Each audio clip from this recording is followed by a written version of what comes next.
Ladies and gentlemen, please take your seats. The session is about to begin.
Ladies and gentlemen, please take your seats. The session is about to begin.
Ladies and gentlemen, please take your seats. The session is about to begin.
Ladies and gentlemen, please take your seats. The session is about to begin.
Ladies and gentlemen, here we go.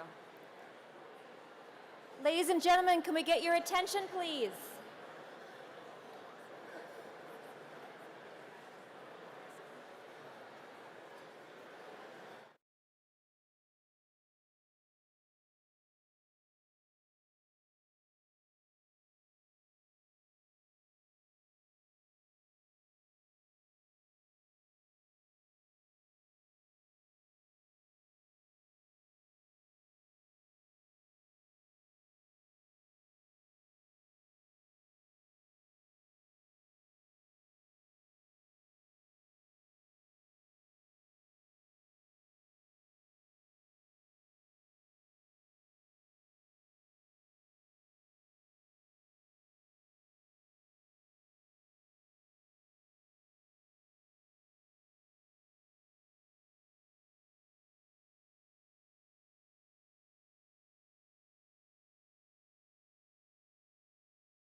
I see America not in the setting sun of a black night of despair. I see America in the crimson light of a rising sun, fresh from the burning creative hand of God, who have brought light where there was darkness, warmth where there was cold, and peace where there was only bloodshed. We're a powerful force for good. With faith and courage, we can take freedom's next step.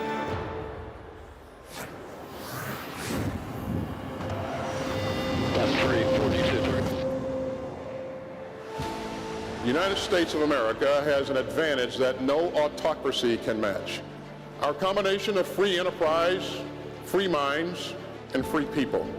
So what kind of strength leads to peace and prosperity in 2022? Well, national strength obviously includes a robust economy, innovative diplomacy, trade policy that reflects our strategic interests, among other things. And to me, it's making it clear to China that they can't violate the laws of territorial sovereignty is why Taiwan matters, because we want the Indo-Pacific to remain stable and free. The people in Ukraine remain foremost on our minds. Russia poses an acute threat to the international system, as illustrated by its ongoing war of choice and its brutal tactics. Even in times of challenge, our democracy is a powerful engine for its own renewal. So I will put the American system up against any other, and I'll do so with great pride and total confidence. We've lighted the world with our inventions, gone to the aid of mankind wherever in the world there was a cry for help, journeyed to the moon and safely returned. So much has changed, and yet we stand together as we did 2 centuries ago. Today's is the finest fighting force the world has ever known. There's no other military that's stronger, more capable, more experienced, or more innovative. But that's not a birthright. It's not guaranteed. We can't take it for granted in the 21st century. We have to earn it again and again.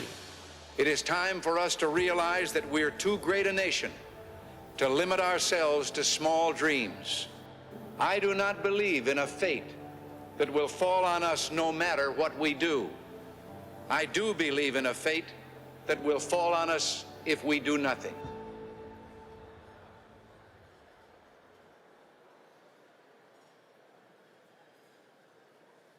Ladies and gentlemen, please welcome Chairman of the Board of Trustees of the Ronald Reagan Presidential Foundation and Institute, Mr. Fred Ryan.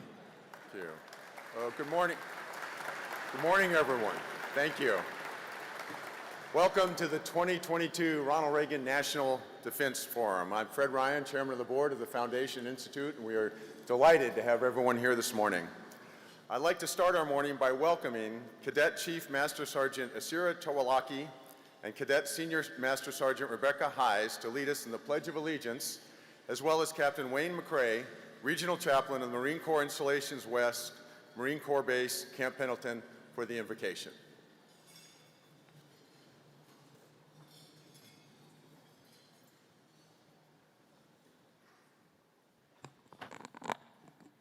Please place your right hands over your heart.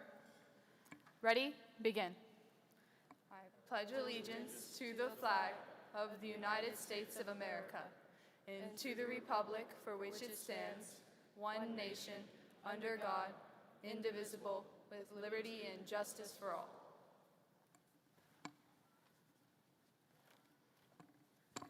Good morning. President Reagan once said the following in a 1984 speech to the Ecumenical Prayer Breakfast in Dallas, Texas. Without God, there is no virtue because there is no prompting of the conscience.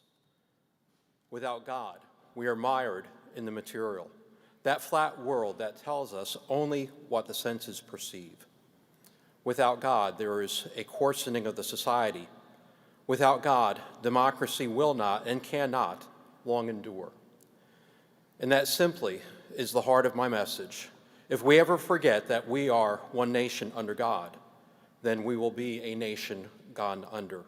Would you please bow your heads with me for a word of prayer? Lord God Almighty, we give you thanks for your blessings upon this nation and the abundance that we enjoy. It is fitting, as these leaders and public servants gather today to discuss our challenges and opportunities, that we seek the wisdom to meet them, and that we begin our day in this gathering by acknowledging you, the one who bestows blessings and wisdom. Help us to be humble enough to hear the positions and perspectives of others, and more importantly, to submit all of our ideas and perspectives before the God who gives meaning and purpose to the lives we live here on this earth. May we be people worthy of the blessings that we seek from you. Amen.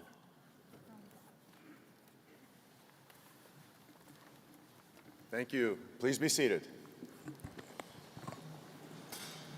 Well, since we launched in 2013, the central theme of every Ronald Reagan National Defense Forum has been the guiding philosophy of President Reagan's foreign policy, peace through strength. But as this audience in particular knows too well, we gather today in a year unlike any in recent memory. The peace has been shattered. War has returned to Europe. But 2022 was also the year that forces of democracy showed incredible resilience, and Ukraine is now the front line of freedom. A few months ago, the Reagan Foundation was proud to announce that President Volodymyr Zelensky would receive the prestigious Ronald Reagan Freedom Award. And we look forward to the day we can present that in person in a free Ukraine. President Zelensky has become far more than the defender of his people. As President Reagan would have known, his nation's struggle is our struggle, and the struggle of people everywhere who cherish liberty and peace. And Europe is not the only place where peace is threatened. In the Indo-Pacific, tensions are rising again, and the specter of conflict in that region is looming. In this world of upheaval, the demand for peace through strength takes an even greater urgency. The importance of working with allies abroad and across the aisle at home has never been so critical. So I want to offer a special welcome to those joining us today from overseas. Defense Minister Kaikkonen of Finland, a new member of NATO, and Minister Ning from Singapore. We also welcome ambassadors from Finland, Singapore, Australia, Sweden, Norway, and Taiwan. Today's participants also represent what has come to define the Ronald Reagan National Defense Forum, an unwavering partnership across the aisle here at home. The speakers are of the stature that you've come to expect from the Defense Forum. We're pleased that Defense Secretary Austin has joined us again, and we're especially thrilled to have Director of National Intelligence Avril Haines, the first DNI to join us at the Reagan Defense Forum. And on panels, you'll hear from a host of bipartisan leaders of Congress. It's often said that politics stops at the water's edge. And when it comes to national security, it seems to me that politics also stops at the entrance of the Reagan National Defense Forum. It's because transformational ideas like peace through strength transcend politics. They erase the red and blue lines we've drawn to divide ourselves. In his farewell address to the nation from the Oval Office that chilly January evening, President Reagan reflected on the new strategy that his administration had established for national defense, and he celebrated the achievements that have been made toward ending the Cold War. He offered us these words, and I quote, "The lesson of all of this was, of course, that because we're a great nation, our challenges seem complex. It will always be this way.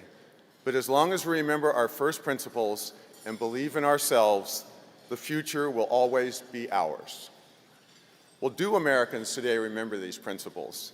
Do we believe in ourselves? And can the future be ours? That is the question our first panel will take up. It's become our tradition here at the Forum to begin with the findings of our annual Reagan National Defense Survey. That way our conversations throughout the day are grounded in what the American people believe.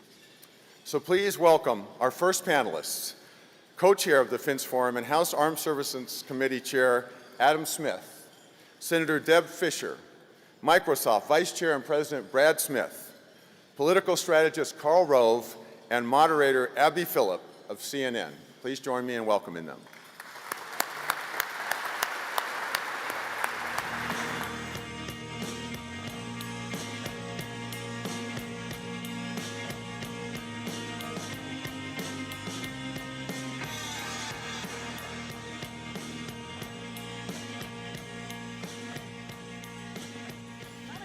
intro there. Careful.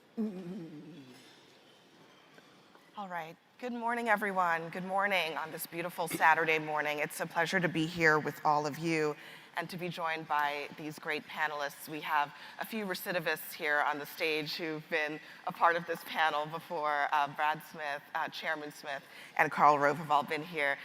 Senator Fischer, you and I are the newbies. But welcome to the very first session of this year's Reagan National Defense Forum.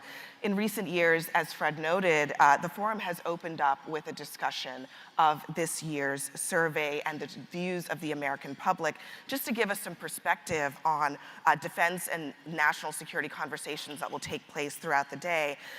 This survey is now in its 5th year, and everyone where you are seated, you have received a pamphlet that includes the results of the survey, and you can also find it online. If you open up your RNDF app, there will be a link in the top right corner, a button in the top right corner that will take you to the results of the survey. I do want to start with our very first slide, which takes a look at this broad question that I think will guide a lot of our discussion, especially in light of the challenges that we face as a nation.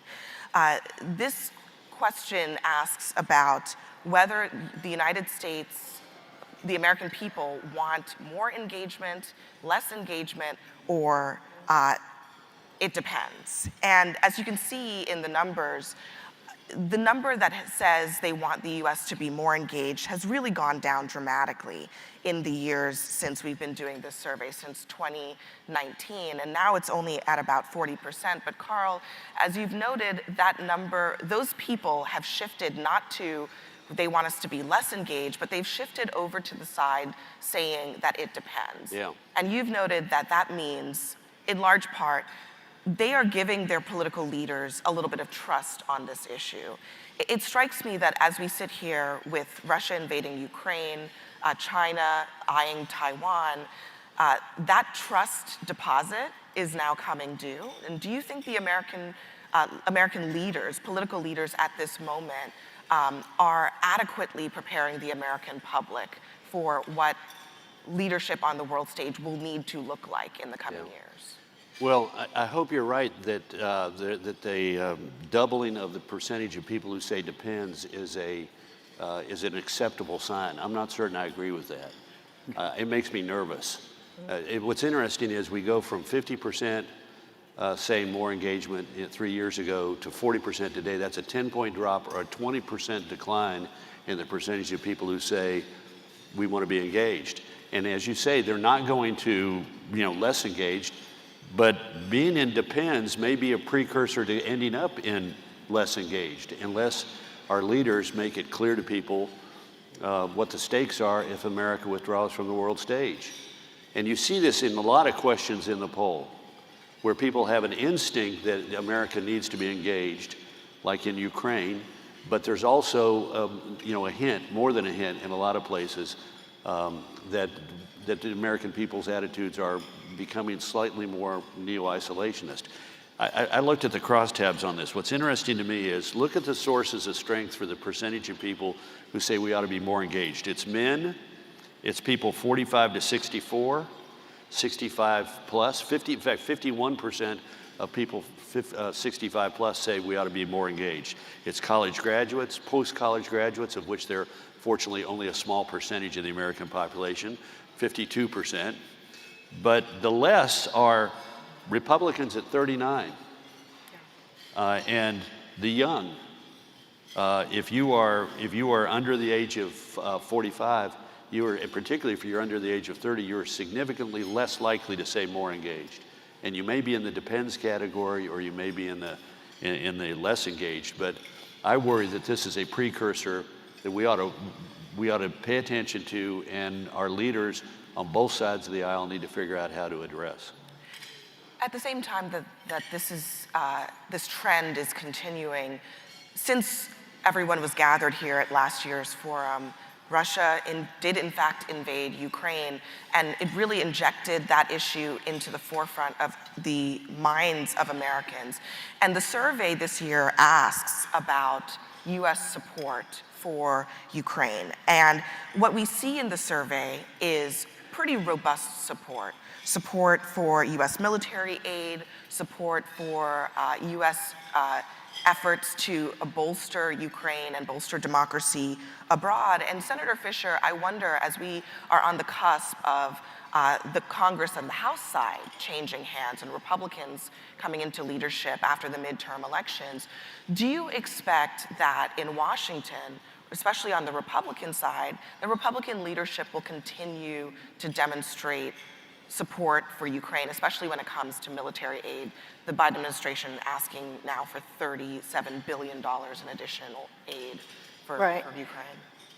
I believe the American people have a good understanding of how important it is that America be a leader on the world stage, and that the world is a safer place when America is involved and does lead.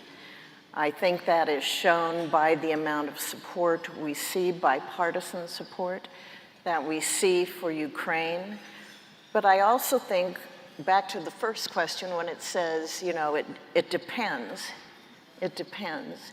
And I think the American people were war weary with Afghanistan.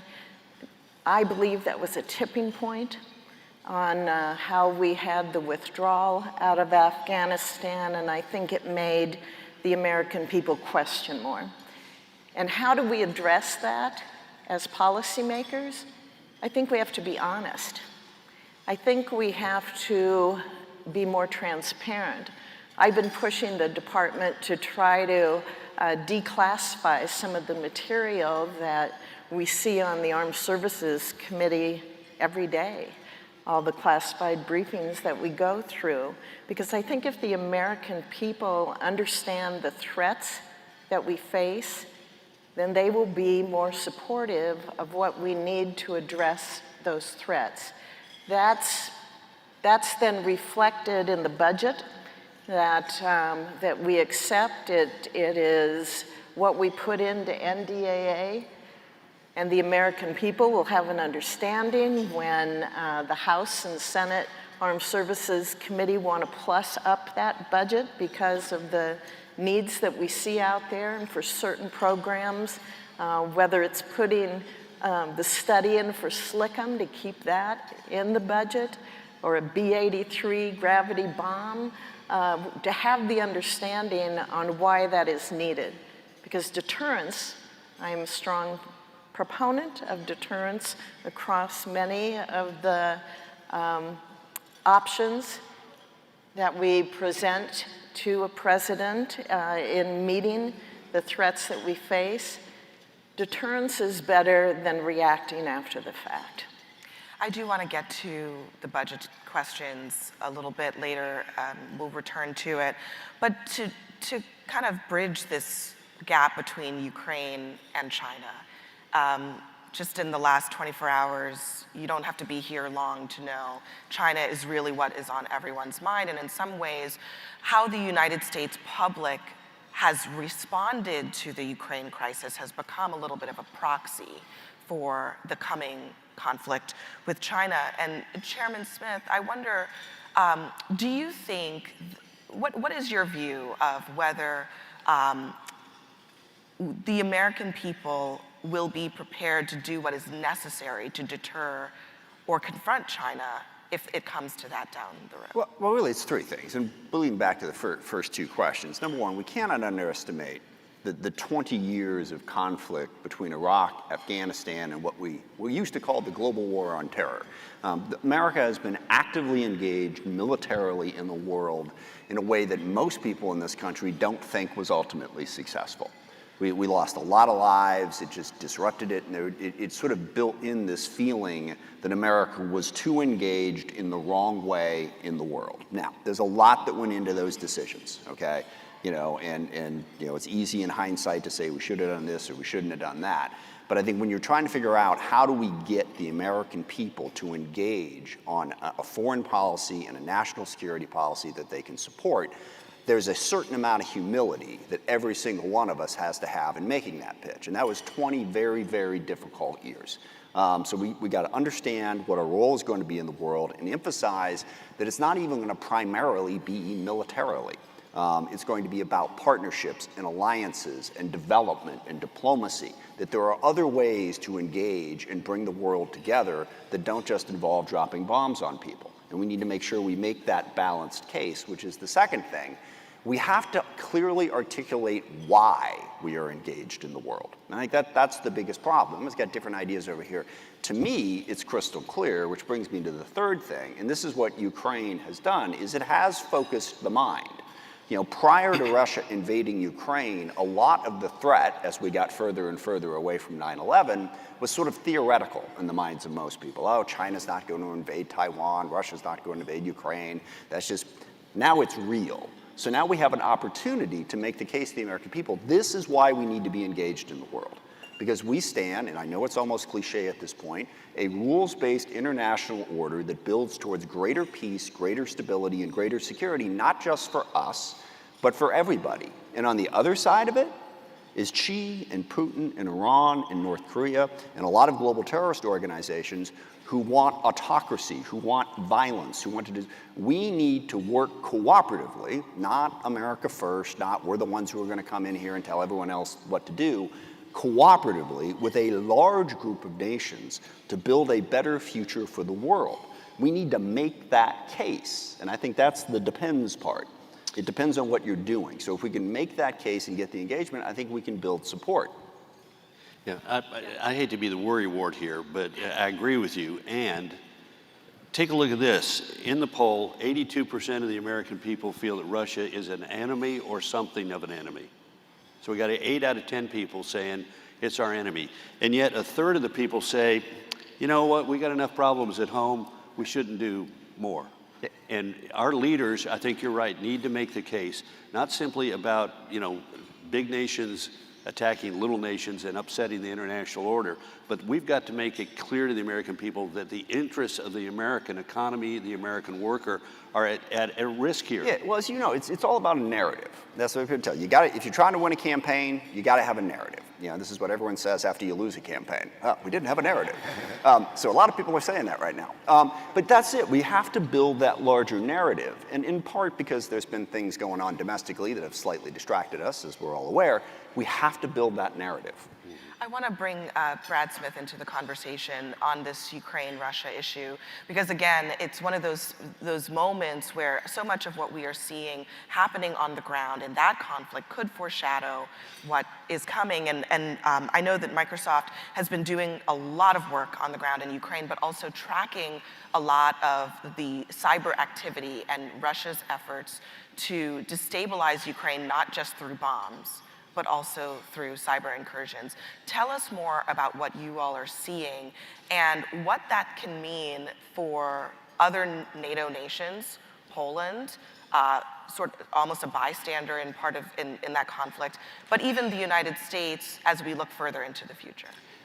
I'd love to, and I'd put it maybe in the context of what we've been talking about so far. First of all, if you think about the question of the day, should people in the United States be worried enough about a war in Europe to want to do something to help Europe defend itself? This is not new. It was the question of the year in 1915. It was the question of the year in 1940. And I suspect if you had opinion polls from 1915 and 1940, we would see more support of the United States in 2022 than probably either of those 2 years. And I think that's a good thing, in part because of the principles that are at stake, but also because the geography and physics of the world have changed. And this, I think, is the connection to your question. For 200 years, we had the luxury of being separated from the world by 2 vast oceans. But when it comes to cyberspace and indeed outer space, that's irrelevant. When it comes to cyberspace, we're talking about weapons that literally move at the speed of light. And what we saw in Russia and Ukraine was a cyber war that began 12 hours before the kinetic war on the 23rd of February. Those were the first attacks that were unleashed, and they were first observed not in Kyiv, but in Redmond, Washington, because the nature of the internet and threat intelligence makes it possible to detect these things worldwide. And what we've seen, even in the last month, is evolving Russian tactics in this war. First, I think it's fair to say that the fundamental Russian strategy for the winter is to degrade, if they can, electricity in Ukraine to a point that becomes less tolerable for the Ukrainian population, that runs the risk of causing another flight of migration into Poland and elsewhere. And they are combining kinetic weapons with cyber weapons. So that's the first thing. The second thing we're seeing that I think deserves more attention than it has received so far is that at the same time that the whole world was talking about one errant missile that tragically killed 2 people in a farm, we detected and confirmed 6 cyber attacks launched by an arm of the Russian army, the GRU, against targets in Poland. Disguised as ransomware, what we call this prestige ransomware. That's how you create plausible deniability. But with technology, especially now with data and AI, we can trace this back to the source. And that kind of expansion, I think, should give us concern. And the third thing we're seeing is, I think, in some ways, perhaps the single area where I feel the Russians are the most sophisticated. It is the combination of not just military operations as we conventionally understand them, but we call cyber influence operations. The use of these campaigns, potentially, as we should be looking ahead to the winter, to try to degrade the very thing we're talking about here, public support for Ukraine. And that's an issue in the United States, but frankly, it is even a bigger issue in Poland, across Eastern Europe, in Germany. That's probably where the Russians, one might predict, will focus even more of their attention and energy.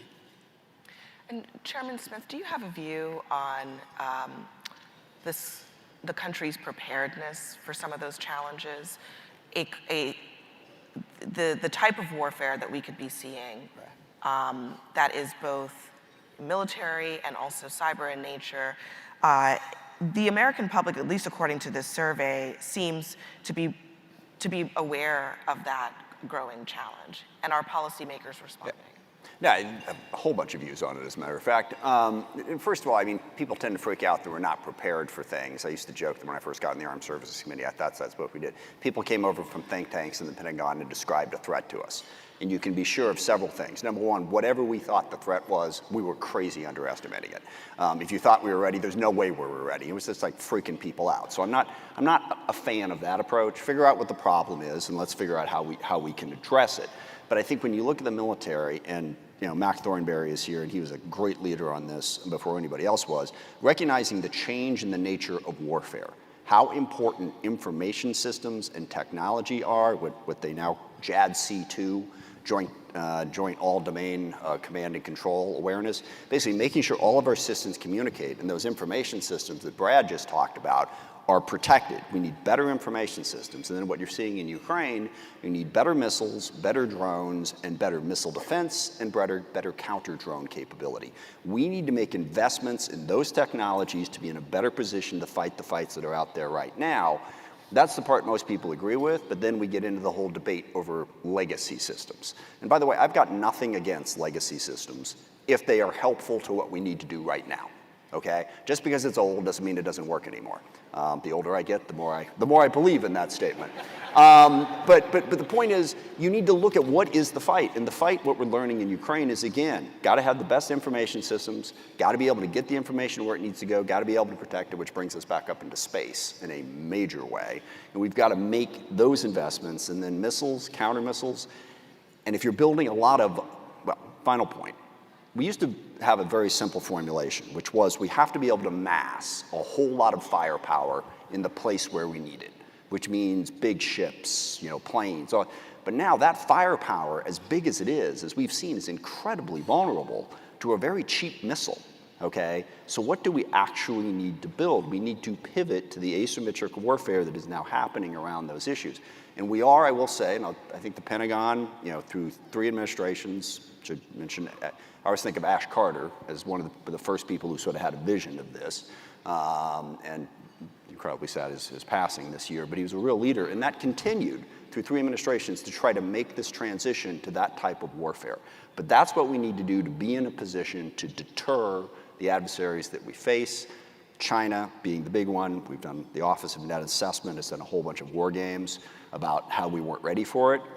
We then built a plan and said, okay, well, what would it look like if we were ready? And what it would look like is a lot of those things that we just laid out, and we need to start investing in them and building them.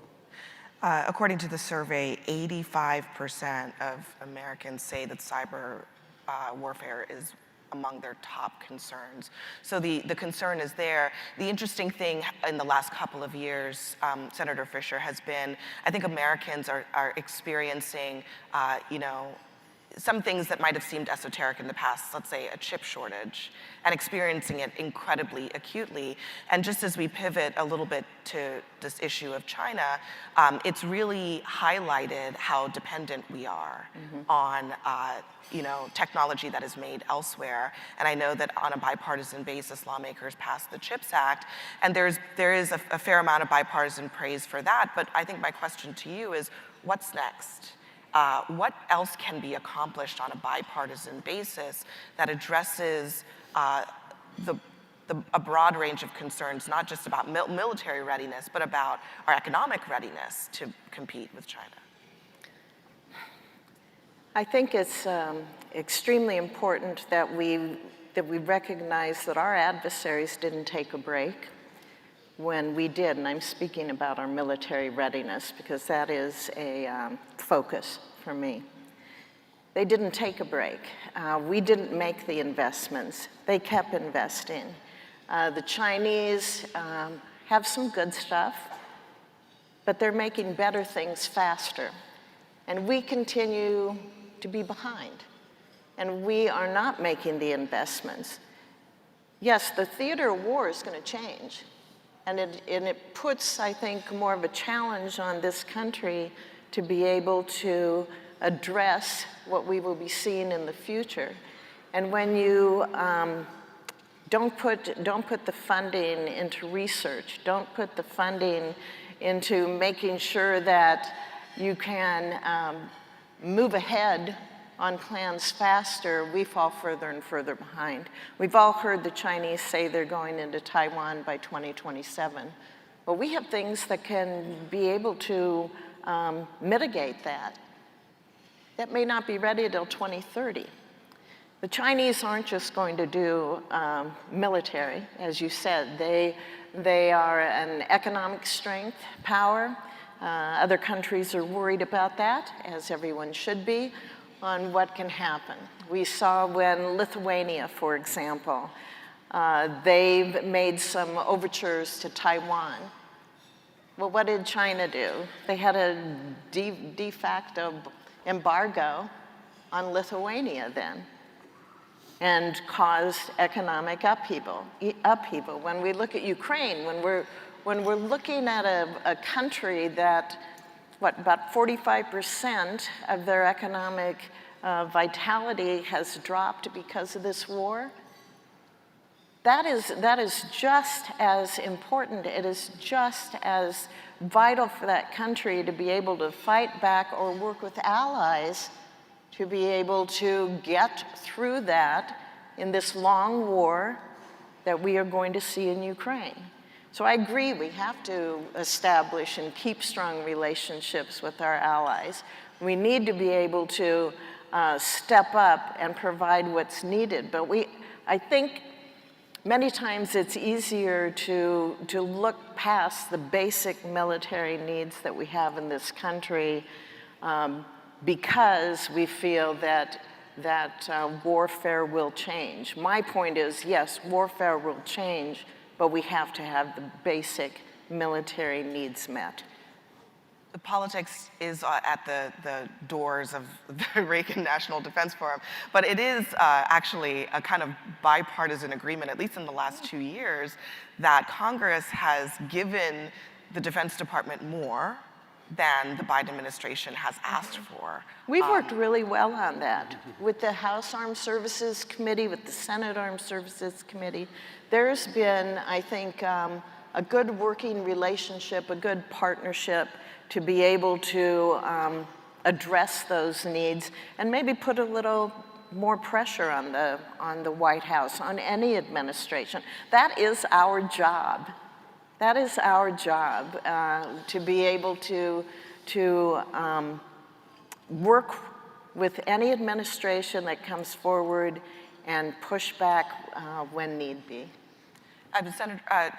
Chairman Smith, I mean, why is it that the Congress has repeatedly had to plus up the defense appropriations in the last couple of years? The last couple of Congresses, well, it's not terribly complicated, actually. You know, the White House is also very concerned about the non-defense portion of the budget, and it's always a negotiation. It's going on right now. You know, so it's part of the negotiating approach to how we get to a final appropriations deal on that. But also, I think that the White House and on the D side, you know, we don't believe that you should just spend more money. I mean, a lot of times I get these requests, we got to plus it up by $20 billion. And you ask the question, well, what would you like to spend it on? Well, we just got to plus it up by $20 billion. I'm really kind of focused on where do you spend it?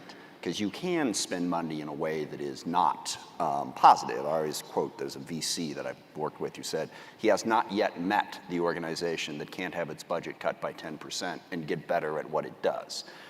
I said that to Secretary Austin. He didn't think much of that comment, by the way, just in case you're wondering. So, and I'm not suggesting that we cut the Pentagon by 10%. I am suggesting that we don't just throw money at them, that we pay a little bit of attention to where it goes. I want to pivot a little bit to another portion of the survey that has in recent days, you've probably seen, gotten a little bit more attention. It has to do with how the American people have confidence in our institutions. And the military remains one of the most trusted institutions, but a plurality say in this survey, Karl, that they are concerned about military leadership.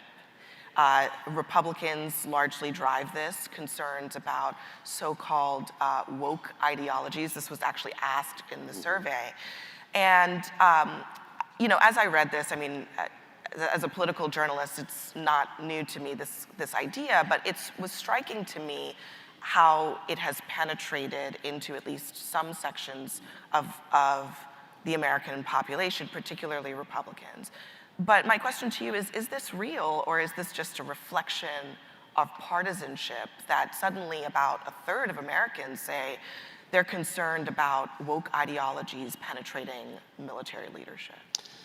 Yeah, well, look, we're in a secular period where confidence in all our public institutions has been dropping. So you could sort of say, oh, well, we don't need to worry about this because it's part of a bigger problem. We solve the bigger problem. We solve the problem of confidence in the military. That's not what this survey says, though. If you take a look at it, it asks what has decreased your confidence in the military. Three things stick out. 34% of the people say it is the performance of our commanders. 34% say it is overly politicized, and 30% say because it's got too much wokeism in there. And what's interesting is, if you look at these, they all have sort of similar groups that are above the average. That is to say, the groups that are driving this sentiment.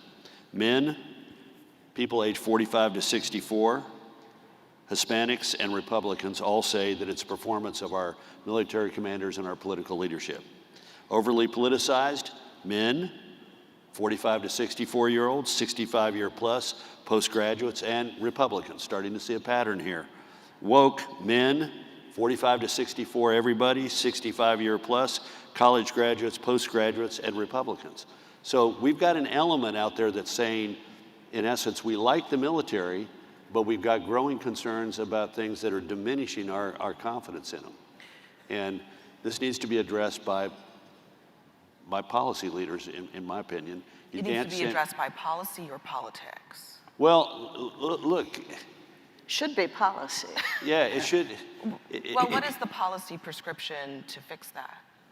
Well, I'm not certain I have the exhaustive list, but for example, going back to what Adam was talking about, what the chairman and the senator were talking about, yeah, okay, great. We've got great leadership, bipartisan in both houses, bicameral, that says we're going to plus up the military budget. But maybe we need the administration to be saying we need to plus up the military budget as well. I think the attitude of the White House tends to be, you know what, this is taken care of by Deb and Adam, so we can send in a soft number. And that's not a good sign. We need to have the president, supported by Republicans and Democrats alike, making the case for why America's military is in a precarious place in the dangerous world that we're living in, and that we need to, as a country, put more importance into military spending and improving our military. And my suspicion is we'd see some of these numbers change if there were some policy changes. You know, it was not helpful, I think, to say, I think it was the second paragraph of the budget submission on defense that said, look at all the money we're putting into climate. Second paragraph. May have been the first, but it was right near the top. And those kind of things, the administration saying, okay, don't worry, Chairman Smith, Senator Fischer are going to take care of this problem, send them a low number. That kind of thing is emblematic of an attitude that's not helpful to solving the problem that this poll says we have. Well, I should say. I'm sorry, look, it's perfectly fair to say that, and I should have said this in the answer to the first question, look, within the Democratic Party, there is less support for spending a lot more money on the defense budget. So if you're a Democratic president, you're factoring that in when you're figuring out how to send the budget up. And we have to build a better narrative for why spending money on defense actually does make sense. Now, Ukraine is helping, because your survey also shows that Democrats support helping Ukraine more than Republicans do. And that's starting to have an impact on that. I mean, I had an interesting meeting with a left-leaning group that their first request was, we have to give Ukraine everything that they want, and their second request was, we have to cut the defense budget. And I was like, you know, those two things, so we got to make that case better. One of the big things. And we have that we need to increase the defense budget, but we need more oversight on the spending for Ukraine. Yeah. Yeah. I'm sorry, but the whole oversight of the spending on Ukraine thing makes me a little crazy for two reasons. Number one, the focus on that is part of Russian propaganda. All these stories about how the money isn't being spent wisely, it's going all over the place, it's coming, and Brad, maybe because let's have Brad monitor the whole thing. Second, Ukraine is spending the money really well. That's why they're winning, okay? So I think, yes, we need oversight, but we don't need that as an excuse to not fund what we're doing. So I want to, in a moment of bipartisanship, join with you heartily in this. I just wish the 7 years that I spent in the White House, the members of your party had the same attitude about the global war on terrorism spending, because we spent a lot of time fending off or dealing with oversight requests and blah, blah, blah, blah, blah. I'm sorry, but I think the Ukrainians are spending it a little bit better. Just got to go ahead and say that. Let me interject here. I agree with you, but the principle still remains the same. It's a pain in the ass. It is. Let me interject here, because a big theme, I do want to stay on this for a moment, because a big theme in this survey has been this question of there's a real unease in the American public about what is going on domestically. And it shows up in two places. The first, just simply asking them, where are the biggest threats coming from? 40% say from within, more than any other category, more than from outside, more than say both from within and outside. 40% say the biggest threat is coming from within, and a lot of Americans in this survey are also saying that they're concerned about political divisions leading to violence, political divisions domestically leading to a lack of security for the United States. Brad, the part of this that I want to ask you about is on the disinformation piece, because Americans seem very aware that disinformation is a part of the ecosystem. They're aware of it, they believe it, they believe that foreign governments are trying to influence them. And you've seen this happening just in the last few months in Ukraine as well, where Russia has been planting narratives about inflation and about energy in European markets. So what is coming for Americans, and how do we get ahead of this challenge? Well, first, I think it's just important to recognize how critical it is. And I think one of the most interesting things about this year's survey is that the question was asked. And lo and behold, once you ask the question, you get this reflection from people that the divisions within are a great concern. I think it connects very quickly to fundamental questions about how to manage this issue societally.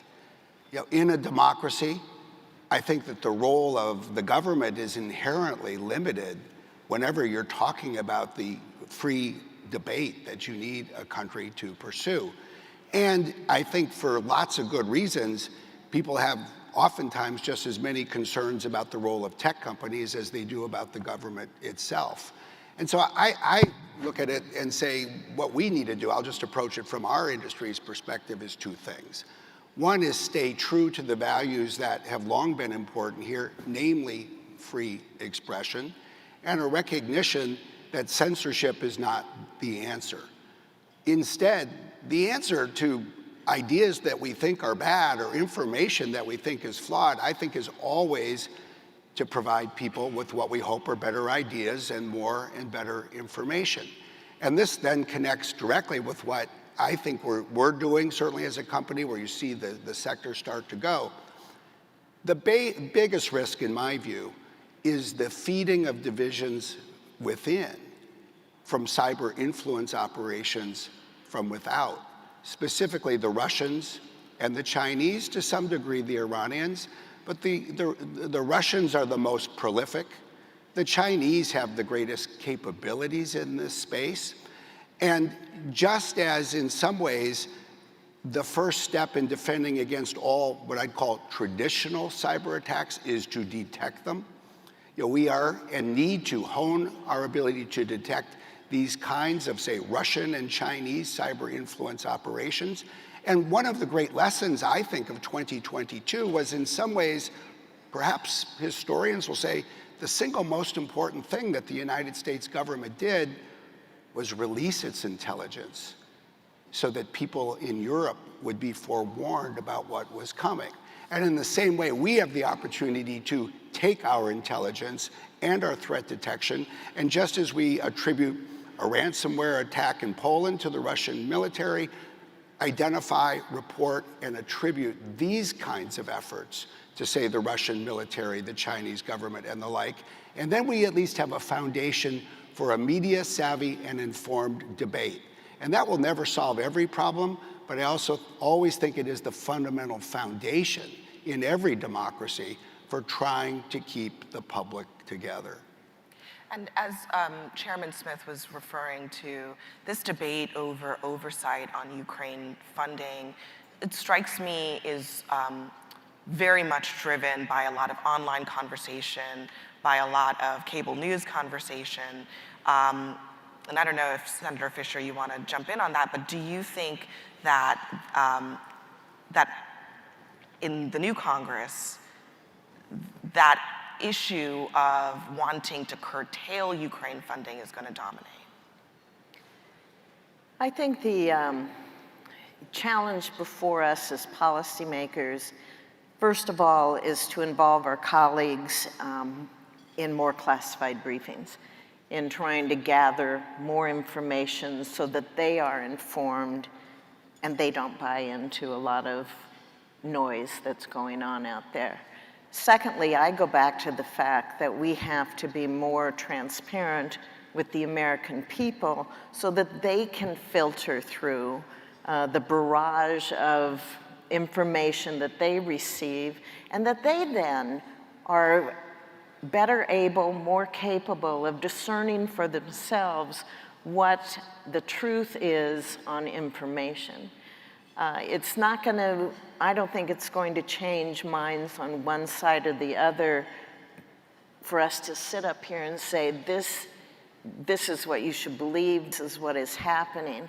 People have to have access to enough information out there, to enough solid news, the Walter Cronkite news, the solid news, to be able to make their own decisions with the facts that they have, so that they can do that. And as policymakers, we need to be careful of the rhetoric that we use in speaking to our constituents and to be more honest with them.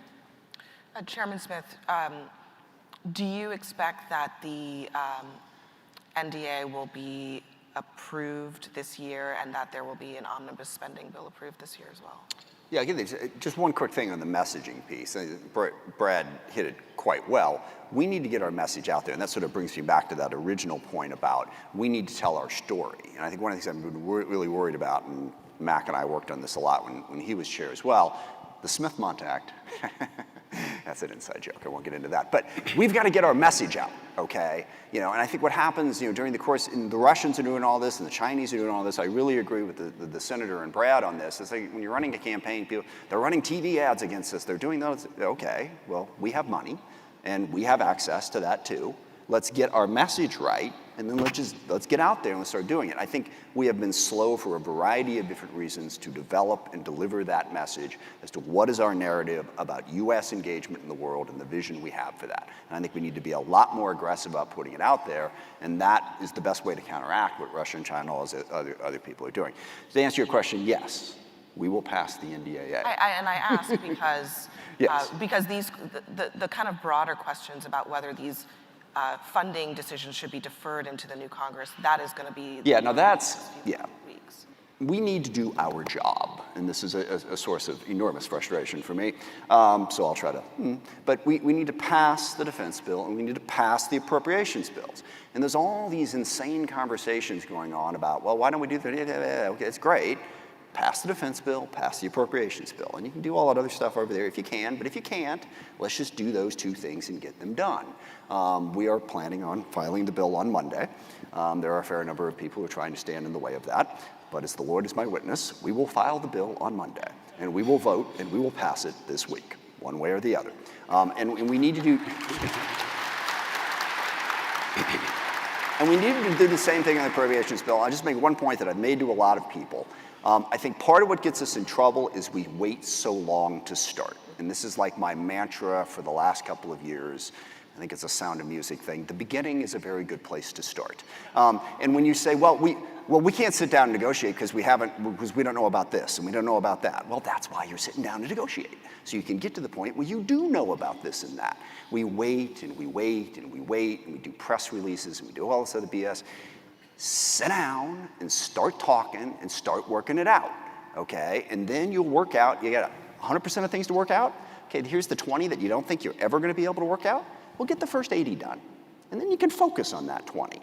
We need to start the process on appropriations, all this stuff earlier, and that is my plea for the Senate to pass the defense bill, well, period, but before August. Would be great, because then we could get in negotiations and we wouldn't be sitting here in December wondering if we're gonna get there. Sorry, that's just personal. The failure of Congress to pass the budget for the biggest enterprise in the world in a timely fashion is one of the reasons why the public does not have as much confidence in Congress and Washington as it should. And the efforts to get this in place and get it done is really critical to starting a long process of restoring confidence. People have watched this circus for years, and they see it as a circus. I commend you on your efforts, and by God, I hope you get both Ukraine funding and NDAA and a budget in place, because this is not how the world should work, and certainly not how our government should work. There is, I think, clearly there's reasonable disagreements between the two sides on the approach to policy on a lot of this stuff. But I wonder, Karl, what you think about where we are on the rhetoric. There's so much agreement here in this room and on this stage on a lot of different things, but the rhetoric out there that is taken in by the American public and fed back to our lawmakers is very extreme. What can be done about that? Well, I've got a crackpot theory that the country's getting fed up. And we're at a point where a couple of things are going to happen. And we've seen it start to happen in these two different bodies. Last year, 3 major pieces of legislation were passed, not because the White House made it a priority, but because Republicans and Democrats said, you know what, screw it, we're going to get it done. We had John Cornyn and Murphy of Connecticut say the Uvalde killing is going to cause, the massacre in Uvalde is going to cause us to do something on guns. We had a freshman Republican from Indiana and a senior Democrat from Virginia say, you know what, we have a shared concern about us being too dependent upon foundries in Taiwan, on which the semiconductors, the new energy of the world depends, so we want to do something about chips.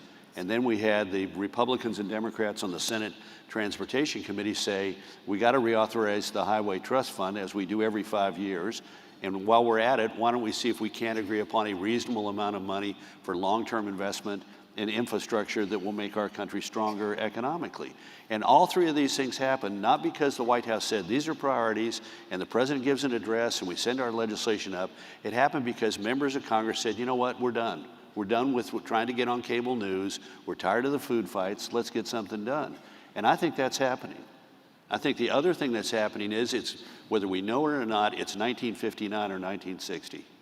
We have Dwight D. Eisenhower, an admirable person as our president, but he was born before the turn of the century. He was born in the 19th century.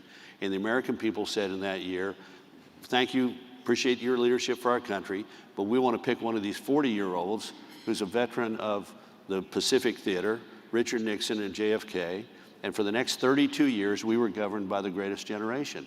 And then along came 1992, and people said, you know what, we appreciate all you've done for the saving civilization and making America great, but we're going to turn it over to the baby boomers. And we're now at the end of a 32-year period of that. And so I think what's going to happen is that both of these things are going to break the logjam in Washington, make it A, more constructive, and B, mean maybe some new faces in 2024, because, you know, I travel a lot, and people come up to me in the airport and say, where's the damn whiteboard? And, but they also say, is this the best we can do? And what happened in these two chambers last year with these bills says to me it's starting to move in the Congress as well. And the attitude that you saw exemplified here today by a Republican senator and a Democratic House member, I think is emblematic of that as well.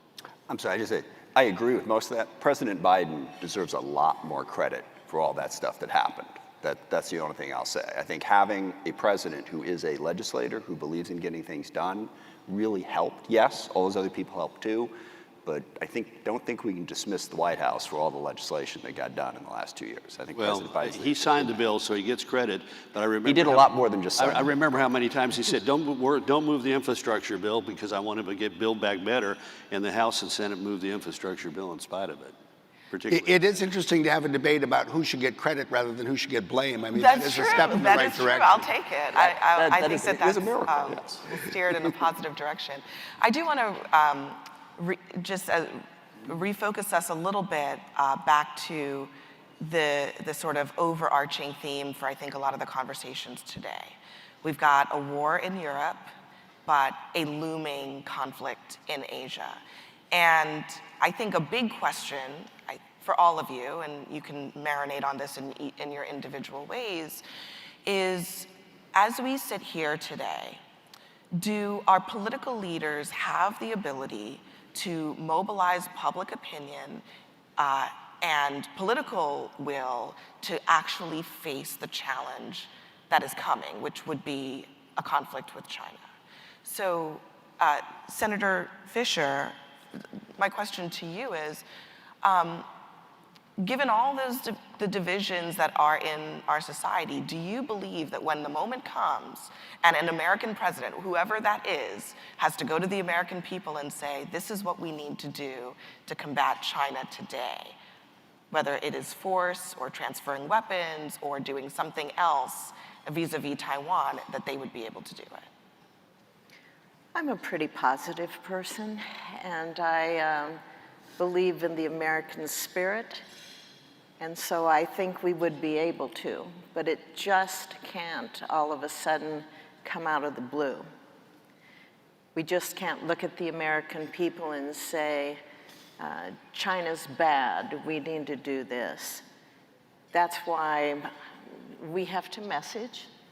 We have to be able to explain to the American people the threats we have. We have to decide who we are as a country and be able to come together and provide support for whoever the president would be at the time in order to face those challenges. If we can start now, if we can tie all that together, I believe the people of this country have always stepped forward when needed, and they would do so again. And Karl, the survey found that there's a lot of American support for political responses to the threat of China in potentially invading Taiwan. But that support drops pretty dramatically when you start asking them about things like sending military equipment or a no-fly zone or ground troops. Does that limit the US policy options? Well, these are questions asked in the abstract, and we see a different side of this when we look at Ukraine, because their events, have sort of driven the American people into a position of support because they've seen it play out. The old saw, events are in the saddle and ride mankind, and events in Ukraine have done that. We've seen presidential leadership in the form of the Ukrainian president that has inspired the world, and the acts of the Ukrainian people have been enormously inspirational. What's interesting to me is the survey shows a lot of concern about China. Not as much concern about China as Russia, and you might expect that because right now we see the battle in Ukraine, but a lot of concern and growing concern about China. And again, I don't think it's because, and then there's a bipartisan consensus. There's not a political divide in this survey on China. And I think, again, events are driving it because we see China and hear about China and its authoritarian methods, and the American people have a gut instinct, a gut response to it that's very positive. And how political leaders can use that, draw on it in order to craft a bipartisan approach to China is I think, there. To me, one of the interesting things is that one of the number one issues in the survey is a concern about the theft of American intellectual property, and why we have not had, and now in 2 administrations in a row, a high-profile, concerted, bipartisan effort diplomatically drawing on countries around the world. The Germans certainly don't like their intellectual property being stolen, or the French or whomever. Why there hasn't been 2 presidents in a row, both of whom are concerned about China, who've led such an international effort to clamp down on these practices, is beyond me. But the survey says the American people are ready for leadership against China because they've already made their decision about China as they've made a decision about Russia. Brad, did you want to jump in on that? Well, yeah, and I think the real question in my view is, do we have the political leadership that can address the biggest challenges we need to address so that we are prepared for whatever comes? And I just think from a technology perspective, there's 3 categories. First, we constantly need to renew the country's technological base. We have this enormous asset of, fundamentally the strongest, most innovative private sector. But one of the biggest political advances, I believe, this year, the one we're not talking about, was the piece in the CHIPS Act that creates a new technology directorate in the National Science Foundation, authorizes more than $5 billion of research for quantum information sciences, cybersecurity, 5G, 10 different fields, and then will flow that money through the nation's universities to renew that part of the innovation base. The second thing we need to do is obviously get the kind of supply chain security that we will need to confront any new kind of threat. We would just be so weakened if we faced the threat of an imminent war without the ability to manufacture what we need. That is underway. It's underway in the private sector. The Congress, government is providing resources to help in the CHIPS Act, putting some political pressure. It is a years-long endeavor, not months-long, and we're probably, in my view, not talking enough about the fact that you can't really just bring the entire supply chain back to one country. This, too, is an area where we need to have an alliance. And then the third great challenge is to take all of this technology and figure out how it can be harnessed in military applications. And in my view, the part of the conversation that deserves more attention is what it fundamentally means for procurement writ large. I would argue that from a technological perspective, almost every weapon is one of 2 things. It's either a jet or a jeep. And what do I mean by that? The jet was invented by the military, the P-38. The American public didn't even know about it until it had flown 100 flights. And it took more than a decade to go from military use to commercial aviation. The Jeep was invented in 8 days when the US Army in 1940 said it would need a four-wheel drive vehicle for a war in Europe, and American automakers created a prototype using off-the-shelf applications. The Cold War was won with jets, but now we need a lot more Jeeps, and we have the world's smartest people working with a procurement system that I think was fundamentally designed for the creation of jets in the 1950s. And if we could just step back and get out of all of the gobbledygook, because there's so much, and ask, how do you build a world to get more Jeeps moving from, say, the tech sector into the military at the speed that the Jeep literally did in 1940? Then we will be prepared the way we need to be. And to your second point, there's a very interesting question in the survey about what Americans believe will lead to the next conflict. And the vast majority of Americans say it's traditional things like fossil fuels, coal, and other energy sources. 68%, though, say it'll be new commodities like semiconductors and other advanced technologies. And as someone said to me yesterday, chips are the new oil. So getting Americans to understand that might be the next challenge. Chairman Smith, I'll give you the last word. What's next for you in your mind? What should be next on the agenda for Congress to tackle to best position this country for the challenges of the future? Well, actually, I think the big one is what Brad was talking about there. And actually, I don't know, 6 months ago or so now, there was an article in Foreign Affairs magazine that basically said, the Pentagon was built to run like the Ford Motor Company in the 1950s. It needs to be built to run like Apple in 2022. And making that transition towards what Brad just described, be able to get off the shelf stuff, to be able to take advantage of new innovative technologies quickly. I would say when it comes to us being able to build the defense that we need to have the deterrence that we need, nothing is more important than that. Whether it's, we don't build this ship or that missile or whatever, but building the system that can get us to embrace those technologies in that way, that is the most important transition that we need to make to be able to deter. And then back on the messaging point, when you said, can political leaders stand up to the American people and say, China's a threat? No, not just one political leader. We have the democratization of power now. In order to build that national consensus and coalition around engaging in the world and deterring a place like China, we need to use all of the levers out there. And the corporate world is going to be a key part of that, an amazing asset for the US. To have some of the best companies, the innovative universities, it's going to have to be collective. It's not one person dictating where it goes. We've got to build that support from the ground up. And then I'll agree with the senator's optimism. I think the country's ready for that. I think part of the problem is democracies are messy, okay? They just are, because everyone gets to say something. Whenever I'm pulling the defense bill together at the end, it's like, I wish I could just say, okay, this is what we're doing, leave me alone. But that doesn't work as well, okay? It doesn't. It's better when you bring in more voices, but you also have to get comfortable with a certain amount of discord. It's not the end of the world. Okay? We're going to argue and fight. You're not going to get exactly what you want. That's okay.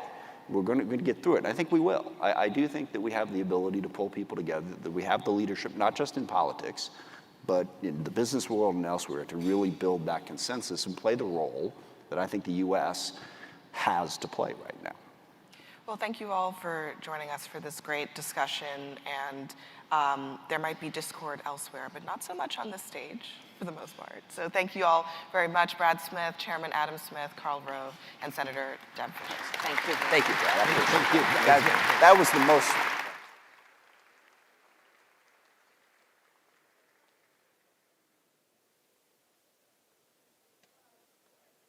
This concludes Breakfast and Panel 1. Please enjoy the morning break in our hospitality tent. Thank you.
Ladies and gentlemen, please take your seats. The panel session is about to begin.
Ladies and gentlemen, please take your seats. The panel session is about to begin.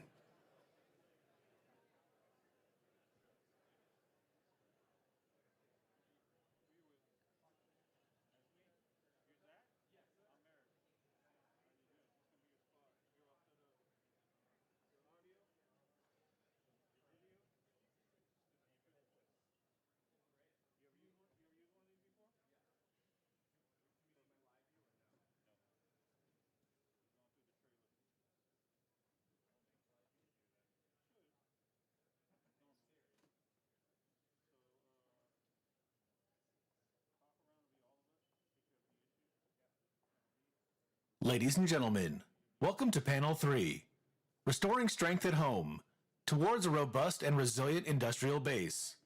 Please welcome Ms. Morgan Brennan of CNBC and our distinguished panelists.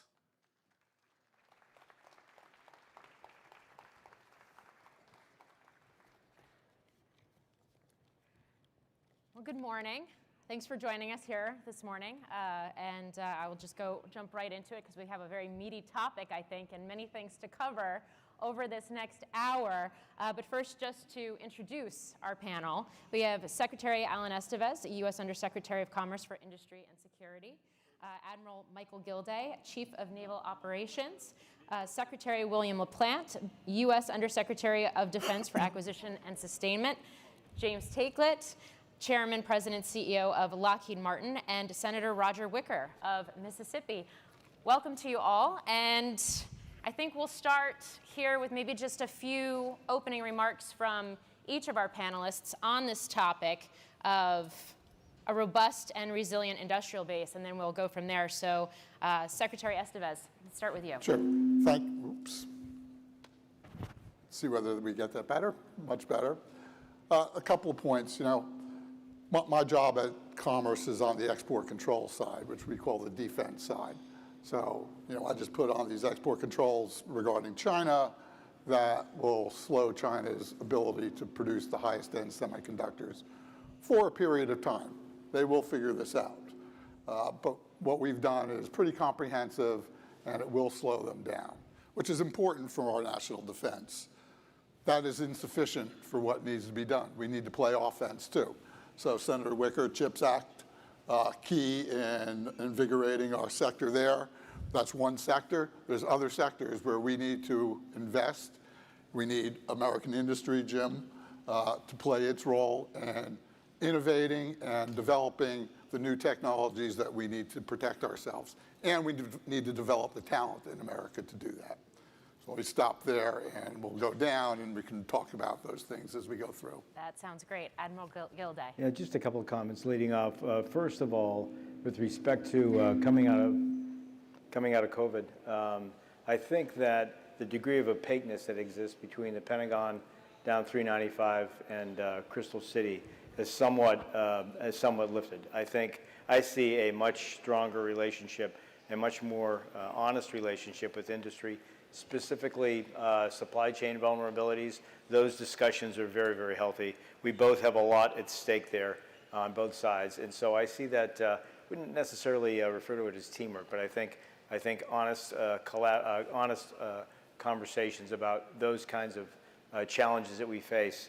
The second thing that I'd mention just briefly is, as I look across this audience, is that when people typically think about the defense industrial base, they really think about the primes, they think about the shipbuilders, they think about at the right end of the continuum, those big companies. Haven't spent the last couple of days at here just north in Silicon Valley. And right now in the Middle East, we have a big unmanned exercise going on called Digital Horizons. I think of all of the opportunity exists at the other end of the spectrum with small high-tech companies that build unmanned platforms that specialize in AI and data analytics. We are really leveraging that kind of innovative technology. And I think at the same time, I think that is having a very positive, productive impact on the other end of the continuum, those large companies. Thanks. Good morning. I guess I'd start with a few remarks citing the National Defense Strategies recently released and how it ties to this topic of integrated deterrence, campaigning, partners and allies. Really underneath that all is a robust industrial base and a resilient industrial base, and really a 21st industrial base that gets at a little bit what the CNO was getting at. We need all hands on deck. We need everybody from the companies like Jim's to the right to small startups that don't even know how to spell DOD. We need everybody.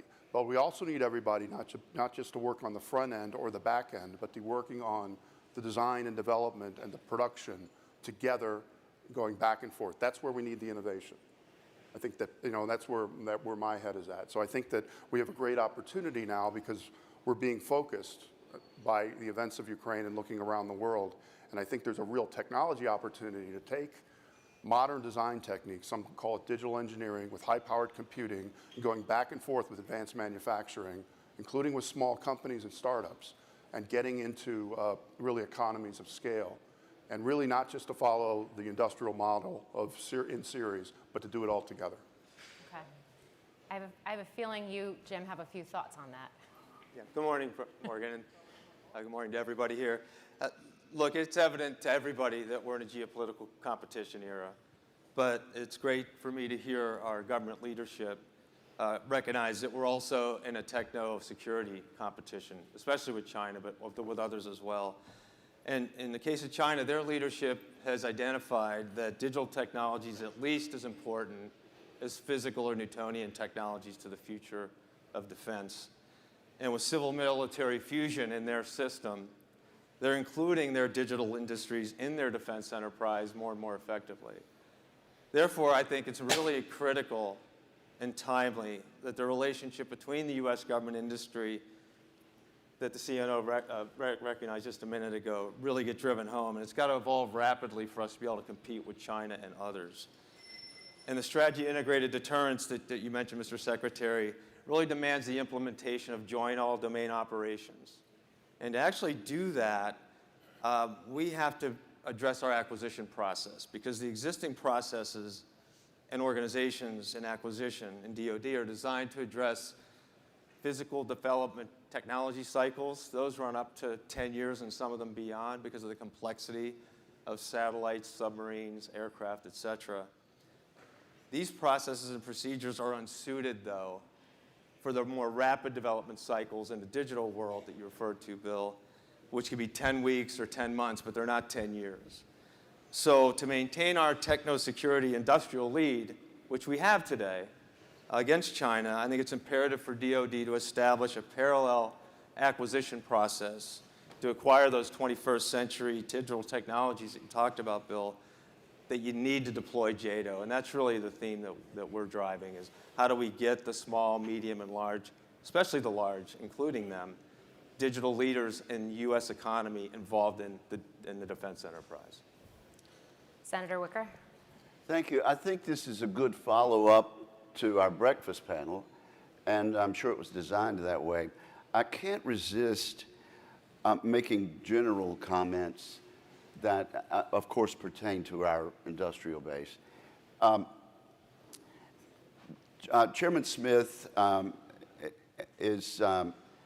he's been a great friend and an ally in adding $45 billion to the defense budget. But he did say a couple of things that I want to respond to about the think tanks who come to us and say that everything is going to hell and scaring us to death. I would love to hear a think tank come and tell us that they war gamed the Pacific and we're just fine. That they war gamed a competition with the People's Republic of China over Taiwan, and we were great. But I haven't heard that from the classified war games in the Pentagon, which we hear about in an open forum. We don't hear the classified parts of it in a forum like this, but we know that we lose war games when we fight China. We know that the Rand Corporation says that we are not ready for whatever might happen, and I don't know if there's a Davidson window or not, but it could certainly come sooner than that. Heritage Foundation, which is an organization, it's another think tank, and it's an organization that I respect, does an annual index of military strength. And the one that comes out for 2023 just came out last month. The Army, the U.S. Army, was rated as marginal. The U.S. Navy was listed as weak by the Heritage Foundation. The Air Force was listed as very weak. The Marine Corps listed as strong, but it is small. Space Force weak, and Heritage says there's a growing risk of not being able to defend national interests. So I'm making general comments, and I'll be happy to drill down on the more specific subject matter. But I would just say to you that our industrial base, whether it be the large corporations like Huntington Ingalls with 11,500 employees in the state of Mississippi, or the smaller suppliers with 90 or fewer, like Seaman Composite that makes the nose cones for submarines, and we absolutely could not do without them. It all goes back to the fact that for whatever reason, over time, we have not funded the military, and we have not made sure that we were ready to do the two things that we might be called on to do, and that is win in two major theater areas. So I worry about the fact that we're not supporting the industrial base to the extent that we're not giving them the programs they need to manufacture the ships and weapons and ammunition we need. And I would imagine it's not just a matter of funding, but it's also a matter of things like continuing resolutions and the roles those play, especially on your mid-tier and your smaller suppliers within the supply chain. I want to get into all of this a lot more. Okay, but first, I'd be glad to talk about the continuing resolution. But first, Admiral Gilday, I want to get your response to that. If you were to what the senator just said, if we talk, I mean, on CNBC, this is a conversation that comes up all the time. Investors are very focused on this topic because they see it as a potential black swan. But if and when China were to make a move on Taiwan, is the U.S. Navy if tasked to do so, in a position to counter it So successfully? about a third of the Navy's at sea today. We're forward. We have more ships right now in the European theater than the rest of the NATO nations combined. We have more than 25 ships. We have ships right now in the Taiwan Strait and the South China Sea. We are forward. We are present in the Arabian Gulf, in the Gulf of Aden, in the Mediterranean Sea. The United States Navy is in contact with peer competitors under the sea, on the sea, and in the air every single day. You see snippets of it with ships going through the Taiwan Strait. They're going nose to nose with Chinese ships. You see it with our aircraft in the Eastern Mediterranean or up by the Sea of Japan with the Russians. There's a lot of stuff going on under the sea that I can't talk about publicly, but just to know that we have significant overmatch in that domain against any competitor. In terms of looking at our investments, right now on the Hill is the largest shipbuilding budget in the history of the United States Navy at $27.5 billion. You cannot throw much more money at the 7 shipbuilders that build U.S. warships in the United States of America right now. Their capacity is about at max, and Congress is helping us max them out. I would say the same thing for weapons production. If you take a look at our budgets and where we're putting money, we are trying to send a very strong signal to industry that we need consistent, stable production lines for weapons with range and speed for a long time. We certify every deploying unit for combat operations before we take in all lines and send them to sea. There are an awful lot of assertions in different surveys. Those surveys don't go out. Take a look at who the audience is for those surveys, and I would invite all of you to talk to sailors, to Marines, to airmen, to Coast Guardsmen, to soldiers, to Space Guardians, and get their sense of whether or not they feel that they're ready and what they think that we're not doing more of that we should be. I think that would be a good data point. But look, you know, the Secretary of the Navy has been clear to me that our responsibility is to field the most lethal, capable, ready force, not in 2027, but on December 3rd, 2022. And that's what we focus on every day. Okay. Secretary LaPlante, you dig into the supply chain. You are assessing things like production and the ability to ramp production. It's been in focus with Ukraine, certainly. We can talk about it where that's concerned. We can talk about it where China, countering China is concerned as well. What do you see as challenges right now when it comes to the industrial base? And we'll use the example of Ukraine to start. How quickly, what needs to happen to see some of these lines ramp more quickly and some of these systems be able to get into the hands of Ukrainians or allies or even into replenishment of our stockpiles more quickly? Yeah, thank you. And I think just to start with the experience we all had during COVID, is I think a lot of Americans and people around the world recognize, whether it's baby formula or prescription drugs or PPE or getting a vaccine quickly, that it didn't take much to disrupt our supply chain just in our economies. Why is that? Probably because of the just-in-time delivery, minimizing inventory, reduced tooth to tail, all the rest of it. We have the same issue in the DoD, and you find out in a time of crisis. So that's point one. Point two is, and particularly in the DoD, we've gone out of our way to really minimize any redundancies, because again, that's efficiency. Well, one person's efficiency is another person's vulnerability. So what we've done systemically, it started well before Ukraine, is going through, we have a team of experts doing this, of deep dives into critical munitions and systems, and going down and finding the choke point in each one. And then the choke point can be a variety of things. It can be the workforce, it could be ball bearings, it could be batteries, it could be obsolescent parts, it could be microelectronics. And then as best we can, get money to those places using Defense Production Act, et cetera. At the same time we're doing that, we are also building the plans to get into more sustainable, longer-term production lines. And the other piece of it I would say to folks is that we have to get comfortable with the fact that production and getting to production is as important as part of any other part of the acquisition system. And I would really want our folks that are innovators in the front end, which we need you, we will not win without you, to also help us on the back end as well. I think that's what we need to do as a country. Jim, I see you nodding your head. Well, first of all, I want to recognize Dr. LaPlante, the Army, and the other services for really, attacking this issue when it emerged.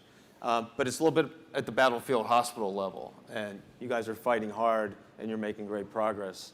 But as you said, the U.S. Defense Industrial Base is scoped for maximum efficiency at peacetime production rates. That's what it's built to do today. We're working on that now with government, but it's overly vulnerable to those disruptive events like COVID as a result, and there's labor and supply shortages that are still continuing through because we've been structured in this way. It was also unable to rapidly scale and scale up quickly when the circumstances demanded it, like with Ukraine. So we're learning a lot now about the situation between the supply chain disruption of COVID and the Ukrainian crisis. So we should be applying concepts of anti-fragility to the whole industrial base. And by anti-fragility, I mean when there are shocks to the system, they do not damage or stop the system from operating.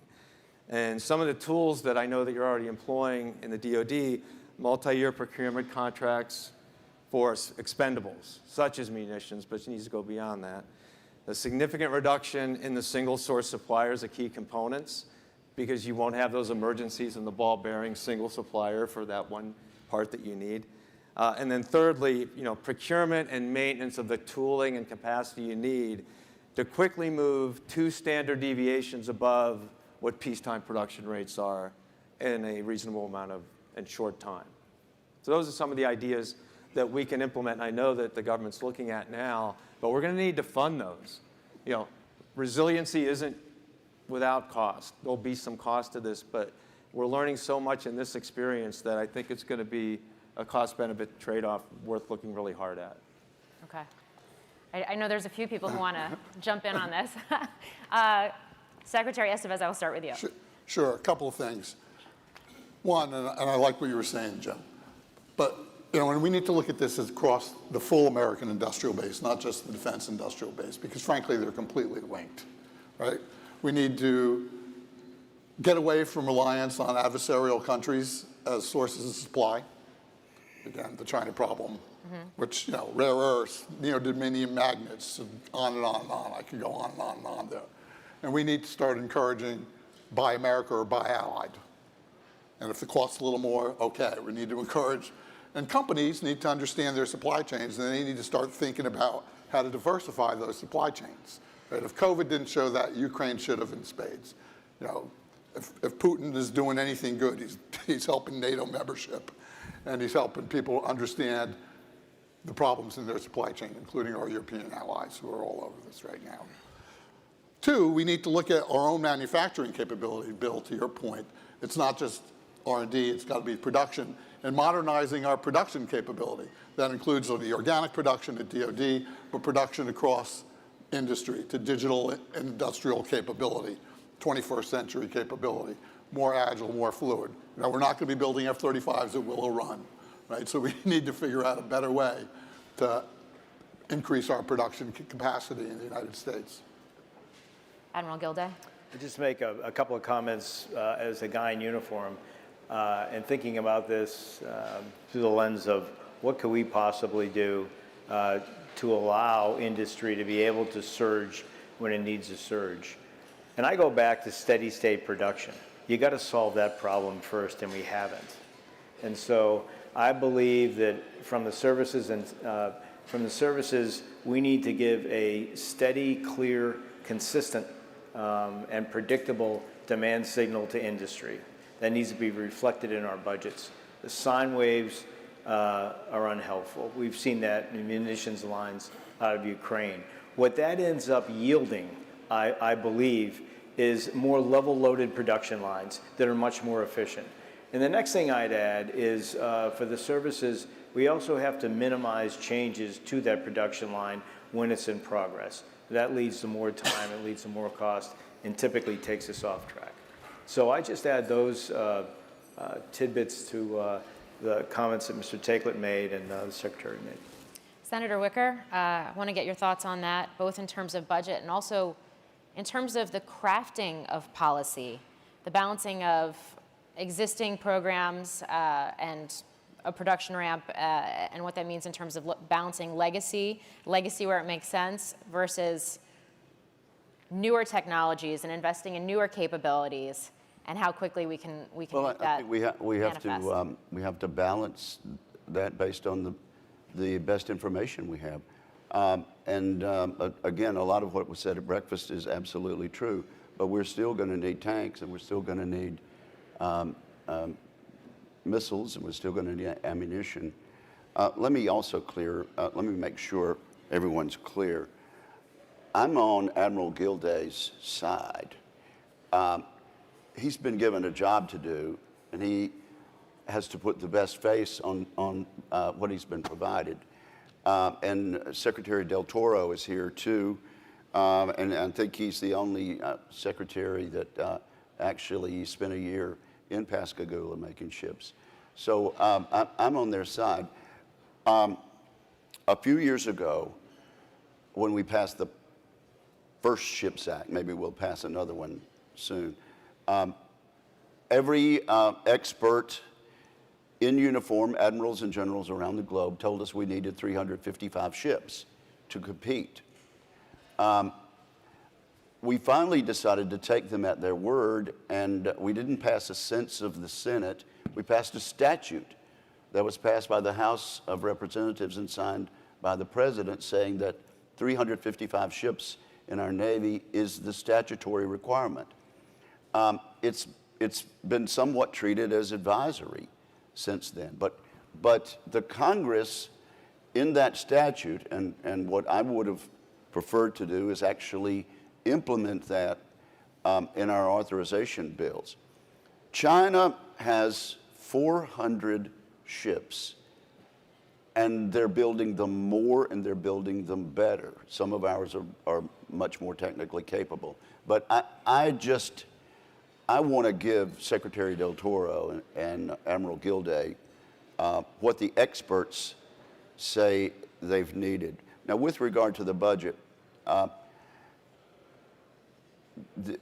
was heartened to hear everyone say that we need to pass an NDAA. There had been some school of thought that the new speaker would like to tinker with that after the first of the year. I really do. I think I think most of us agree we need to get our work done for this year, and get that done. And of course, we need to pass the NDAA really before the end of the summer next year. With regard to the omnibus, in my view, it would be a disaster not to pass an omnibus before the end of this calendar year. I had my staff calculate this just a few days ago.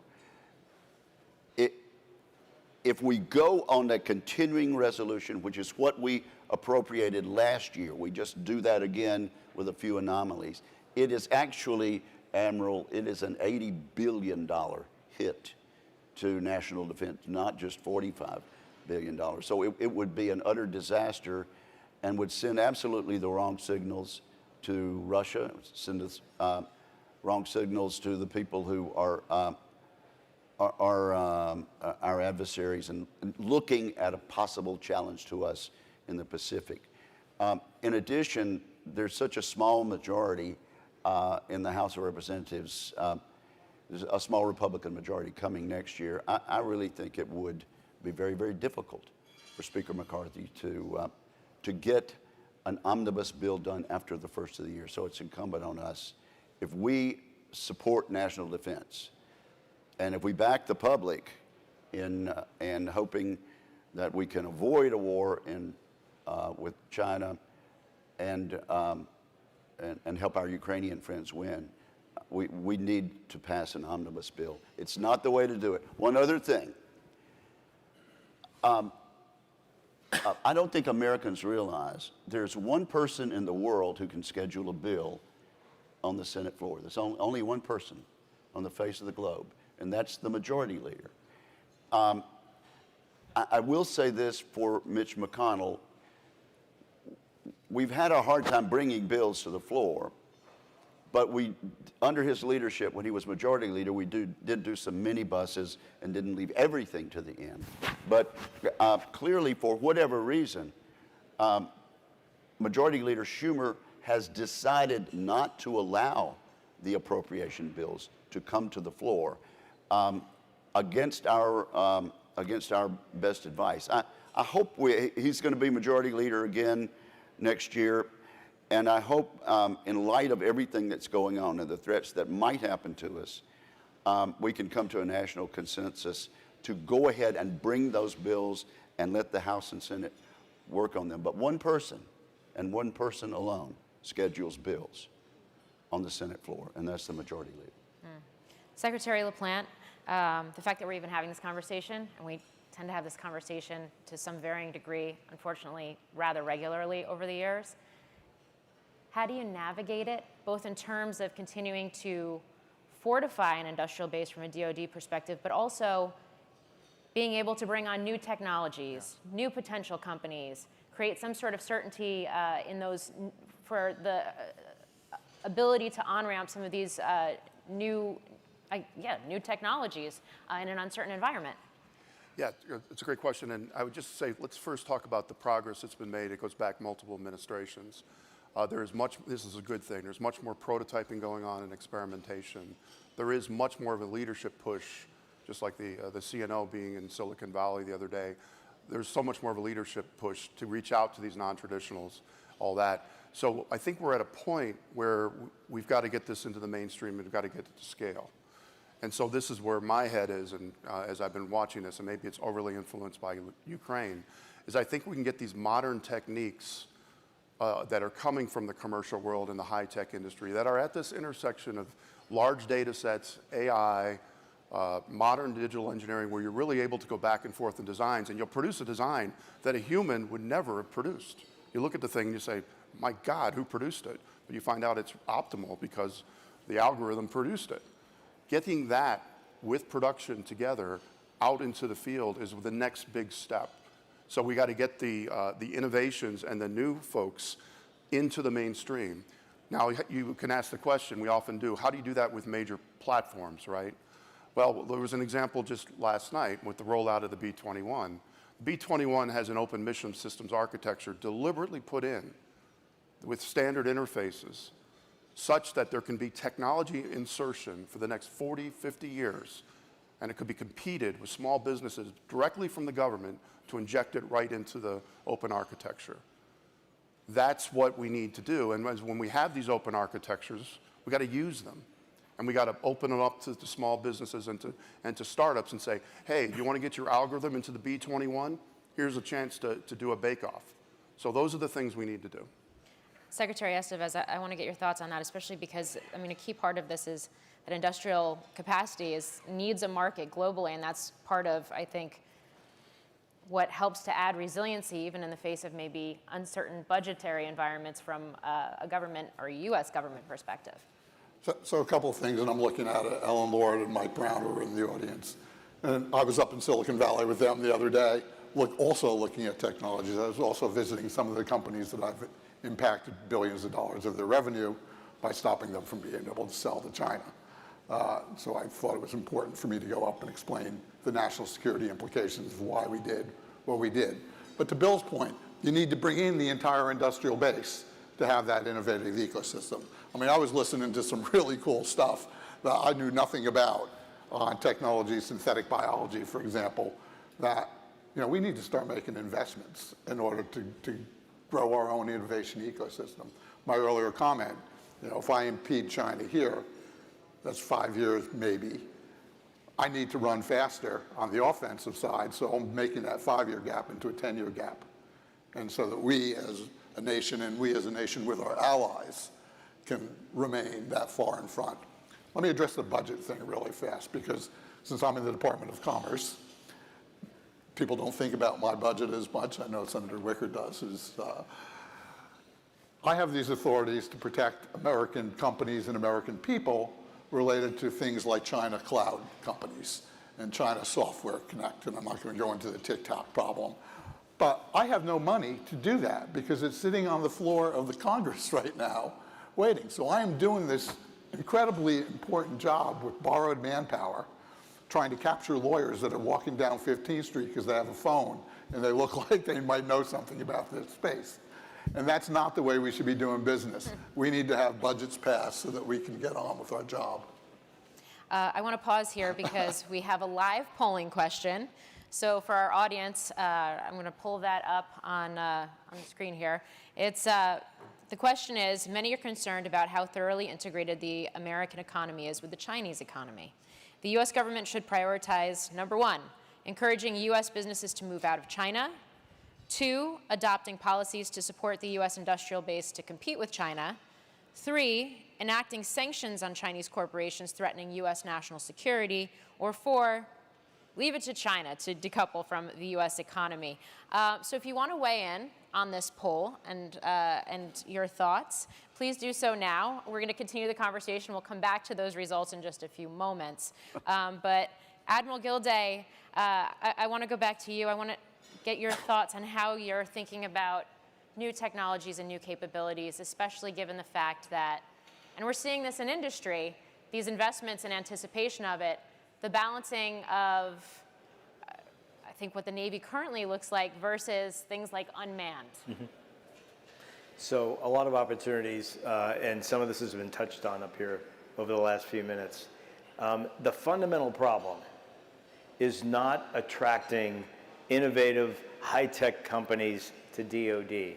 That is not the problem. The problem is transitioning their products into a production line and crossing that 3-year gap. When I think about, there's an ongoing effort right now to come up with ideas to revitalize a system that Secretary McNamara put in place in the 1960s. It doesn't quite work for the kinds of technologies that we want to leverage quickly in a decade of concern. What we want to be able to do is to get the production fast. And a couple of exemplars might be Operation Warp Speed, maybe how we fielded MRAPs quickly a decade or so ago. Those would be exemplars instead of blowing up the whole system. I just look at how do we do that really well? What do we learn from that, and how can we apply it to some of these new technologies? If I go back to the framework that McNamara created, there's a lot of laws, there's a lot of processes in place to drive down technical risk so that we don't scale too early and end up with stuff for hundreds of billions of dollars that doesn't work very well. There's plenty of examples of that. Now, if I think about the high-tech firms that are offering their products, their AI products, their unmanned platforms, these are dual-use technologies, and much of that technical risk has already been driven down. It's already been driven down, and so we could go to the Congress, we can go to our boss, Secretary Del Toro, and he can take it up the chain of command of the Pentagon to say, look, I have a very high degree of confidence that this unmanned platform, coupled with this AI software plug, is going to solve the problem we need to solve, which is to understand the domain in which we operate in much better than we do today. I'm an optimist in terms of where we're headed. Again, I go back to solving that problem, and I think that there are exemplars out there that we should leverage, learn from, and execute off of. We're starting to get some questions from the audience, and I want to weave them into this conversation.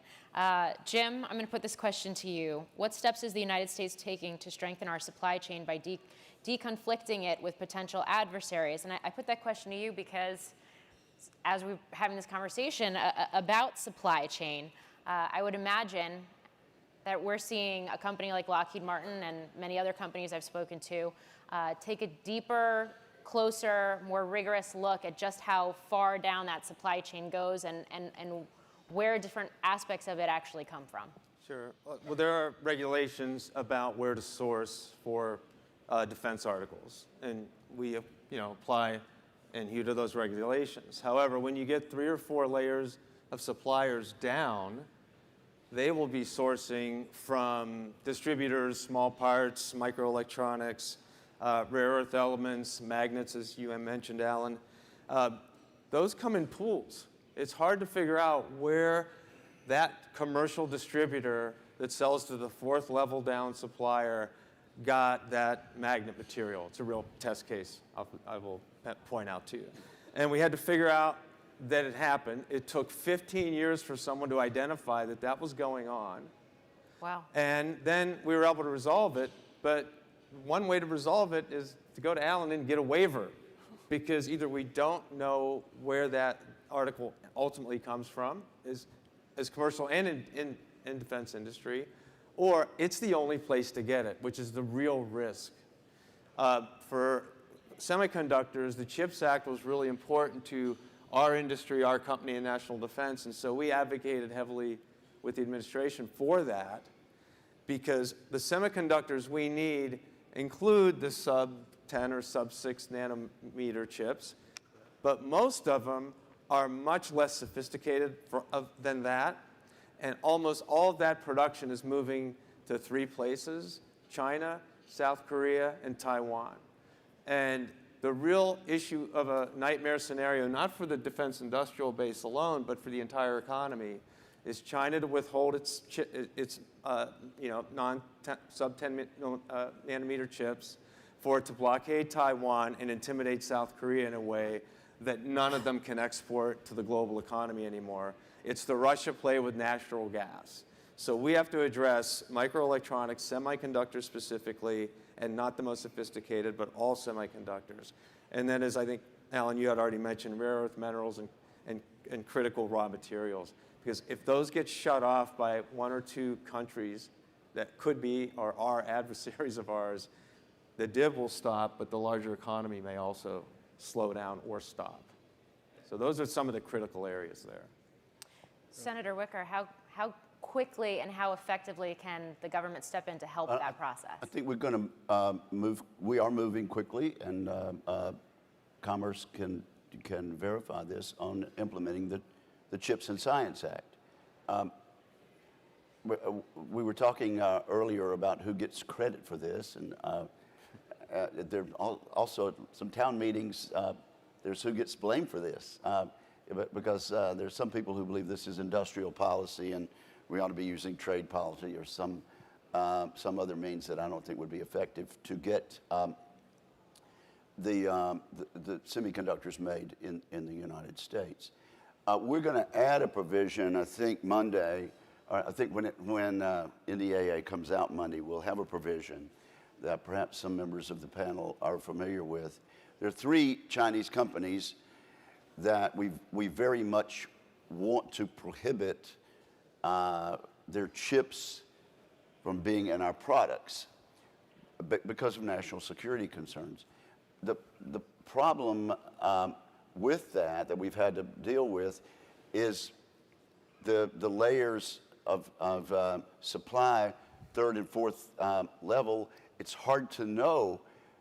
It's hard for the ultimate contractor to know where those chips came from. And so we've had to work this out with a safe harbor clause, and I think we've got it where it needs to be. Also, it will not be fully implemented for 5 years.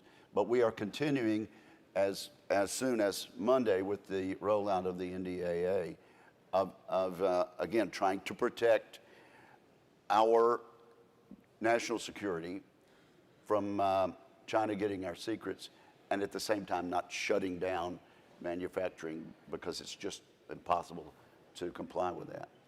So thank you for Commerce for working with us on that.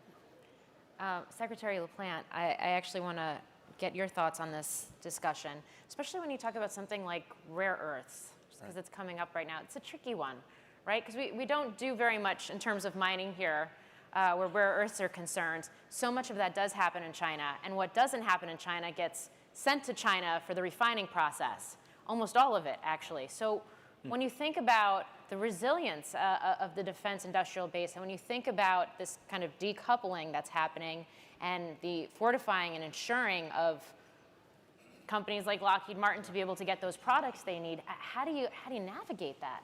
Yeah, I think what we have to recognize is the term that some have used is called weaponized interdependence, which is the recognition by some countries that control of a certain part of the supply chain can actually be used, of course, for their national advantage, whether it's for chips or it's rare earths. I think in the case of rare earths, As has been said by many people, rare earths are actually not that rare. What's the hard part about it is getting it, not just the material, but getting the processing of it and extracting it. And it actually is a technology issue, and it's something that we in this country and with our friends, and this is another piece of it, we're calling it friendshoring, have to start funding new ways to extract the rare earths wherever they come from. That is sort of what China locked up about 30 years ago. They recognized the fact if they could lock into this market. Yes, China has a lot of stuff. They've dug a lot of holes in China. But that's not the key part. The key part is they locked up all the processing. We have to do that too, and it's a high-tech issue. The other piece of it, which I think is related to supply chain, is thinking about buying items as a service, where we do space launch as a service. We have to ensure that they have the right supply chain in it, but then how they do the engineering, how they do the packaging, how they do the manufacturing is up to them. But again, I think that's a tying between the supply chain and also how we buy things. Okay, we have so many questions coming in, which is very exciting. So I'm going to get to as many as I can here, but Admiral Gilday mentioned we've maximized the capacity of America's 7 shipyards. Do we need an 8th or 9th shipyard? If America's shipbuilding capacity is maxed out, should the Navy be able to buy ships from trusted allies with shipbuilding capacity like, for example, South Korea? Yeah, I'm not going to touch the second one. And the first one, the answer is absolutely yes. So what we've seen in the mid-sized ships, that's where we have seen more competition. Austal down to the Gulf Coast, right? Shifting their processes from aluminum to steel. Much more competitive and with work coming their way from the Coast Guard, and they're doing some work for us on the Ford-class carrier. Fincantieri up in Wisconsin is another mid-sized company that's come online here recently with frigate. We need to incentivize the entry of additional companies into this market, make it more competitive, give us more capacity. We've been fighting ground wars, obviously, for the last 20 years. And so because that's been the priority, the nation has not made investment in the recapitalization of the United States Navy as high a priority as we probably should have. So now we're playing catch-up ball. So again, the Congress is being great at trying to, optimize, maximize those production lines. But we need more shipbuilders, not just for the United States Navy and the United States Coast Guard, but also for the commercial industry. That is also a demand signal there. We have significantly downsized the number of shipyards we have in the United States. Over my lifetime, it's gone from 60 shipyards that supported DoD down to just 7. You could say the same thing for aerospace companies, over 50 down to maybe 5. Space launch companies that build spacecraft cut in half from 8 to 4. And so the trends are not good. But it is a challenge, I think, from a workforce perspective in a society where our manufacturing demographic has essentially been cut by 35% over the past 3 decades. And so it's not just the shipyards, it's also the ecosystem that supports them. It's vocational schools in terms of education. It's the Department of Commerce, the Department of Labor, the Department of Education kind of pitching in and shouldering this with us. It's wage incentives. It's a number of things that I think we can think about in terms of revitalizing this critical part of the United States economic sector. Senator Wicker? Oh, I was just thinking, tomorrow's headline, Gilday refuses to rule out buying Navy ships from Korea.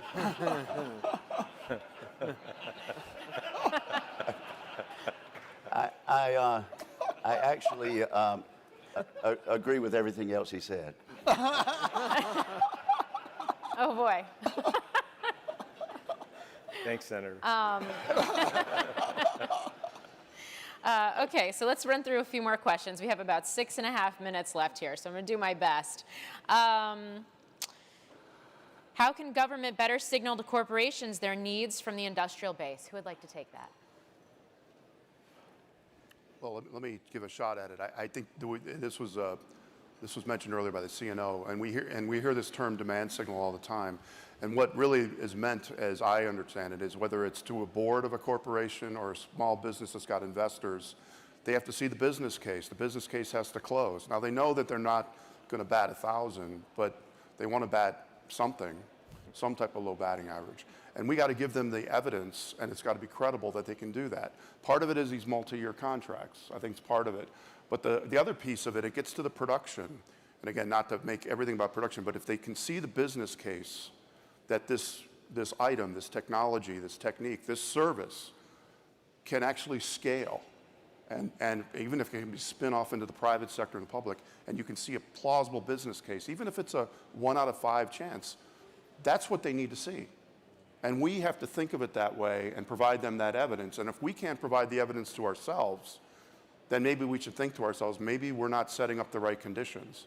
So I think it's not just the focus on the technology, but the focus on the business case and what closes the business case for corporations and for investors and small companies and startups. Jim?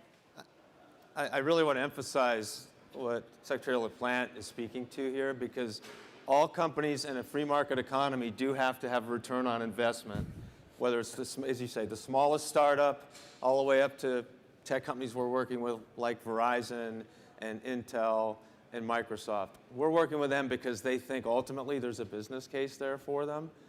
But there are some other aspects of working with the Defense Department or the Federal Acquisition Regulation that really inhibit those business cases for everybody. You know, one is, how do we balance the level of compliance and oversight with the cost of doing it? A lot of small and medium companies won't engage, and we are trying to get them in, especially the tech companies, in our space, because for them to set up the compliance infrastructure with no revenue yet coming in is just something they can't do. Another one is to minimize the suppliers funding the government, which happens in a couple places. Pre-funding of materials and labor of a contract you've won during the time it takes to definitize that contract, which could take 6 months or a year. Small and medium companies can't afford to do that. Another one is to maintain a robust level of progress payments. It went to 90% under COVID. It may go back to 80, but let me tell you that that flow-through of 90% kept a lot of companies in business.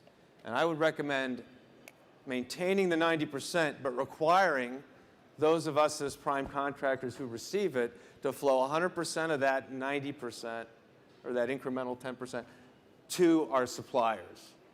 That should be part and parcel of that rule. It isn't today, it should be, because we're really trying to protect those small and medium suppliers with that change in the ruling. And then expand, as you said, Bill, the use of block buys, long-term agreements, because you've got it. We went to our board, frankly, and this is Lockheed Martin. It's the largest aerospace company at the moment by revenue in the world, for a $6 billion approval for digital factories. It was going to take 8 years to do. And we had to make our case to our board that that was going to get a return on investment. As big a company as ours, we had to get that case. And you know what we got approval for? The first $500 million. We've already almost spent it, but you know, that's the way industry works. You've got to have a viable business case, as Dr. LaPlante is saying, especially if you want to get new entrants, because if they don't see it, their board or their private equity firm owner is not going to encourage them or even enable them to get involved. We want them involved, especially in the tech space. The panelists all seem to agree that the U.S. has a long-term production capacity problem, particularly when compared to China. What steps do we need to take to expand cooperative development and production with U.S. allies and partners and leverage their combined capacities to offset this disadvantage? And how can we do that in a way that sustainably supports the health of the U.S. industrial base? It's a big question. Who would like to start? I hate having to take it again, but I'll just have to start because I'm sort of a bit in the middle of this with the Ukraine group that the Secretary has pulled together, where we have 50 countries around the world huddling on how to help Ukraine. My equivalents are now meeting, the national armaments directors.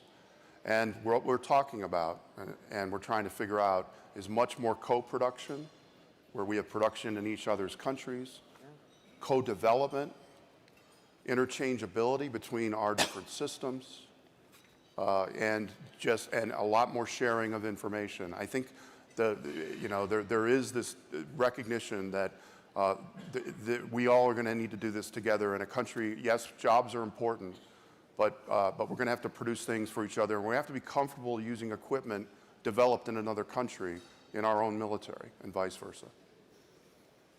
Would love to get your thoughts on this, Secretary Estevez, from the commerce side, and as we have had this conversation about decoupling.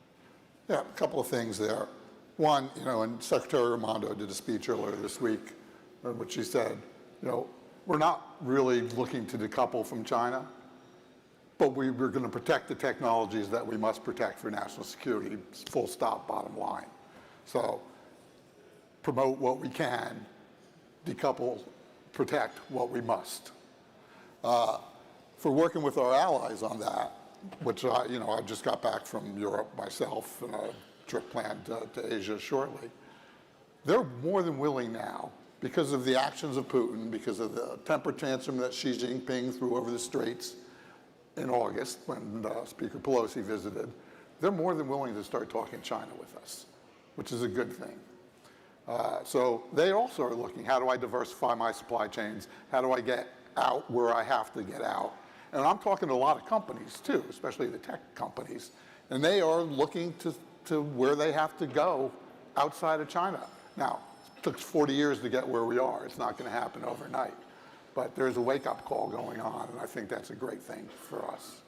Okay, we are out of time, unfortunately. I think we could have this conversation for the whole rest of the day, but maybe that's just me and I'm partial to the topic.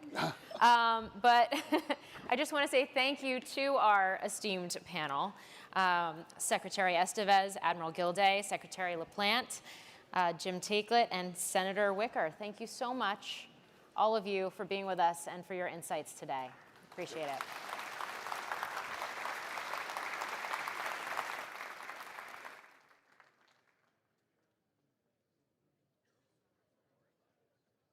Ladies and gentlemen, this concludes Panel 3. Panel 4 will begin in 5 minutes on this stage. Panel 5 will begin in 5 minutes in the Presidential Learning Center. Thank you.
Ladies and gentlemen, please take your seats. The panel session is about to begin.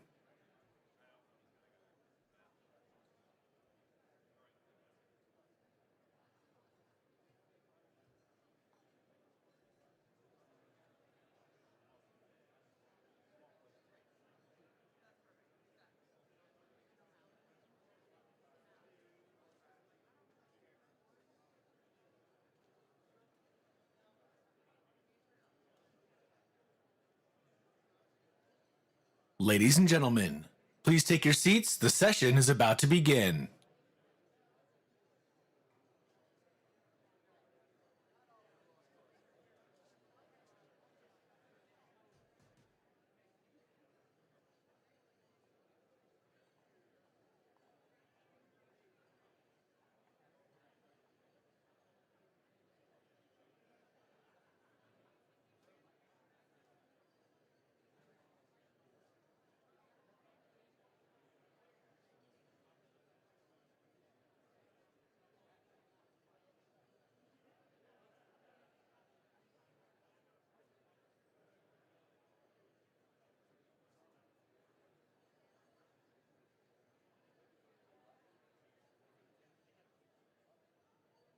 Ladies and gentlemen, please take your seats. The panel session is about to begin.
Ladies and gentlemen, please take your seats. The session is about to begin.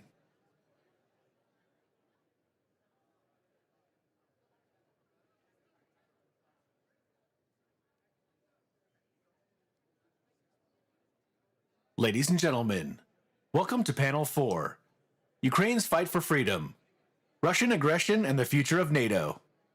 Please welcome to the stage Ms. Jennifer Griffin of Fox News and our distinguished panelists.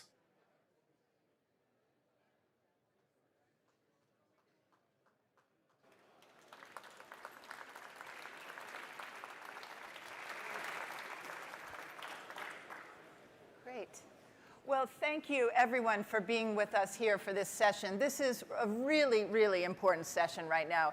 Ukraine's fight for freedom, Russian aggression, and the future of NATO. It couldn't come at a more important time, and I want to welcome Senator Joni Ernst of the great state of Iowa. She is on the Senate Armed Services Committee. Honorable Christine Wormuth, Secretary of the Army. General Chance Saltzman, call sign Salty. He's the new head of the U.S. Space Force, and this is the first time he will be speaking publicly since taking on that very important role. And Greg Hayes, CEO and chairman of Raytheon. Raytheon, of course, the Javelin missiles at the start of the Ukraine conflict. We saw the damage that they did and how they sent the Russians back from Kyiv away from the target that they had wanted, the capital. So we've all been watching. You could say that the Javelins were the MVP of the early weeks of this conflict. Maybe co-MVP with the Stinger. With the Stinger as well, also made by Raytheon.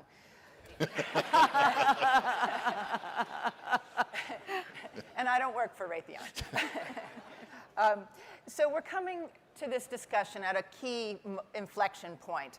You have a new Congress coming in, Republicans indicating that they may curtail support for Ukraine, cut back some of the funding. You have winter that has come. You've got the Russians that have been forced to retreat from key locations like Kherson. The Ukrainians still have the will to fight. They've outlasted anyone's expectations. You've got reports of U.S. weapons stockpiles that are strained, that they may not be able to continue at the pace. They're having to go around and find allies who can provide some of the weapons because it takes so long to get these weapons manufactured. You have a frustrated industry that would like the Pentagon to move faster. You have a frustrated Pentagon that would like industry to move faster. You have the NATO alliance being tested like it hasn't been ever before. So we'll talk about the way ahead in Ukraine, how this war likely ends, and what we can do to make the outcome so that the Ukrainians can win.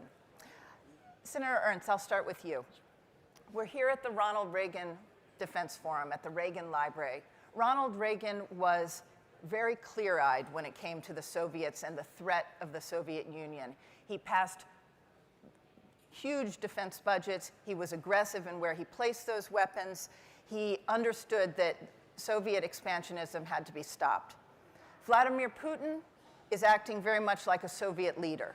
He's trying to erase the outline of the map of Europe. Why do so many Republicans seem to be rejecting Reagan's core beliefs today and embracing this neo-isolationism that we're seeing? I think we have seen this through a number of iterations, different administrations, not just Republican administrations, but turning more inward rather than focusing outward. And Reagan, of course, we know the famous phrase, peace through strength. That's what we need to continue to build upon.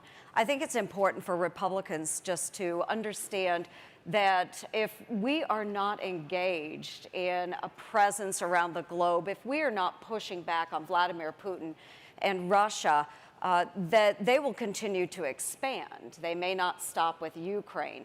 And do we want to live in a world that is dominated by China and Russia? That would be the key question there. And I think the answer that Republicans would have is that, no, we don't want to live in that type of world. So let's continue to press. Let's help the Ukrainians make sure that they're defeating the Russians. But do you think that House Republicans will cut aid to Ukraine? And have you discussed this with Kevin McCarthy? I have not spoken directly to Kevin McCarthy, but I have spoken to a number of other House Republicans that believe very firmly we should be supporting the Ukrainians. We should be promoting peace through strength. Unfortunately, we're beyond that point now with Ukraine, but we need to continue to arm them so that they can win this fight, deter the Russians in the future. General Saltzman, you were the first general officer to be promoted to the newly formed Space Force. You were a missile officer. You were an expert with the Minuteman III. You were the operations officer in 2007 during the Chinese anti-satellite test, which shocked the Pentagon, shocked the national security establishment. Take us behind the scenes during that test, what you learned and how you're applying it in Ukraine. How is Space Force involved in Ukraine? Well, thank you, Jennifer. I think back on that time quite often, in fact. 2007, I was Chief of Combat Operations in the Joint Space Operations Center at the time.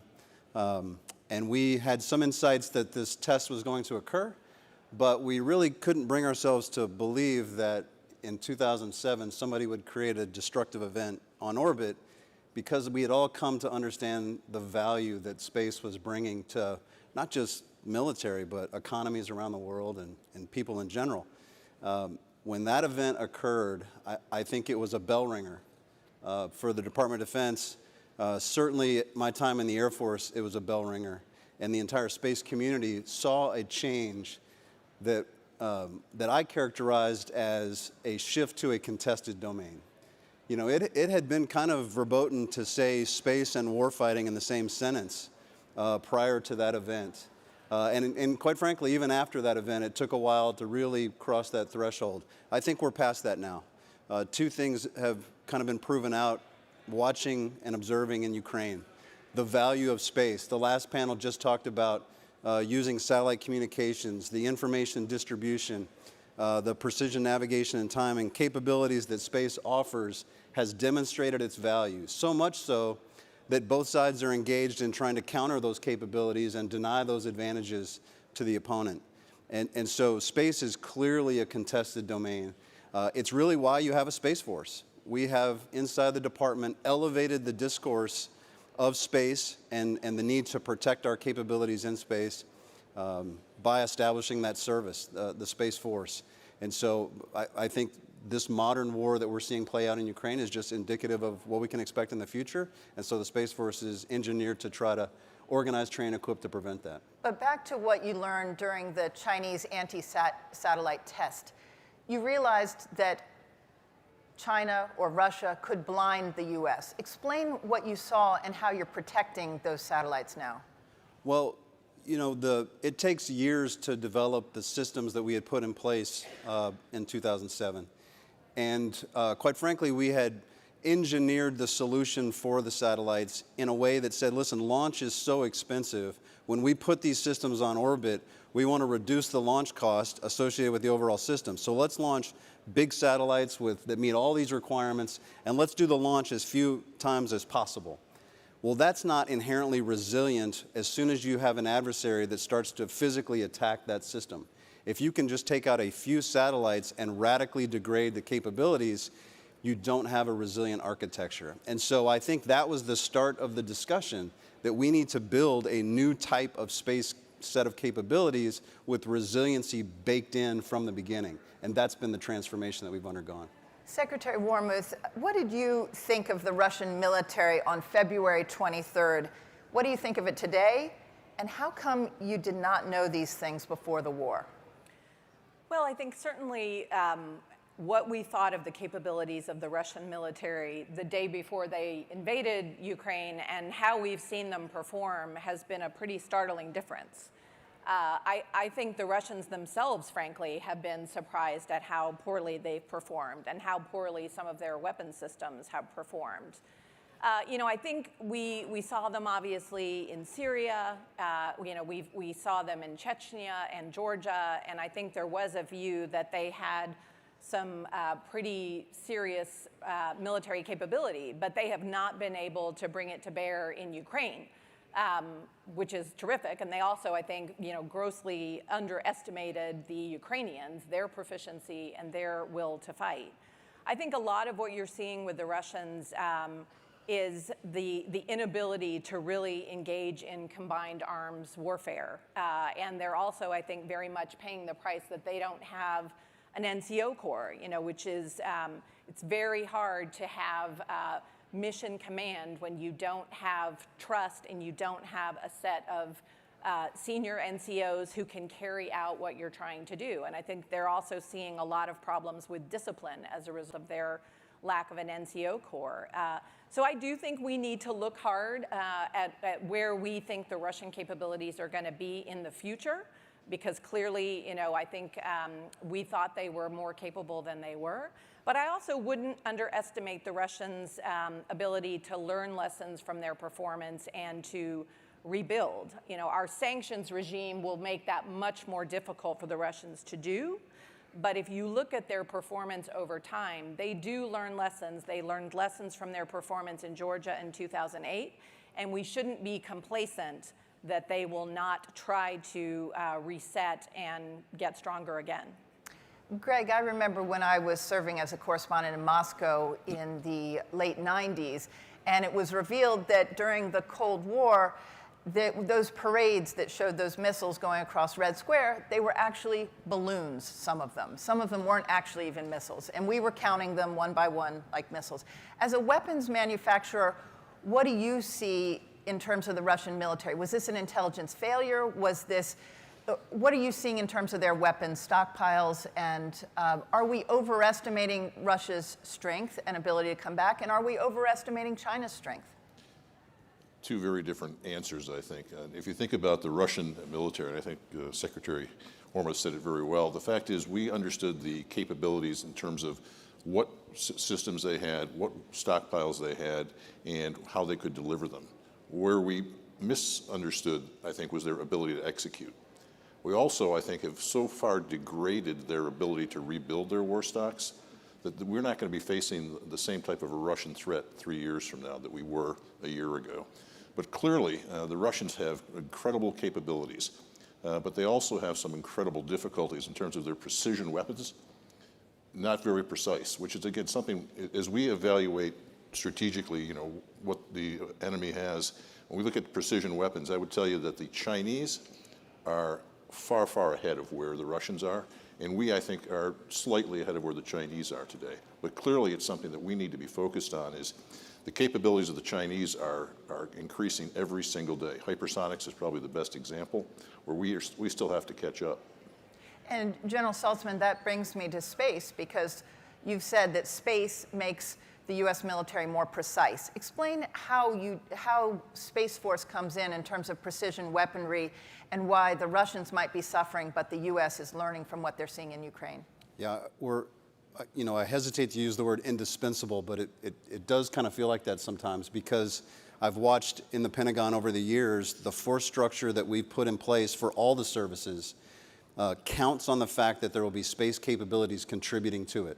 Whether it's with precision munitions enabled by the GPS constellation, whether it's over-the-horizon satellite communications, whether it's the indications and warning provided by ISR on orbit or missile warning, et cetera. We've built our force structure assuming we would have access to those capabilities. So now we have to make sure that we will continue to have access to those capabilities. And I just want to highlight something the Secretary said, because I think it's so important. If we think we can just buy the best arsenal, we are going to have half of the equation met. Of course, you're probably not going to be successful in modern warfare unless you have high-tech weaponry. And this group knows this better than most. But it's the tactics, it's the training, it's the experience, it's the joint interoperability, it's the ability to work hand in glove with allies and partners. That takes a lot of time, energy, and a different kind of set of tools, whether it's simulators or range activities with exercises. All of that is critical to turning an arsenal into a military force. I think we're observing that in Ukraine. And from a space standpoint, I'm looking at the transition from a benign space environment to one that's contested, and I know that both sides of those equations have to be true. Greg, let's talk about the Javelins and these anti-tank missiles that were so decisive. You've said that the DoD has not bought a Javelin or a Stinger since 2002, and now they want 10,000 of them. So how did that happen? So just to be clear, the Stinger was developed in 1977. It went into service in 1982, and it was procured by DoD. Our last contract was in 2002. The Stinger was incredibly effective in Afghanistan with the Mujahideen. It's been incredibly effective, even though the technology is 50 years old. The Javelin is actually, it's a little bit different story. The Javelin has been in continuous production. We're actually on the 4th lot. And we, working with Lockheed Martin, our partner on Javelin, have been able to continue to update that. And we're actually building those at a rate of about 400 a month. The problem is we have consumed so much supply in the first 10 months of the war. We've essentially used up 13 years worth of Stinger production and 5 years worth of Javelin production.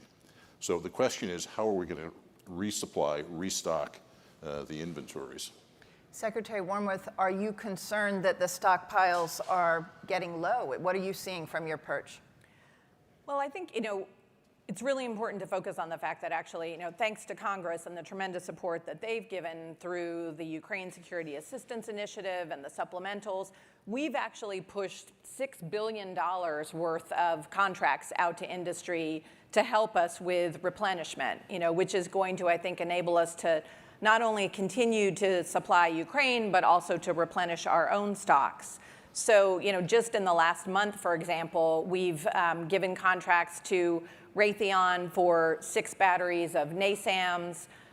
We've also given you contracts for Excalibur. We've put out contracts to General Dynamics, IMT Defense, and one other company to increase production of 155 millimeter ammo, which has been critical to the Ukrainians.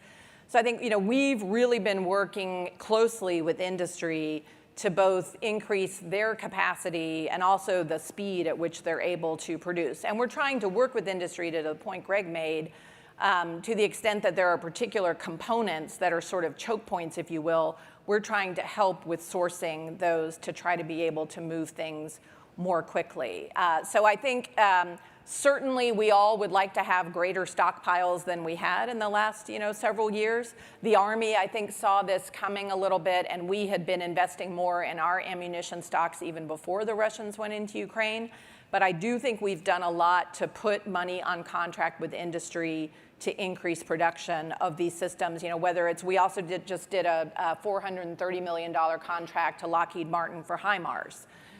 So we're working on it, and I think we're going to ramp up. And we've also spent a lot of time with our NATO counterparts. Bill LaPlante has met with the armaments directors at NATO to get the Europeans to increase their production. I mean, we shouldn't have to do this by ourselves. Can I just give a shout out to, I think, to Secretary Wormuth's point. President Biden made a decision in July to put NASAM systems into Ukraine. We went to the Pentagon within 3 or 4 weeks. We sat down with Bill LaPlante, and I think Doug was there, Doug Bush. The great Doug Bush. The great Doug Bush. And he took it upon himself to say, we're going to get this done in 30 days. And a procurement process is typically a 6-month process, right? You go through all of the paperwork and the cost and pricing data. And Doug cut through all of that. And in 30 days, we had a contract for the first 2 NASAM systems. They were delivered 3 weeks later. They're in country. They're hugely effective.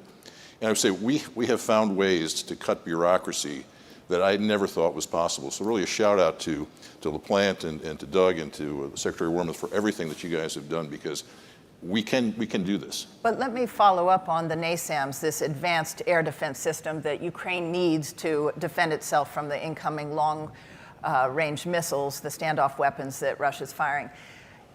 It's great that you cut through the bureaucracy for those 2 NASAM systems, but now they want 8 more, and it takes 2 years to build that air defense system. And now explain what you're having to do to go around to allies and what the Pentagon has come up with as a solution.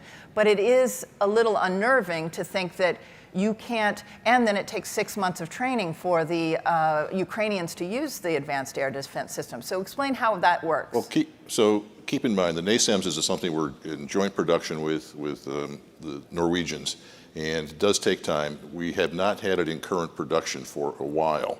The fact is we have delivered a number of these systems to some countries in Europe and the Middle East, and it's different than the Patriot. The Patriot, we make 1 Patriot system every single month in our factories in Andover, Massachusetts. Great system, but it's in regular production. With NASAMS, we're going to have to ramp up production really from zero here. The good news is there are systems that are deployable, and I'll defer to the Secretary to talk about what we're doing, but we do have options.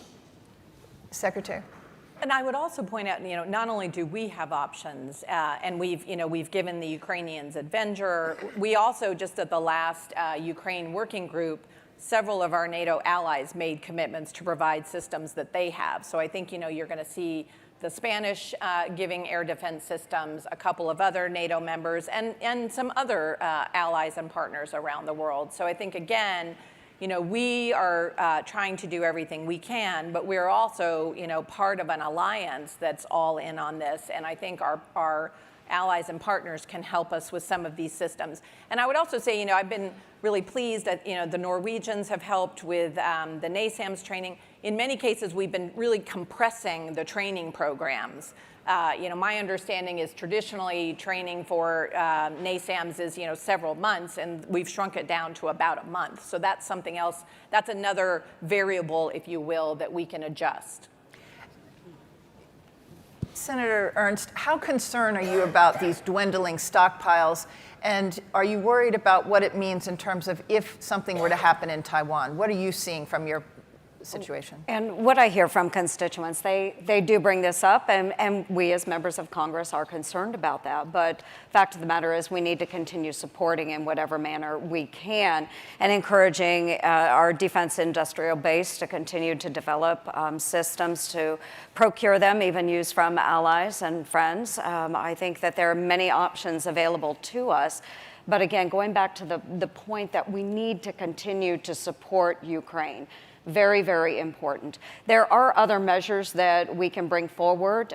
One proposal that I have has been to employ the Gray Eagle in Ukraine. This is a drone. Explain the Gray Eagle. And this is an unmanned aerial vehicle to gain air superiority over the skies of Ukraine. We know that the Iranians are outfitting the Russians with their own drones.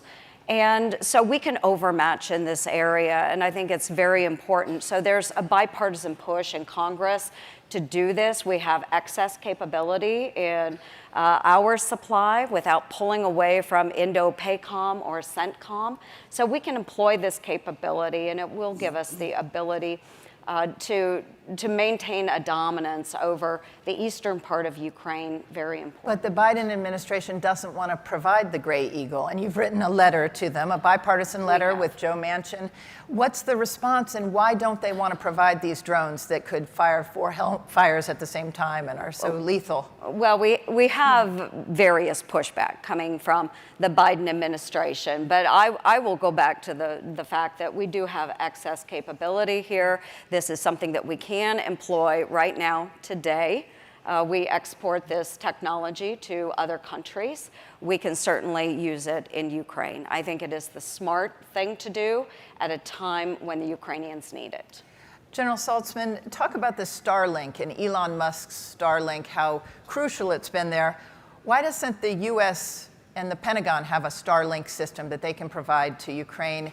Why so dependent on one individual like Elon Musk? Well, we do have a Starlink. It's just owned by Elon Musk,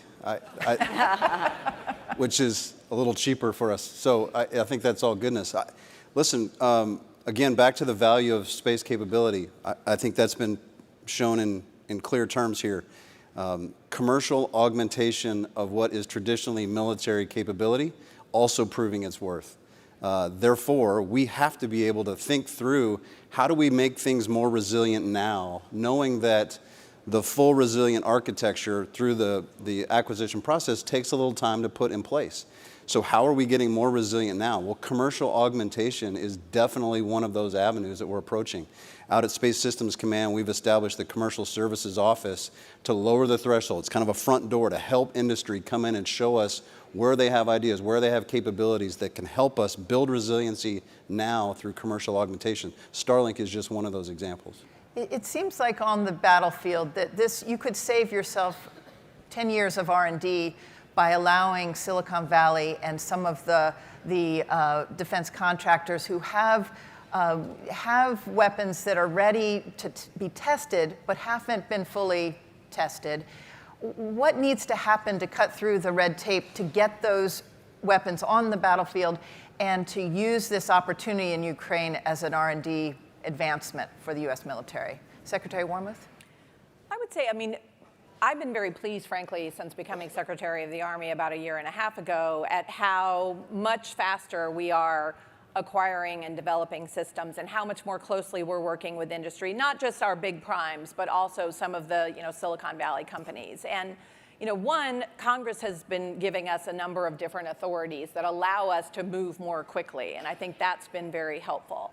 Another thing the Army has done is we established Army Futures Command in Austin, Texas in 2018, and one of the things that we have under AFC is something we call the Army Applications Lab. And this is actually a group that is specifically charged with working with Silicon Valley, working with startup, working with small companies that don't normally work with the Army, and helping them figure out, frankly, how to get into our acquisition system. And we've been able to do some pretty interesting things through that mechanism. So I think, you're always going to have more requirements, if you will, and more hurdles to go through, when you're building something for the U.S. military that has to be safe, that has to work. But I think we have sped up our processes in a pretty significant manner. Can I yes, real please. quick piggyback on that? Because I think it's a very important point that the Secretary is making. In our business where we organize, train, and equip, we're talking right now about some tactical decisions, like near-term realities that we have to manage and we have to help out however we can. But our job is really to think in longer terms. How do we set the stage so that when we need to go fast, we'll be able to go faster? There's whether it's policy shifts, whether it's setting up infrastructure, interoperability standards, so that when we pull capabilities in, we can test and develop and integrate it faster. These are the long lead items that we do now before we get into those tactical decisions, because your decision space is so much more constrained in the tactical environment. Our job is to make sure that we've cut through the red tape beforehand. We've put the infrastructure in place to make us go faster, allow us to go faster. Supply chain security. Those are the things we need to be thinking about now, I think, that gets us maybe out of the tactical realm and into more of the organized, trained, equipped for the long term. Greg, what are you seeing from the industry? If I might, we have incredible capability that has yet to be deployed in Ukraine, and that is really a political decision, not a military decision. I'm thinking high-energy lasers that can shoot down drones, very, very quickly, very, very effectively. We've demonstrated this many times. We have high-energy microwave loitering munitions that can also take out drones. We have the Patriot anti-air, anti-missile system.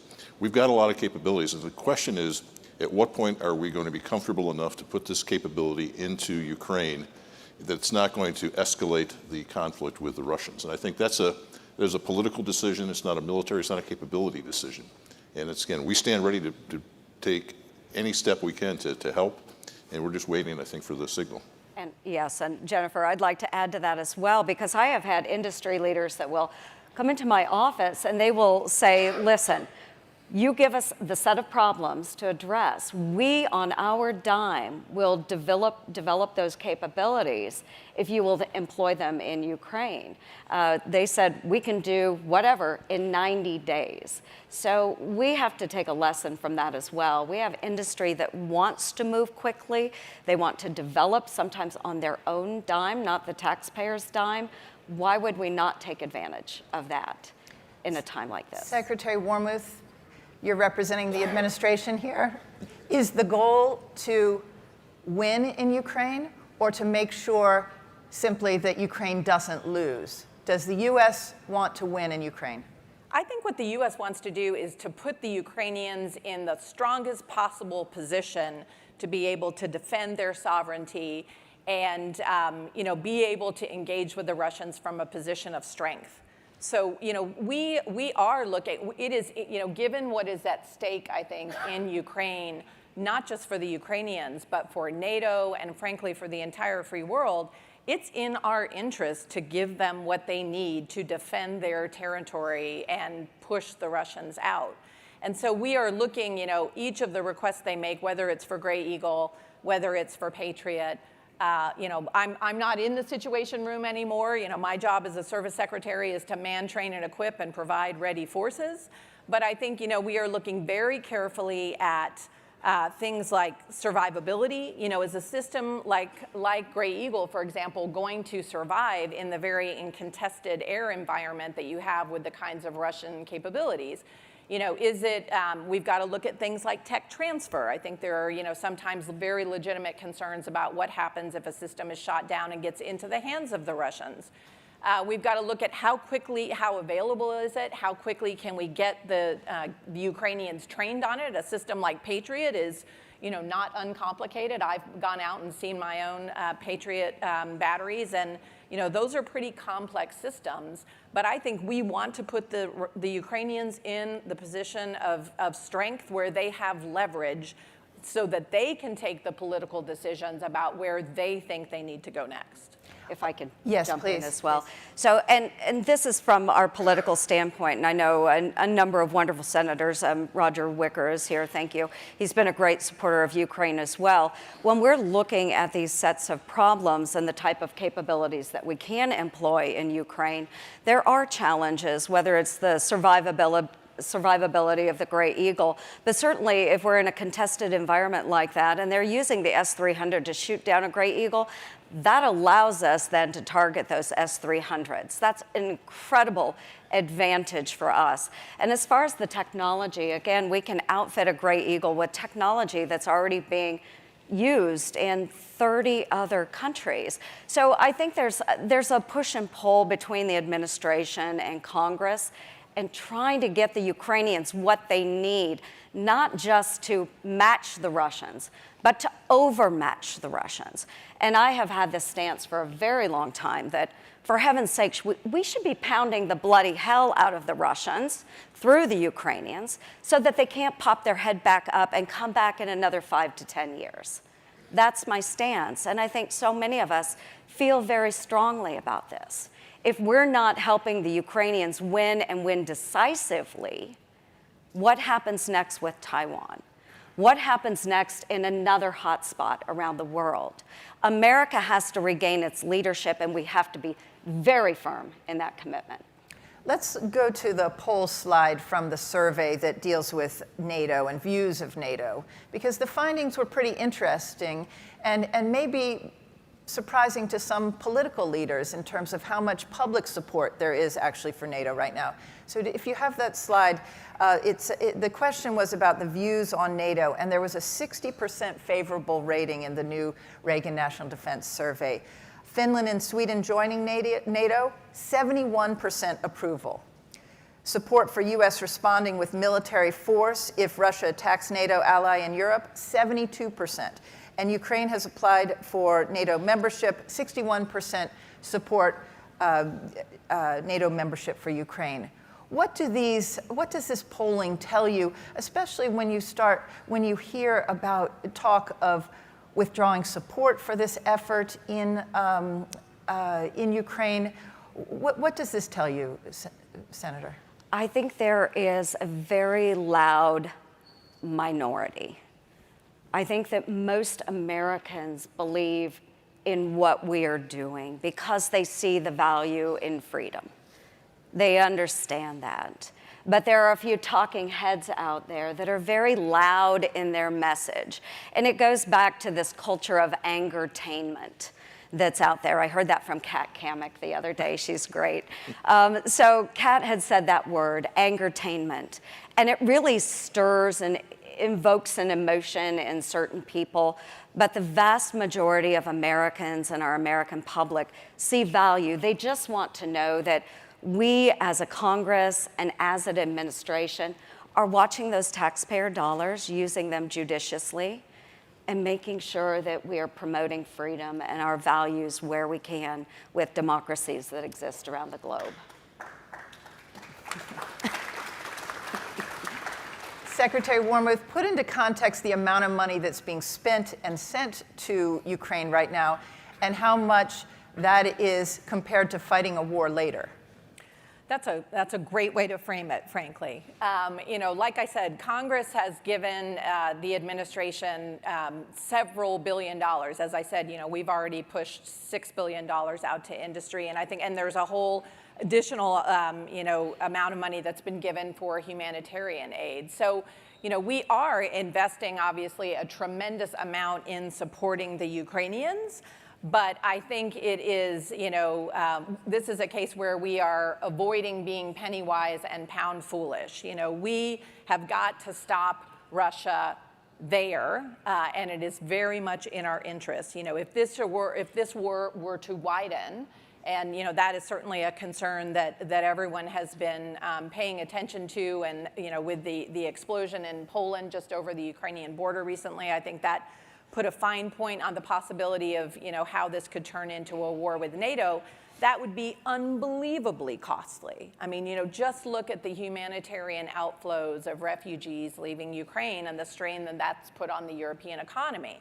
So, I would certainly make the argument to any American that the money that Congress has given us to provide material support to the Ukrainians is incredibly well spent in terms of American security.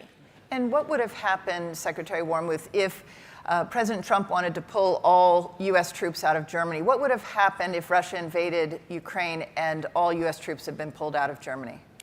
Well, I think it would have been much, much harder, obviously, I think that, would have been even more of an invitation for Russian aggression and for Russians to be, to overstep. But it would have made it much harder for us to respond as quickly as we did and to be able to reassure our NATO allies, in Poland, in the Baltic republics. I mean, because of investments we have made in Army prepositioned stocks in Europe, we were able to send a brigade combat team, an armored brigade combat team, to Germany in a week. And they were able to draw their equipment out and, go into the eastern flank. It would have been much, much harder to do that had we not had the kind of footprint in Europe that we have today, and which has, frankly, grown. I mean, we now have 100,000 U.S. Military personnel in Europe right now, almost half of which are Army troops. So our posture in Europe has obviously become more robust since the invasion. Jennifer, if I could, the numbers on the poll, I think, also indicate that there's broad public support for honoring our commitments to allies. And that if we're going to engage militarily, doing it with a group of allies is a more positive effect. It is a real asymmetric advantage that the United States has, that we can draw a coalition together, that we can build allies and partners of like-minded nations to attack aggression, to deter this kind of activities. And you've just set up a NATO Space Force or Space Command in Europe. Why was that necessary? How revolutionary is that, and what will it be used for? Well, the NATO partners, many of them are recognizing the importance of space the way the United States did, and they've all grown varying levels of space capabilities. What you're talking about a year ago, I visited Ramstein Air Force Base, where NATO has established a space air ops center, a space center, ops center. And when I was there, it was very nascent. It was a few rooms, a few computers, a few international officers getting together, collaborating. It is now really a nexus of information sharing, of figuring out how to integrate space capabilities into NATO to strengthen it, to leverage capabilities more adequately. So, is that because you're concerned about cyber attacks, the increase in cyber attacks in Europe? I think it's more because the value of space and cyber is known as a force multiplier across the entire Allied force.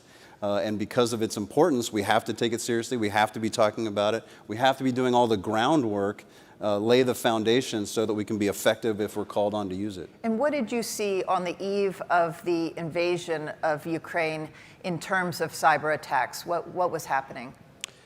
Just got to sit through the last panel and hear General Nakasone talk about the fact that there were concerns about the vulnerability of the networks in Ukraine. But with some attention given to it, with some planning, with some defensive efforts, they were able to basically mitigate, by and large, the net effects that any cyber attacks could have. And so this is something that we can mitigate. This is something we can defend. This is not a problem set that's unsolvable. We just have to dedicate the resources, build the policy structures, and put the resources against it. Let's go to some of the questions. We have a few minutes left from the audience. How should the United States respond to countries assisting Russia with its invasion? Senator Ernst? Say the question. How should the United States respond to countries assisting Russia with its invasion? Well, there are a number of ways that we can be assisting, but the point is there are other countries assisting, and so many Americans get lost in what we're providing from Congress through the DOD that we do forget there are other countries that have really stepped up to the plate to deliver. The UK is one of our greatest partners in this effort. Of course, Poland has taken in so many of those 10 to 15 million people that are displaced within Ukraine. Many of them have flowed into Poland, and they have taken those folks on as their responsibility. But we can also assist through the regular aid that is flowing out of the United States. I do have some concerns with the humanitarian aid that we are providing to Ukraine. The dollars that we have contributed, the United States has given about $10 billion for humanitarian purposes. Over 70% of that $10 billion has gone to the United Nations. And the aid is flowing out through the United Nations. But folks, Russia sits on 6 of the 8 executive boards of the committees that are involved with humanitarian aid. So that means Russia actually has a say in where some of that aid is going. So we need to focus on making sure that any aid that is coming from the United States is not being determined by Russia where it goes. Let's focus less on sending those dollars to the UN and use folks like USAID, or just make sure that the dollars are going directly to those contributors, those vetted American partners that are serving in Europe and Ukraine. Greg, right now, Russia is relying on North Korea and Iran for their weapons supply. What more could the U.S. be doing to make sure they can't rebuild any of these long-range missiles, these advanced weapon systems? What more should Congress be doing and the administration be doing with regards to sanctions? You know, there's very little leverage we have against the North Koreans or the Iranians, obviously, at this point. I think the best thing that we can do is continue to enforce very forcefully the sanctions, especially on high technology. Chips, I think, is most important. I mean, modern warfare is going to be based on silicon chips. And the fact is, Russia does not have the capabilities necessary to actually rebuild their inventory without Western or Asian, be it Chinese or Taiwanese chips. I think we have to continue to put pressure on the Chinese not to support the Russians. And you know, so far, I would say that their response has been better than I would have expected, given the alignment between the two. They've pretty much stayed out of it, haven't they? Despite some training exercises. They really have. President Xi's watching very carefully. But I think, again, enforcement of the sanctions, it has to be paramount, and we cannot allow the Russians to rearm. And I think that will degrade.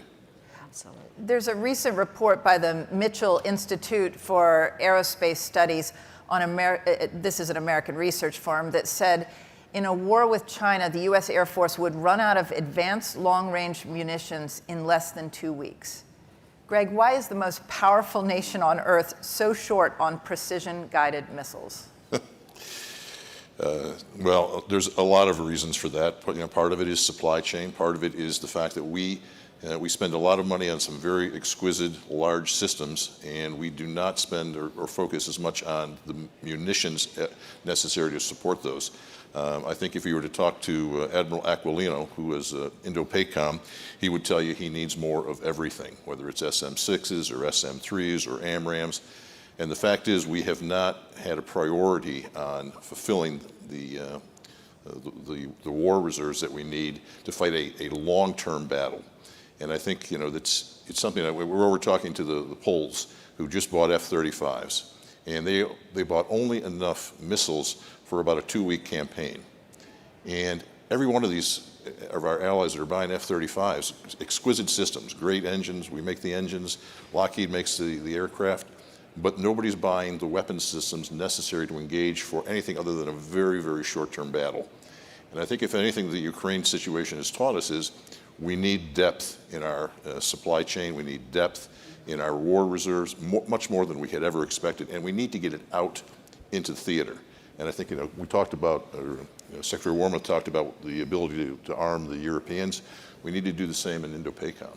And Secretary Wormuth, if you could erase the procurement process, rebuild it, and start over, how would you make this more efficient? There you go. Oh, it's like, can I phone a friend, Doug Bush? Frankly, there have been so many blue ribbon panels that have looked at acquisition reform over the years. I have lost track of them. But I think, we can always look at our milestone process and see if we can simplify that. Again, I think Congress has given us a couple of new authorities that have been very, very helpful. But I think one of the things I think that we could be doing, that we are starting to do in the Army, is just have a much more iterative cycle with industry, where one thing that the department and certainly the Army has done for many, many, many, many years that we are no longer doing is coming out with a requirements document for a system that is 500 pages thick, doing that kind of inside of our tent, and then throwing it over the transom to industry and saying, okay, figure out how you can build this. Now we're much more in a partnership and in a dialogue where there's back and forth in that requirements conceptual development. And I think that is speeding up the process. So I'm sure there are other things that could be done. But the fact of the matter is, in government and industry, we don't have the luxury of wiping the slate clean. We are where we are, and we have to sort of work from where we are. If I just might add to that, I think two things that would be very helpful. One is multi-year procurement, and it's a very difficult thing to do because appropriations are done annually. But the fact is, we know we're going to build 10,000 Stingers, we're going to build 10,000 more Javelins. All I need is someone to say, yes, we're going to buy them if you build them. And let's get on a multi-year for 5 or 6 or 7 or 8 years. We can drive the cost down, we can get the supply chain committed to invest what they need. But that's not the way the acquisition system works. Everything is annual buys. And so I think that's the first step, is thinking about how do we do multi-year, and then also how do we aggregate demand between the US and NATO.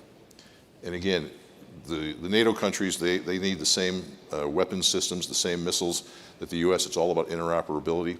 But to be able to get all of that demand signal in one place, and we can say, okay, we don't need 10,000 Javelins, we need 20,000 Javelins.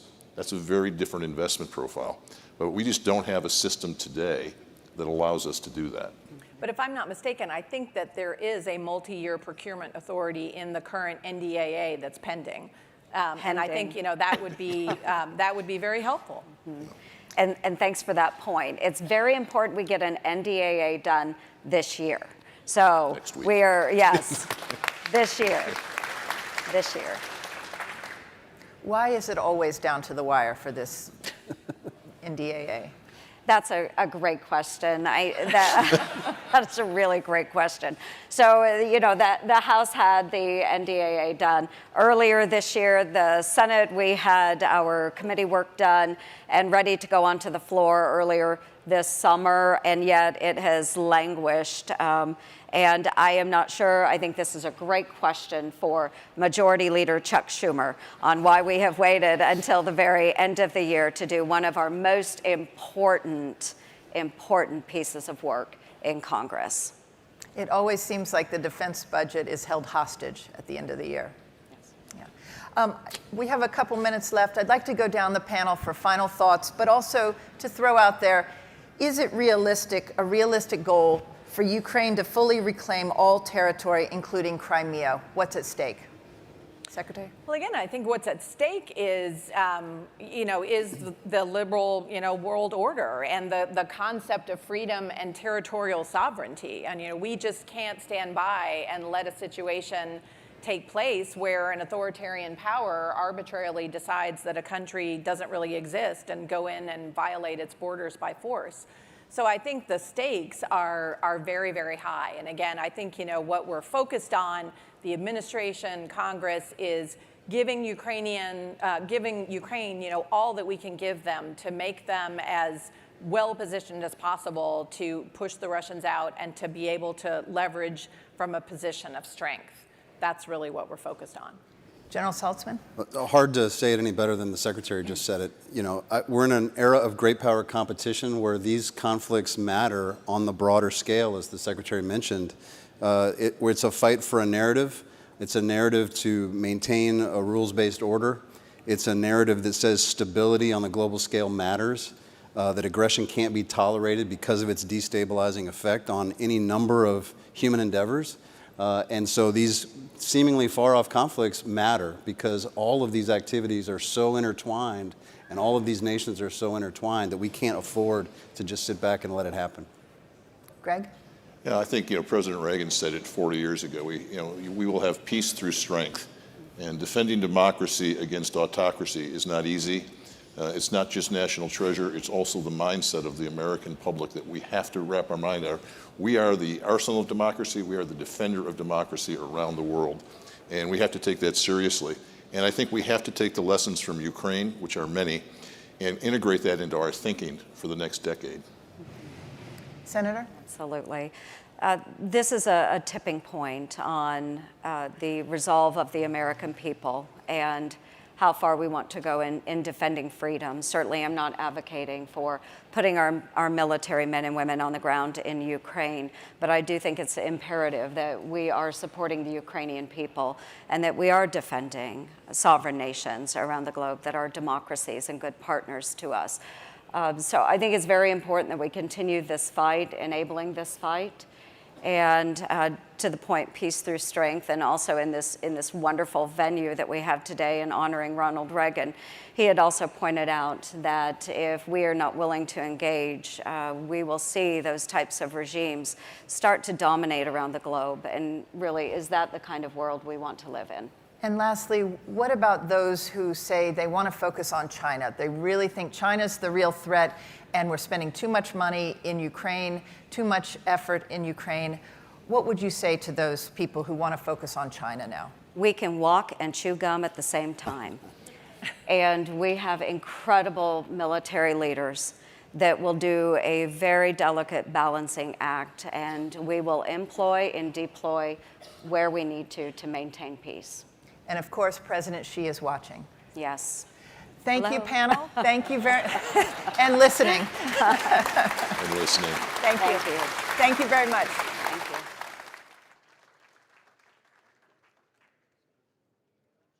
Ladies and gentlemen, that concludes panel 4. Please make your way to the first floor where our luncheon discussion with Secretary Lloyd Austin is about to begin.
Ladies and gentlemen, please take your seats. The session is about to begin.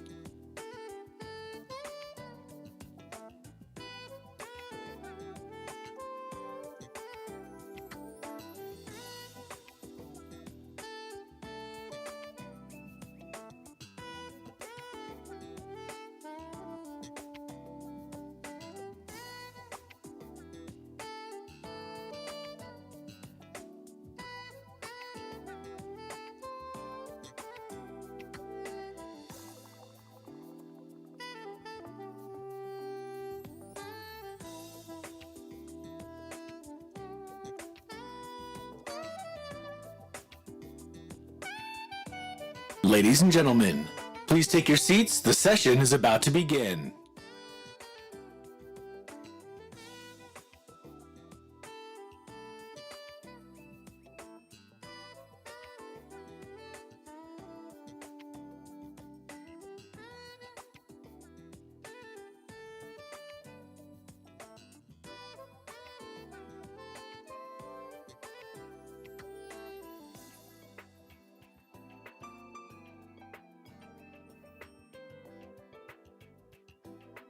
Ladies and gentlemen, please take your seats. The session is about to begin.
Ladies and gentlemen, please take your seats. The session is about to begin.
Ladies and gentlemen, please take your seats. The session is about to begin.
Thank you for the kind invitation and the opportunity to briefly address the distinguished attendees of this year's Reagan National Defense Forum.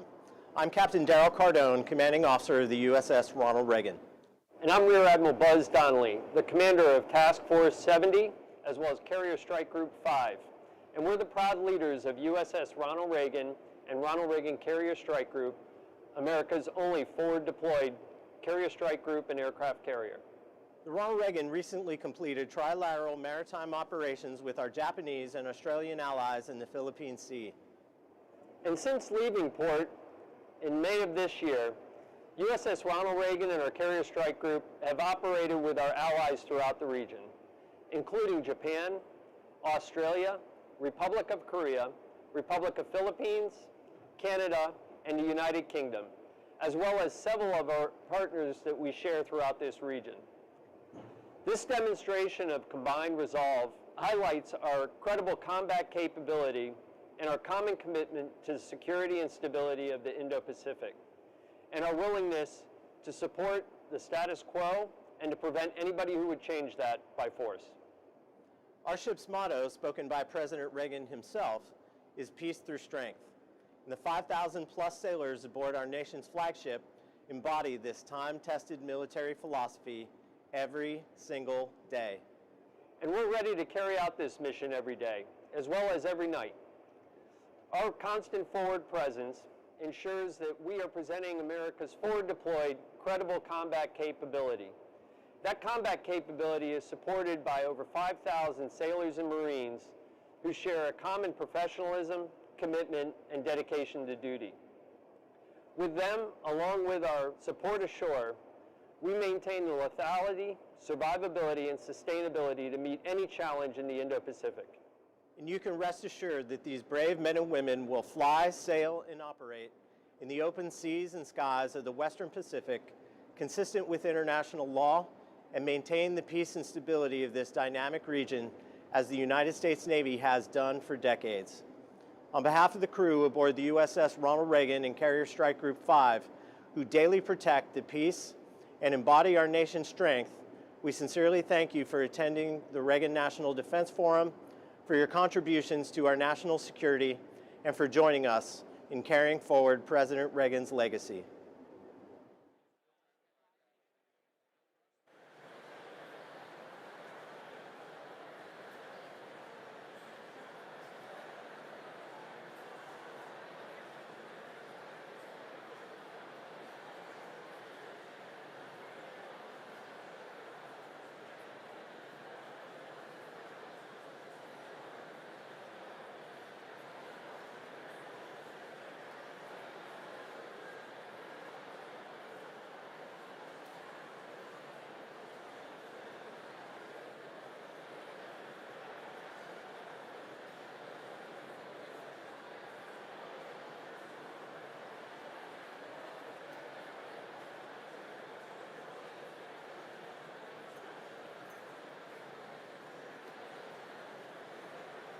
Good afternoon.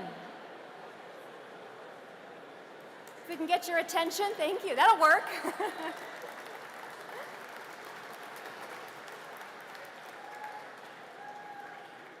I know you're all seated, but if I could ask for you all to please rise for a presentation of the colors by the 2nd Battalion, 23rd Marines Color Guard. Please remain standing for the performance of our national anthem by LaVon Turner, U.S. Navy, Chief Aviation Boatswain's Mate of the USS Ronald Reagan.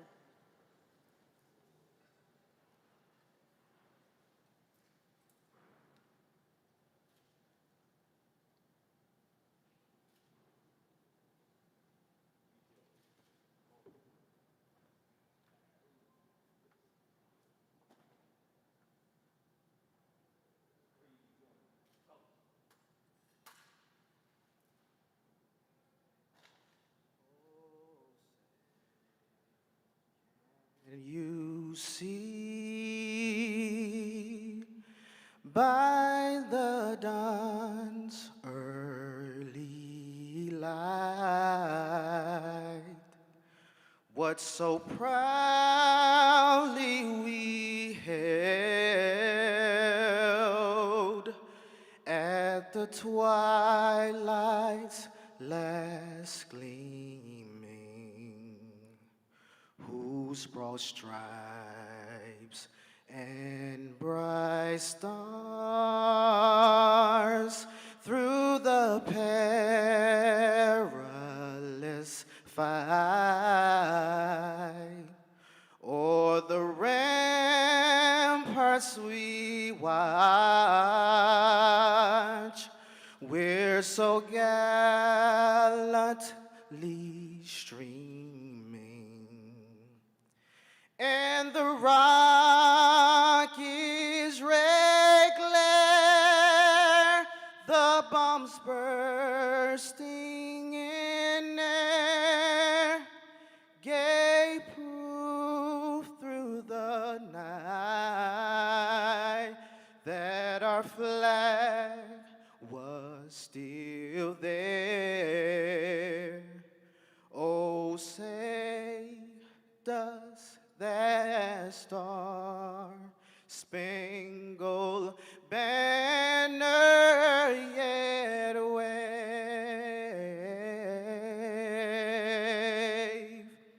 o'er the land of the free and the home of the brave?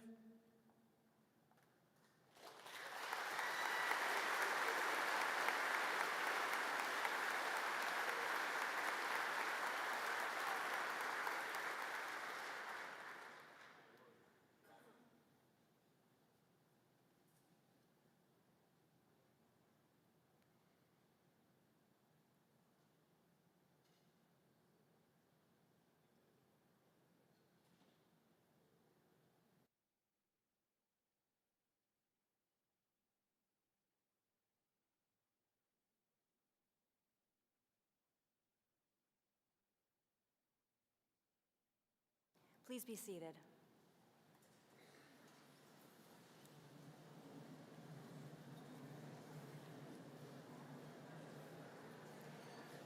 Please now join me in welcoming to the stage member of our Board of Trustees of the Ronald Reagan Presidential Foundation and Institute, Ms. Peggy Noonan.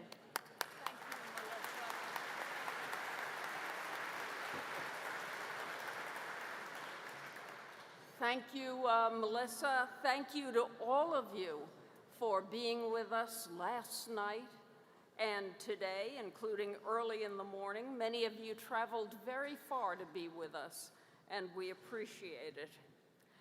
It has been said, and it is true, that institutions are the lengthened shadows of individuals. This institution represents the thinking and philosophy that drove the career and achievements of Ronald Wilson Reagan, 40th President of the United States.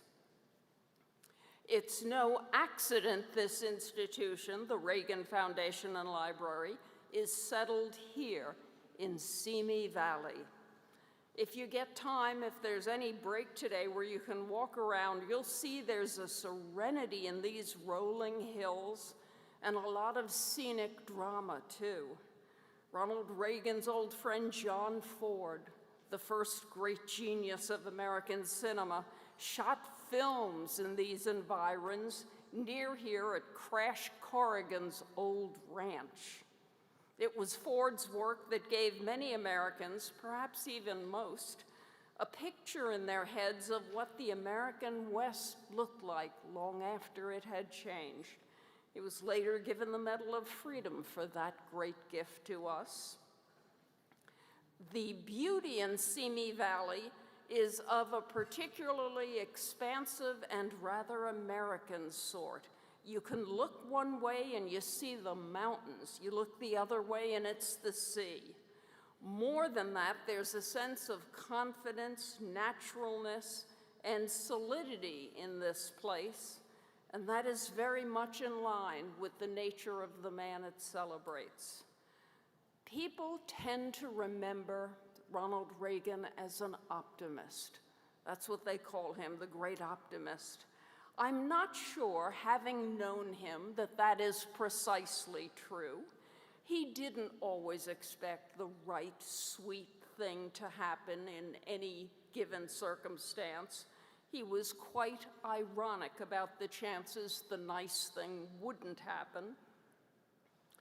When I was thinking about this morning, I remembered once after a long, beleaguered day in the White House in the middle of the Reagan years, Reagan was working on some tough bill, and he'd had every member of the House, half the Senate into his office to speak with him. It was a long day.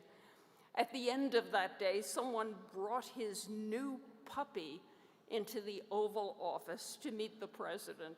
One of his staffers did that. Reagan was endlessly patient with those things. So the staffer puts the puppy on the president's desk. Mike Deaver was there in the office, and he said, "Get that thing off, he'll pee on the president's desk."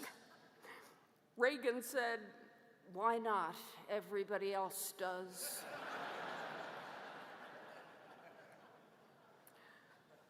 That may be the first time such an anecdote has been on Fox News, so hello.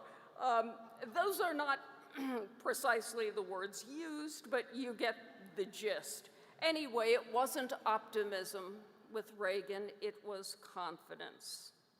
So getting to our purposes here, these hills are full of surprises, so is Ronald Reagan's history.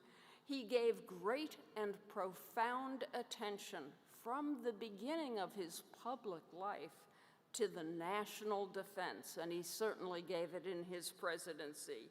He was associated, to such a degree, he was associated in the public mind with military things. But of course, like any grown-up, he didn't like war. He saw it for what it was, always disastrous, even when fully justified. And because of this, he believed the surest way to do the urgent daily thing of holding the peace, the surest way is to be strong and have the world know your strength. But he worried a lot. He worried more than he let on. He worried about the possible use of nuclear weapons. He once observed to me that man has never not used a weapon man had developed, and this concerned him too. And so, connected to that, two of his great military-related achievements, rebuilding America's defense forces, bringing back the Army and Navy, which had been neglected and treated badly in the years after Vietnam, and also putting all he had into an ultimate goal of banning nuclear weapons, or in the development of SDI, the Strategic Defense Initiative, which would make nuclear use less of a sure thing. If anything bad ever happened, you can do something against it. He felt weakness tempted adversaries and emboldened opportunists, so we must be strong. But dreadful weapons are called that because they're dreadful, and so we must be wise. We are meeting today in an agitated world. We can, all of us, reel off the flashpoints. Everybody on the street in America can reel off the flashpoints. Ukraine and Russia, China, Taiwan, Iran, North Korea. It is now, I believe, common for people to feel that the world has not in their lifetimes been so dangerous. I interviewed Henry Kissinger a month ago in New York and asked him during the interview, I said, look, are people right that this is a uniquely dangerous moment in our history? And he thought for a second, and his answer was a simple yes, they are. How to handle this, respond to it constructively, ease tensions, cool what can be cooled, face what must be faced, is the work of leaders, officials, holders of high elected and appointive office. And we are very pleased to have a very important one as our first speaker today. In January 2021, Lloyd James Austin III was sworn in as America's 28th Secretary of Defense. He was born in Alabama, raised in Thomasville, Georgia. From there on to West Point with a Bachelor of Science degree. From there, a commission in the Army Infantry. In a 41-year career, he has known command at the Corps, Division, Battalion, and Brigade levels. He was awarded the Silver Star for his leadership of the Army's 3rd Infantry Division during the invasion of Iraq in 2003. He was commanding general of U.S. Forces Iraq, where he oversaw all combat operations. I first met him there in Iraq in a dusty old briefing area more than a decade ago, when he provided my delegation of so-called experts a candid, comprehensive, and friendly briefing. It was friendly in terms of trust and candor. He concluded his uniformed service as the commander of U.S. Central Command in the Middle East and Afghanistan. In that assignment, he led U.S. and coalition forces against ISIS in Iraq and Syria. I beg your pardon. He has been called, I sort of Googled around to see what was said when he was appointed Secretary of Defense. He has been called a true and tested soldier and leader, a man of the highest integrity. He is, quote, steady in the saddle and establishes a great command climate. He's been called a no-drama defense secretary, quiet, low-key. We are honored and delighted that he has agreed again to come today, and we hope he will not be quiet and low-key and low-drama, and we trust he will give us a candid briefing on exactly how he is seeing the world.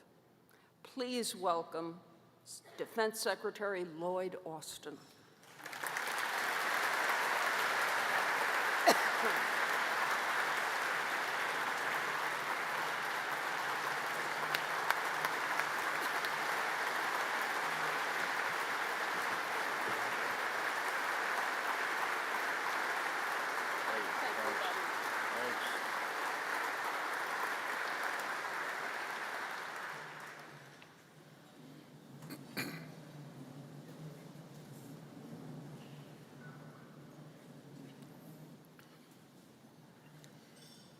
Well, good morning, everyone, and Peggy, thank you so much for that very kind introduction.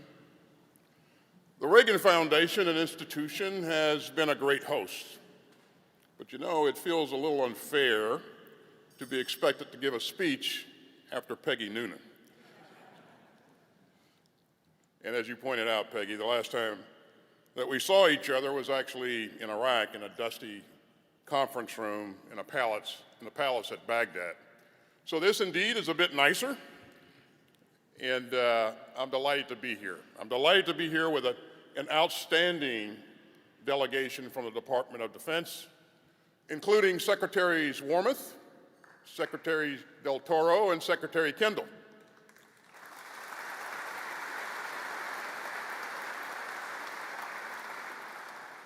As well as members of the Joint Chiefs, combatant commanders, and more. So let's give the Joint Chiefs and the combatant commanders a round of applause.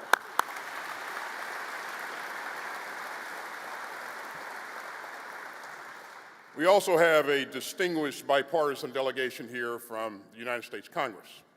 And I always appreciate your constructive partnership, and I'm confident that we'll keep coming together to keep America secure, including the passing of a full-year omnibus appropriation.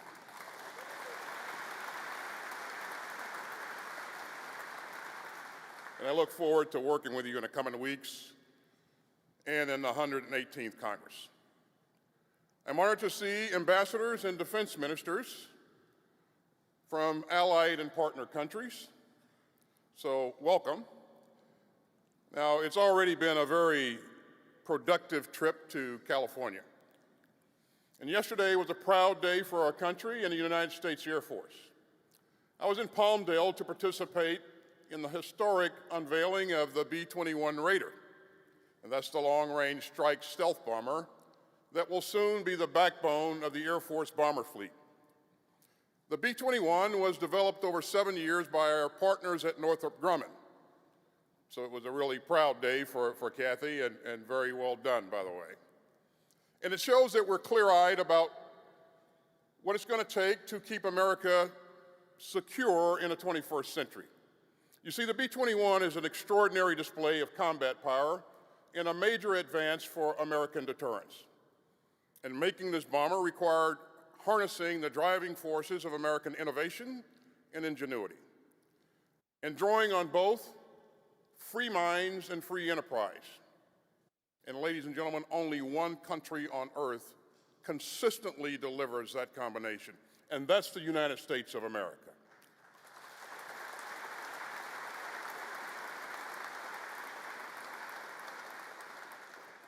American power, innovation, and values make the U.S. military the strongest fighting force in human history. And make no mistake, we're going to keep it that way.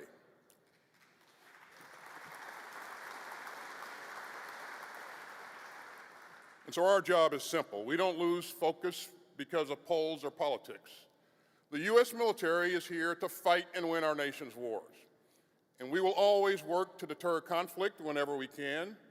But if we are forced to defend ourselves, we will win, and we will win beyond doubt. Now, as President Biden has said, we stand in a decisive decade. And these next few years will set the terms of our competition with the People's Republic of China. And they will shape the future of security in Europe, and they will determine whether our children and grandchildren inherit an open world of rules and rights, or whether they face emboldened autocrats who seek to dominate by force and fear. As some of you may know, I was at the Halifax International Security Forum in Canada 2 weeks ago. And I was introduced to a brave young Ukrainian soldier. And we spoke briefly about what she'd seen in her fight to defend her country.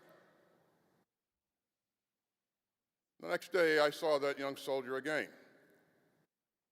And she was weeping because 6 of her brothers and sisters in arms had been killed overnight by Russian forces. And through her tears, she presented me with a Ukrainian flag signed by some of the fighters who liberated the city of Kherson. And she told me that the next day, she was headed back to Ukraine to rejoin the fight. And so, ladies and gentlemen, that's what's at stake in this decisive decade. So let me reaffirm a basic American truth. In the struggle between those fighting to defend democracy and those bent on imperial aggression, the United States stands with the forces of freedom. And we are determined to use American power to defend our great democracy and to bend the arc of history toward liberty. And I am confident that America is up for the great competitions ahead. You know, President Reagan liked to tell the story of an elderly British woman whose home was bombed during the Blitz of London. And when the rescuers arrived, they found a bottle of brandy that she had stored behind her staircase, which was the only thing actually still left standing. And so she was barely conscious, and one of the rescuers pulled the cork out of the bottle to give her a taste of the brandy. And she came around and immediately said, "Hey, put that back. That's for emergencies."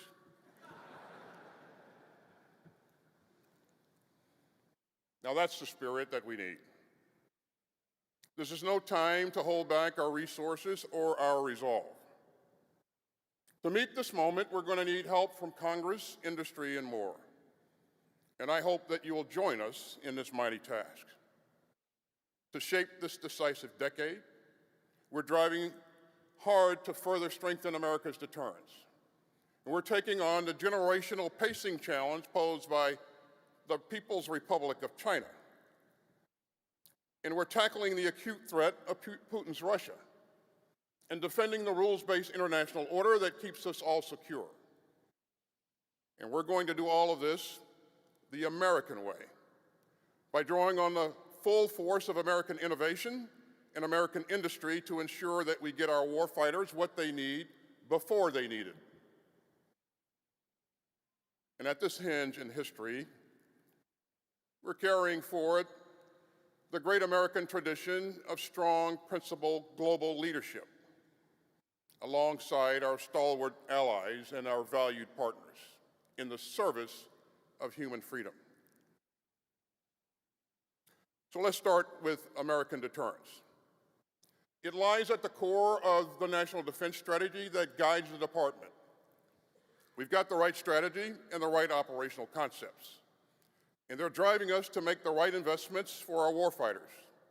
So we're upgrading and honing and strengthening our armed forces for a changing world, even as we shore up the strong foundation that has kept us secure for decades. Because in our imperfect world, deterrence does come through strength. And we will continue to make clear to any potential foe the folly of aggression against the United States at any time or any place, in any theater or any domain.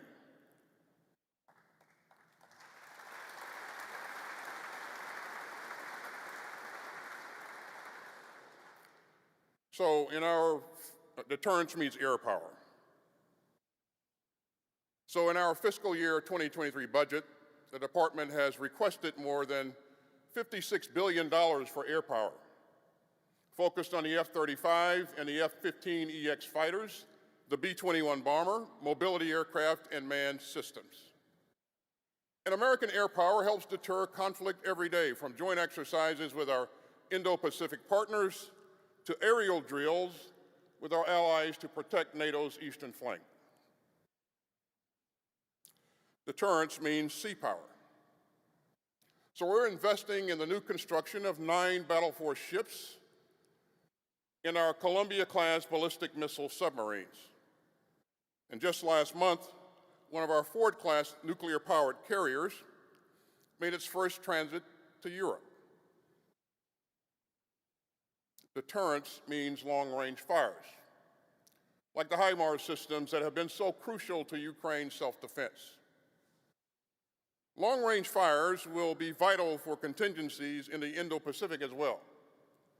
So we're investing in land-based hypersonic missile batteries and an air-launched hypersonic cruise missile.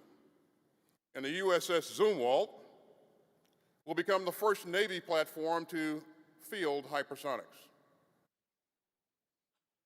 Deterrence means cutting-edge capabilities in domains where 21st century conflicts could erupt, including space and cyberspace. And finally, deterrence means a safe, secure, and effective nuclear arsenal as the ultimate backstop to deter strategic attacks on our country and our allies, including NATO, Japan, and the Republic of Korea. And so that's why our fiscal year 2023 budget includes $34 billion to continue modernizing our nuclear triad and to bolster our nuclear command and control and communications. You know, when you add that up, that's a lot. But we've got more to do. So let me urge Congress to pass an on-time appropriation so that we can get the capabilities to further strengthen our deterrence. Now, to compete in this decisive decade, we've sharpened the department's focus on our primary theater of operations, which is the Indo-Pacific. And we're working to be able to mobilize and deploy American troops more quickly, and investing in military construction and logistics and infrastructure across the region. We've requested billions to modernize the Marines into a highly mobile expeditionary force, and to maneuver better in the critical first island chain, we're investing in nimble new groupings like the Army's multi-domain task forces. And as we strengthen our deterrence, we're fortified by the allies and partners who share our values. Here's one simple military truth. Our allies and partners are a phenomenal force multiplier. And as Margaret Thatcher once said, we will not stay free for long if we have no allies or no friends or no alliances. Our network of alliances and partnerships is a core of strategic strength. And no other country on earth has anything like it. So just a few weeks ago, the American Carrier Strike Group, named for President Reagan, conducted operations alongside the Canadian and Japanese navies in the Philippine Sea. And days later, the strike group came together, again with Japanese and Australian and Indian forces for the annual Malabar exercise. As one of the American commanders described our operations, we have an Australian supply ship bringing millions of gallons of fuel and food and supplies to a carrier strike group escorted by Japanese, Canadian, and American warships. Now, that type of cooperation is rare and precious in world history. But for the United States and our allies and partners, it's all in a day's work. Or consider the AUKUS partnership. Next week, I'll welcome my Australian and UK counterparts to Washington for an important AUKUS defense ministerial. And so we're working together on advanced capabilities such as AI and hypersonics, and we're charting the best pathway for Australia to acquire a nuclear-powered, conventionally armed submarine as early as possible, all while upholding the highest non-proliferation standards. Now, our network of allies and partners just didn't happen. It is a direct result of decades of American leadership. And our friends know that we'll stand with them to support freedom of navigation and to defend the rights of small countries to not be bullied by larger ones, and to defend stability and sovereignty and the potential for prosperity that they bring. Now, the National Defense Strategy is clear-eyed about our main competitors, and that starts with the People's Republic of China. In recent decades, its military has embarked on a breakneck program of modernization. And the PRC is the only country with both the will and increasingly the power to reshape its region and the international order to suit its authoritarian preferences. So let me be clear. We will not let that happen. And that begins with America's combat credible deterrence. And we're going to sustain and sharpen our warfighting advantages so that the PRC can never conclude that aggression is in its best interest. We're aligning our budget as never before to the China challenge. And we're making the department's largest investment ever in R&D and forging stronger capabilities. And we're modernizing training and equipping the U.S. military contingencies in the Indo-Pacific. DoD is finally making fundamental and unprecedented shifts in attention and resources towards Asia. And ladies and gentlemen, the department is putting its focus, its time, and its money where its mouth is. And so we're matching our investments with new operational concepts suited to 21st century deterrence in the Indo-Pacific. And we're bolstering our forward presence in the region to build a more lethal, mobile, and distributed force posture. And we'll keep investing in a strategy of deterrence and denial. Now, we're not doing this alone. I just returned last week from Southeast Asia, where I met in Cambodia with defense leaders from around the region. And nearly every one of them shares our vision of a free and open Indo-Pacific. a region in which countries, large and small, can chart their own futures and have the capabilities to defend their own interest. We're also deeply committed to responsibly managing our competition with the PRC, even as we defend our interests, our allies, and our partners. And while I was in Cambodia, I met with General Wei, the PRC's Minister of National Defense. And I made clear that great powers need to compete responsibly and keep lines of communication open and build guardrails at multiple levels. And I also underscored our serious concerns about the increasingly dangerous behavior that we're seeing from PLA aircraft flying in the Indo-Pacific. And I made clear that the United States will continue to fly, to sail, and operate wherever international law allows.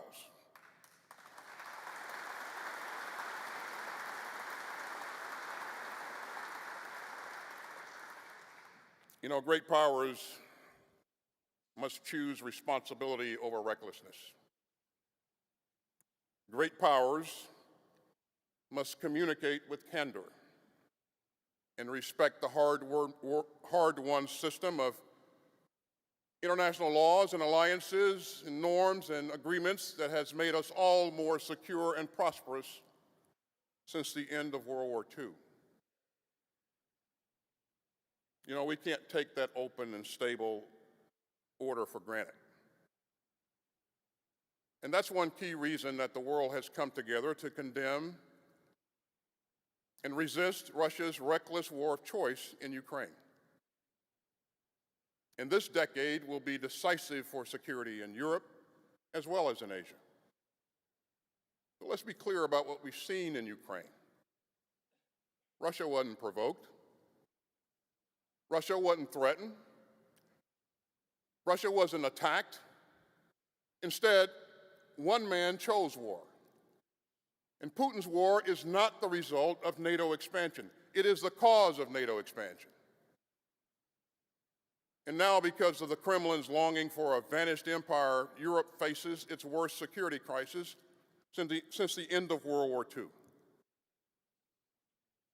And a member of the UN Security Council, let me say that again. A member of the UN Security Council is waging war to deny democracy to more than 43 million people. With deliberate cruelty, Russia is putting civilians and civilian infrastructure in its gun sights. Russian forces have killed thousands of Ukrainian citizens, even as millions more have fled. And Russian attacks have left children dead, schools shattered, and hospitals smashed. So Russia's neighbors view its imperial aggression with growing alarm.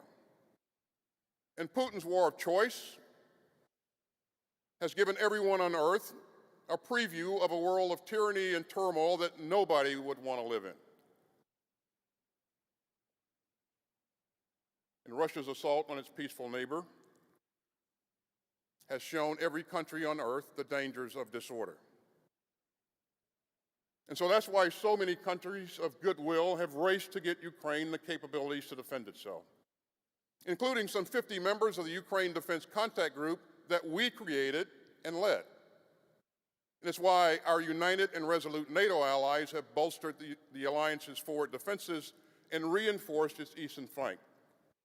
And it's why the United States has raised our total number of service members deployed in Europe from 80,000 to more than 100,000, and permanently forward stationed forces in Poland, and hammered home our ironclad commitment to NATO and to Article 5. So let's be clear.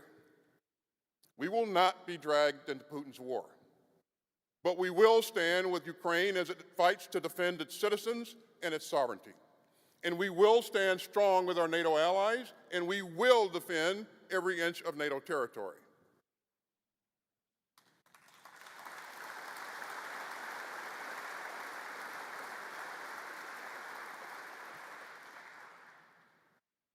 Now, that young Ukrainian fighter and her comrades in arms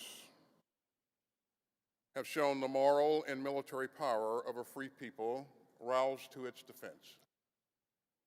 And her fellow citizens on the home front have shown immense resilience in the teeth of Russian aggression. From President Biden on down, U.S. leadership has been vital to Ukraine's success. And we're going to support Ukraine's right to defend itself for as long as it takes. Now, our ability to shape this decisive decade rests on America's enduring advantages in national security. So we work hard to draw on the full range of talents of the American people. And we're driven by the power of patriotism and our restless spirit of innovation. Our free enterprise system is key to our national defense. Our defense industrial base is unmatched, and we've got to keep it that way. You know, our outstanding Deputy Secretary of Defense, Kath Hicks, and I meet regularly with industry leaders, including some new partners that used to think the Pentagon was just too hard to work with. And from the World War II mobilization to the MRAPs that I saw in Iraq, our public-private defense partnership protects American troops in the field. So we're working to strengthen that industrial base for the long haul. We're also working closely with Congress to secure multi-year procurement authorities and allow us to meet the needs of tomorrow. Now, our partners in the private sector have flagged a consistent problem. Even when they can see a way to deliver a promising technology to a military customer, securing the necessary capital to bring that capability to scale is hard, and sometimes impossible. So we've listened, and we've acted. Our Defense Innovation Unit is focused on identifying priority technology areas and using faster methods to get that tech into the hands of warfighters. And earlier this week, I announced the creation of the Department's Office of Strategic Capital. This important office will work to secure U.S. private sector investment in critical defense technology areas, ensuring that technology developed in America benefits America. And it's an example of how we're creating the conditions for innovators to succeed. You know, this kind of change doesn't always move as smoothly or as quickly as I'd like. But we are determined to change the way that the Pentagon does business and to create a true innovation ecosystem. Let me make one last point. American firepower is extraordinary. But over the course of my brief 41-year career in uniform, I learned that the source of our strength isn't just our weapons. It's our democracy. And that democracy demands something of us all. It's a daily referendum that asks us all what we are willing to give to the cause of American ideals and human freedom. And it's time to ask ourselves what each of us will do to help shape this rare and malleable moment in the course of human events. Now, our soldiers, sailors, airmen, Marines, and Guardians risk their lives every day for all of our security. And even in times of challenge or in hours of division, the American men and women who wear the cloth of our nation inspire us all with their unity of purpose. And they challenge us to put our shoulder to the wheel, to seize this moment to make America more secure and the world more just, to rally together with our allies and partners who magnify our strength, and to prove again that the democratic ideals of America's founding still provide the world with a powerful beacon of hope. So let me quote President Reagan one last time, and this time about what history remembers. Yes, the deeds of infamy and injustice are all recorded, he said. But what shines out from the pages of history is the daring of the dreamers and the deeds of the builders and the doers. So, in this decisive decade, let us pledge again to be the dreamers, the builders, and the doers. And let us forge a world of greater security, prosperity, and liberty. And let us meet America's challenges with confidence and courage and a can-do spirit. And let us come together to build a brighter, safer future for this country that we love and the democracy that we defend. Thank you very much, and may God continue to bless the United States of America.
Ladies and gentlemen, please make your way to the Presidential Learning Center for the fireside chat. Thank you.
Ladies and gentlemen, please take your seats. The panel session is about to begin.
Ladies and gentlemen, welcome to Panel 7, Our Strategic Advantage, Cooperation with Allies and Partners.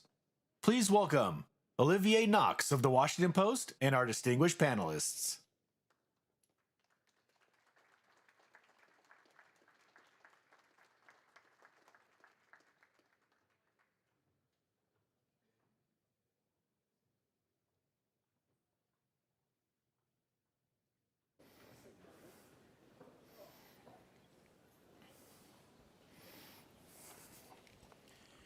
Good afternoon and welcome to this panel on American alliances and partnerships here at the Reagan National Defense Forum. When I accepted this invitation, they did not say that it would be happening literally in the shadow of a decommissioned Air Force One, but I guess that's appropriate.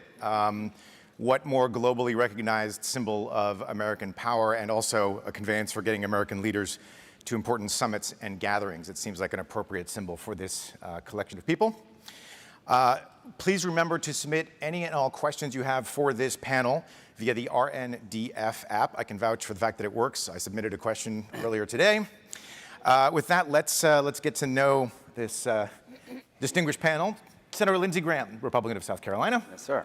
Antti Kaikkonen, Minister of Defense for Finland. Oh. And Dr. Alexander Karp, co-founder of Palantir Technologies. Minister Ng, Minister of Defense for Singapore, and General Laura Richardson, Commander of the U.S. Southern Command. All right, as we gather here today, I probably don't need to make a laundry list of all the different ways that American partnerships, alliances, and relations are being strained. You know the obvious one, Russia's expanded war in Ukraine, China's designs on Taiwan, the perennial challenges, Iran, North Korea, the situation with the climate crisis, China testing us another way by seeking influence across the globe, notably in Latin America. there are a lot of questions now about the future of alliances and partnerships, and over all of it looms a sense in some quarters of engagement fatigue, a domestic political consideration that I'm actually going to start with. Senator Graham, you're the only person on this panel who is directly accountable to American voters. Well, I guess that's good. You know, since you don't want to take anything too far. Once every 6 years is enough. Well, but so since the George W. Bush era, I've heard from a number of American allies and partners that they're worried about what they sometimes refer to as our staying power in terms of these international commitments, international relationships. We've seen, of course, the public opinion polling that shows that more and more Republicans are skeptical of aid to Ukraine. Yeah.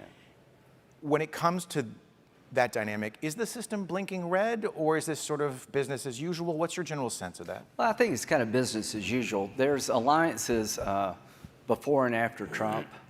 There's alliances before and after Afghanistan. So what did Trump do? He said NATO should pay more. All of our people like that.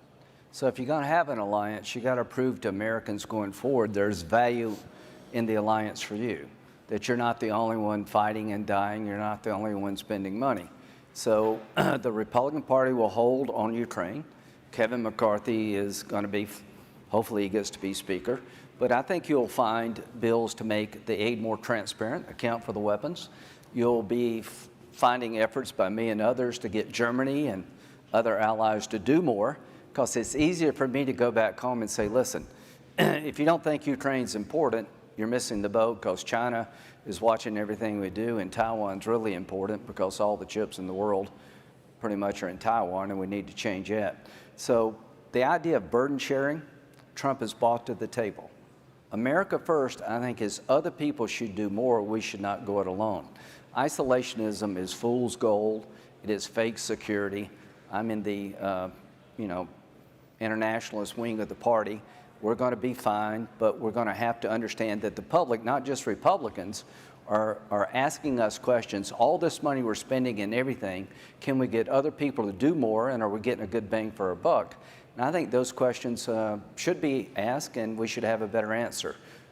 Yeah, I could go back to Obama-era quotes about NATO burden sharing that if I read them Sam blind, Nunn. if I read them Sam Nunn, if I read them blind and asked you who it was, you might guess Donald Trump. Yeah, that's right. Just out of curiosity, do you in fact have voters come up and say what value is aid to Ukraine, of what value is the NATO partnership?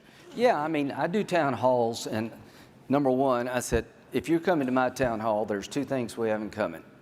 You have no life, I have no life. You know, who goes to a town hall? So, but I start with the idea of national security is the number one thing we should do in Congress, and I'll do this really quick. Of all the jobs we have as Congress is to defend the nation. That's something states can't do. I asked the question, how many believe that if the radical Islamists could find a way, nobody's dying in Ukraine, how many people believe it's nice to have an ally willing to do all the fighting? So you walk them through the consequences of doing nothing and the consequences of giving money. It's not even close in my view. And I end on Taiwan. How many of you would go to war for Taiwan? And everybody looks at me really hard and concerned. So I would say this, the Taiwan Relations Act is a piece of legislation by Bob Menendez and myself that would give Taiwan major non-NATO ally status, and it would increase foreign military sales to the Taiwanese to make it more like a porcupine. So we're finding a lot of resistance. When I talk to people back home, they actually buy into the idea that if you let China get away with taking Taiwan, it changes our economy. Chips are the oil of the future, and it would be dumb to let a communist dictatorship dominate the 21st century. Thank you. Minister Kaikkonen, let's talk about one of the biggest changes to allies and partnerships well, not quite a generation, the expansion, NATO expansion. Finland will, barring, well, has to overcome a few hurdles, but you will be joining NATO. My question to you is, how has the experience of being an American partner changed since that decision was made? Day to day, how have your relationships with American counterparts changed? And I've got a follow-up as well. the relationship to U.S. Between Finland and the United States, already had a partnership, already had military-to-military connections. Has it, well, I'll ask it differently. Has it changed? Well, it has deepened, and it will deepen even more when we become the member of NATO. And I have to say the strong support from the US has been of utmost importance for us during this NATO process. So thank you all for that. That has been very important for Finland and Sweden as well. When the security situation so dramatically changed in February, quite soon we decided that we have to do the conclusions now. We've been a close partner to NATO for decades, but now it was time to take a new step and be a part of the family. And the ratification process has gone really well. We have 28 out of 30 NATO countries ratified. 2 is missing, Hungary and Turkey, and hopefully we'll get those soon also. But I have to say the cooperation with US has been excellent, and with both parties also, and it's great that the support for our membership in NATO and the security of Northern Europe has been so important to US. So thank you for that. I know that there are some sensitivities with this next question, but it seems to me that the moment of danger for Finland is between now and actual ratification, because once ratification happens, then you have the Article 5 mutual defense umbrella, but Russia might be tempted to do something before that. Have you received any kind of assurances from the United States or any US démarches to Russia to warn them off that kind of adventurism? Well, I'd say the messages we've got from the US is that the security of Finland and Sweden is important for US already now, and the whole NATO, and it's the message from NATO also.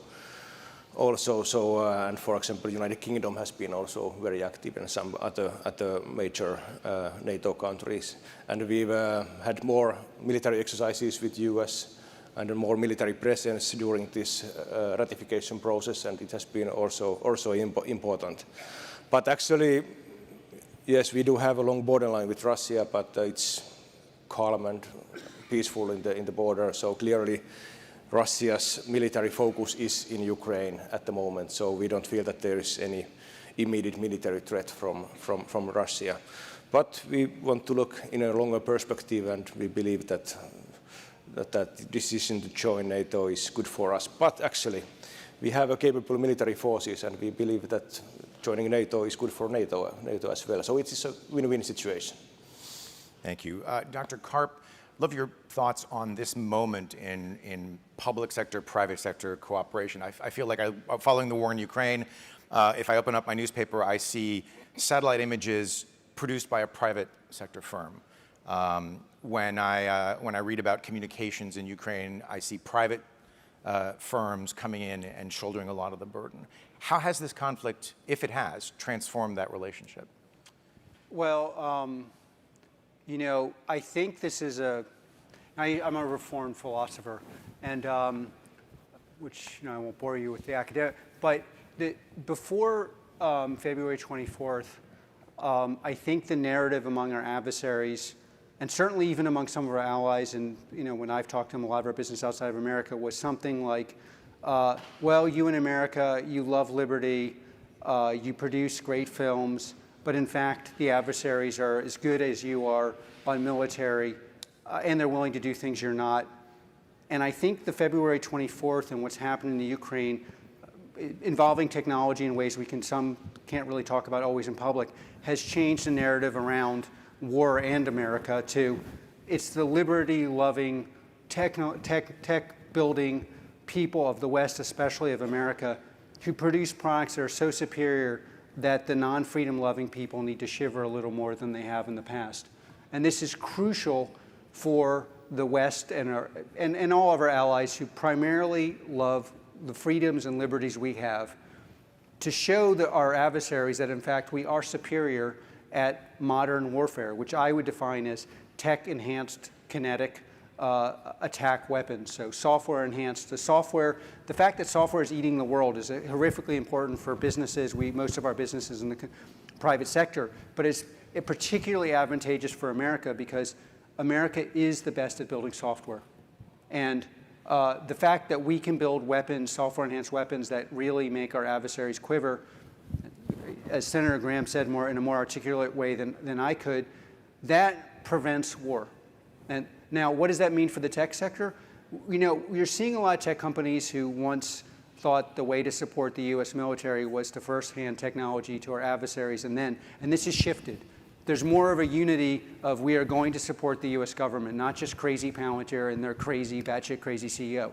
It's like we are going to support the U.S. government, and this is crucial. It's like we have the resources in this country. We often have not used them to support our warfighters, and that's changed, and in great part because our adversaries are clearly just worthy of getting kicked in the fanny. A technical term. Yeah. Minister Ng, you've got a front row seat to American competition with China. We hear a lot of chest-thumping rhetoric out of the United States. We're doing great in getting all these allies and partners together to counterbalance China. What could we be doing better? That's a great question. But in order to understand reactions towards, let's say, ASEAN members, towards the US-China rivalry, there's a historical context. It's useful to compare US acceptance in our region historically, and if you take a reference point, President JF Kennedy's inauguration speech, that one form of tyranny should not be replaced by another, and he was, of course, referring to communism. And even for that acceptance of the US presence in ASEAN, or Indo-Pacific, or in Asia, it wasn't a given acceptance. You had problems in Vietnam, Indochina, and remember in the 1960s, there was quite an odium and opprobrium because of the Vietnam War. Singapore, and we have to give credit to Mr. Lee, as in a lot of the decisions, decided very early on that we and the Singapore government would support US presence in ASEAN. And even when difficult periods of the Vietnam War, we openly stated that we believed that the US presence was a stabilizing force. One of the first acts was to allow US soldiers to do their R&R, and these would be posted in Vietnam to do it in Singapore. And in 1967, when there was questions about US presence in our region, Mr. Lee made it clear that the US presence was important. Now, remember, this was before US as post-World War II victors and its Western allies were creating a global system, whether it was the post-Bretton Woods, IMF, WTO, finance and trade. And in 1990, when they had issues with Subic and Clark, we stepped in, Singapore stepped in and offered the presence of our air bases and naval bases for US airmen and assets to rotate through as they are today. So 1990, an MOU was signed. It was recently renewed in 2015 between President Trump and my Prime Minister, which extended it. So today, your ships and planes go through Singapore. So you asked the question, what you could be doing better? And I'm replying that the legitimacy of the US presence in our region was never a given. It was predicated on, yes, one, security, but never solely on security. And it was the US building this global system which ASEAN countries, China itself, emerging economies benefited from that globalized system. Now, in counterterrorism, similarly, we supported the US. We were in Iraq and Afghanistan, and it wasn't as if ASEAN countries fully supported your missions in Afghanistan and Iraq. Malaysia and Indonesia are Islamic countries, and they protested that war. We come to the present situation, and we ask ourselves what's different. And what is different now, I think American security and military presence in the Indo-Pacific region, we support it. We support your rebalancing. We will support the greater presence of US ships and planes through Singapore. The question is that enough? Because on the other hand, on the other side, the economic side, there is a perception that the U.S. is against multilateralism, that the U.S. has withdrawn as it did from TPP, and then the other partners went on to the comprehensive TPP. At the same time, very much China-dominated regional cooperation agreement for Asian countries, which together is 2.2 trillion, was signed. And I think that's the issue. To situate American presence in Asia solely on Taiwan, it's a slightly more difficult proposition. It is not communism. You have a one China policy, which many of us have one China policy, and the reason why all our one China policies are quite ambiguous is because, that's why you need 3 communiques and 6 assurances and what more, there is a reason for it. But globally, there is a one China policy in the UN. So I would exercise some caution with that. And let me answer your question. I think the US increasing their military presence in Asia as a stabilizing force is virtuous, is good. We will support that. We think that the US should do more to engage, as it did previously, to build an economic framework which, as a tide that can lift all boats, and be careful on Taiwan. So let me follow up on that. When we talk about alliances and partnerships, we could talk about bilateral relationships. We could talk about formal alliances like a NATO. We could talk about less formal but still important alliances like the Quad. Is the United States doing enough through existing multilateral fora? It sounds like you're saying we're not really doing enough through multilateral fora. And would this relationship benefit from adding some additional structure to formalize these relationships? To you, Mr. Yang, I'm sorry. I think you're doing quite a lot on the military front, the Quad, the AUKUS. And despite the assurances this is not focused on any one country, I think the more initiated will conclude otherwise, and that it is. And it's a response to certain aspects. And China will respond. China will respond as it did after the 20th National Party Congress. It will respond as in the formation of the Central Military Commission, as it did. And some liken it to a war cabinet. I suppose there's some basis in that. But the question I'm posing is American presence in the Indo-Pacific primarily premised on security grounds adequate? And will it give you that kind of moral legitimacy that you had from the 1960s to the year 2000? General Richardson, you've got a front row seat of a different sort. And I told you when we met that I'm a recovering Latin Americanist. I have a lot of questions, but for now, I will settle on this one. We hear a lot in the news media about China trying to buy influence via Belt and Road spending. And I guess what I don't see as much is an explanation of what that means day to day for someone who's managing a lot of complicated relationships.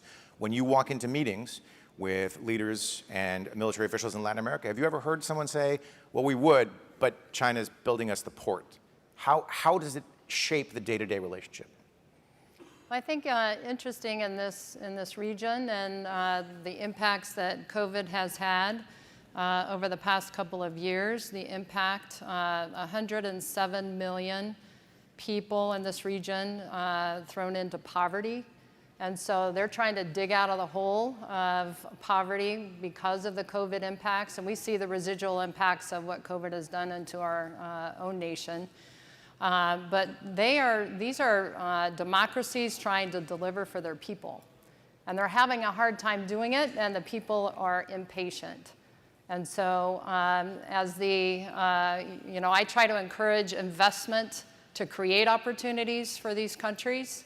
because they want to work with us. They want to be part of this, I like to say, the integrated deterrence. It really means a lot in terms of that term that Secretary Austin uses. I like to say it's like being on team democracy. And it's everybody that wants to be on team democracy, come and be on the team. But you have to be on the field. You have to have your jersey on to be effective. And the thing is we can't just talk about it. We've got to get investment to this region because they need help. And when the PRC is the only one that's bidding on tenders when these countries put out bids for projects, these projects are the Belt and Road Initiative. Every project has a B behind it. It's not an M, it's a B for billion. In 2002, the PRC had put 18 billion towards this region. In 2022, it is 450 billion.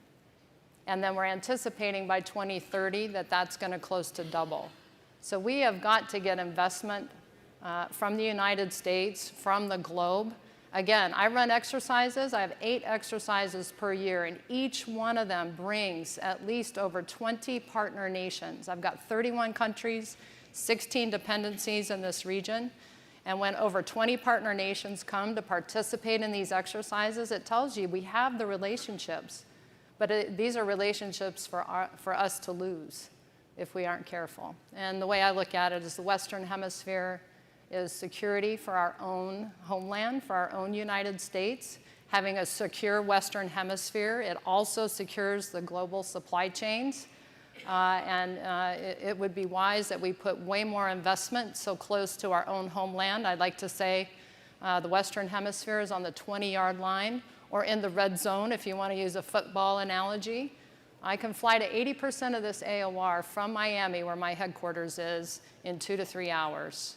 That's how close. This is our shared neighborhood. These are our neighbors, and they mean a lot, and they want to work with us. So as a Frenchman, it's my duty to squander any goodwill that I've generated with the audience with this question. And I want to stay with you, General, but I'd like to bring you in, Senator, as well. So a hypothetical leader of a foreign country sees the Undersecretary of State arrive on a commercial flight with 1 or 2 aides with them. And then they see a lieutenant general arrive in their own C-17 with 80 staffers. And the decision about whom to engage more seems to lean in the direction of the Pentagon. This is the premise, of course, of my colleague Dana Priest's book, The Mission, a long time ago, that the Pentagon, over time, because of the resources that it gets, has taken over a bigger and bigger role of managing these bilateral ties.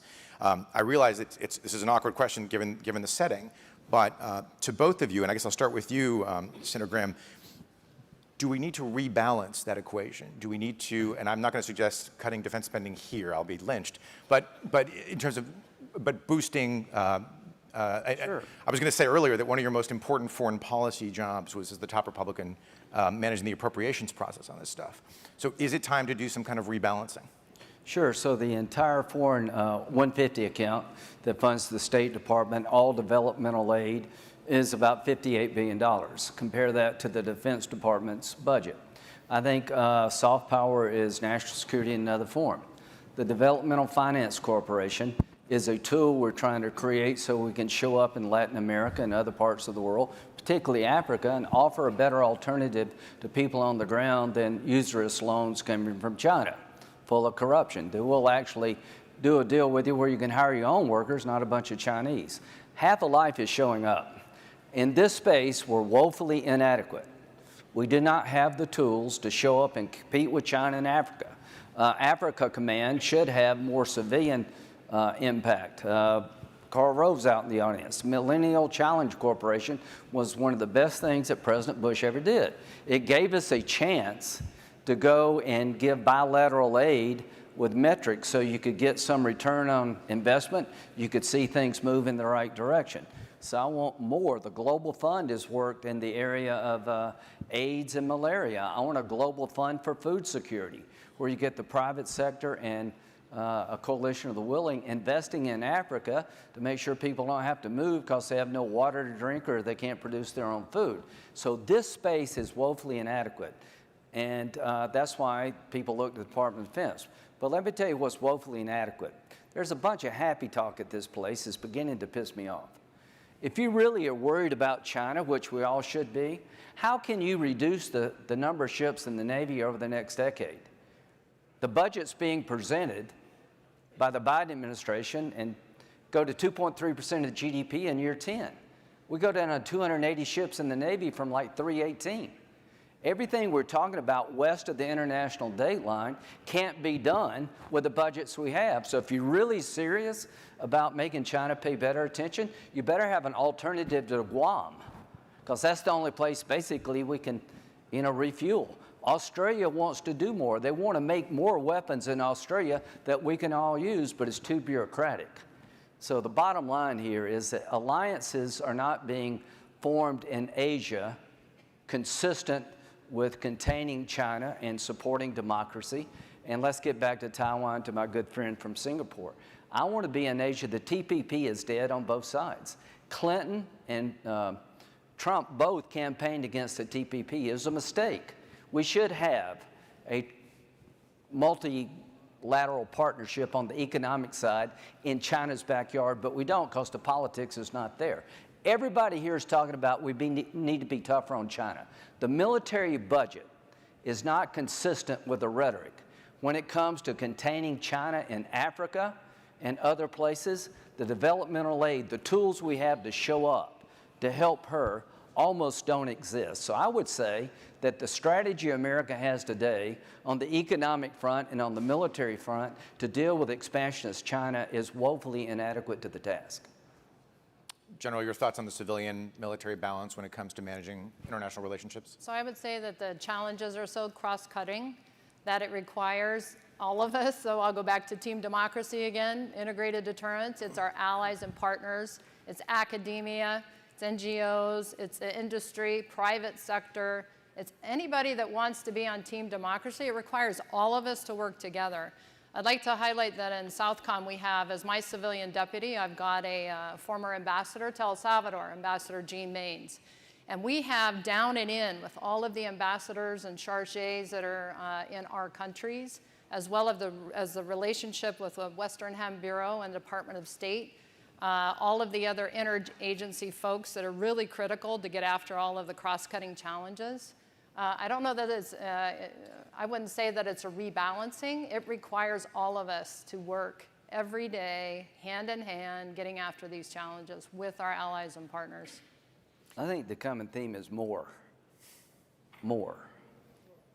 At a time when American voters are not so sure. Yes, Minister. I just wanted to jump in and support what Senator Graham was saying, both militarily and economically. I mean, militarily, we've talked about it, and we would support more U.S. presence. But economically, just one metric that we ought to understand that will shape the response to either this U.S.-China rivalry in Asia is that China now, for almost all Asian countries, is a top trading partner.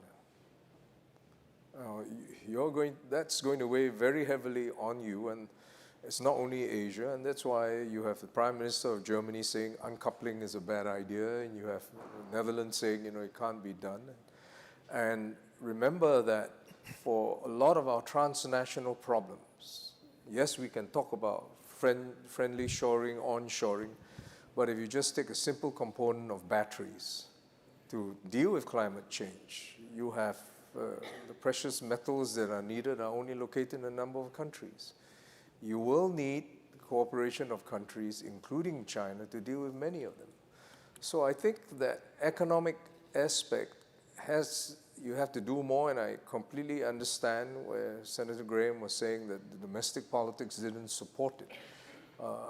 I don't think we should prescribe form, but America needs to, in your parlance, up its game in the economic sphere, whether it's in Asia or globally.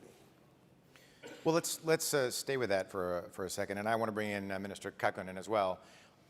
This week, French President Emmanuel Macron was in D.C., and at the French embassy, he gave a long assessment of the Franco-American relationship. And one thing he said that I thought was kind of striking was that he worried that the United States would start processing basically every relationship through the lens of how it affects or does not affect the relationship with China.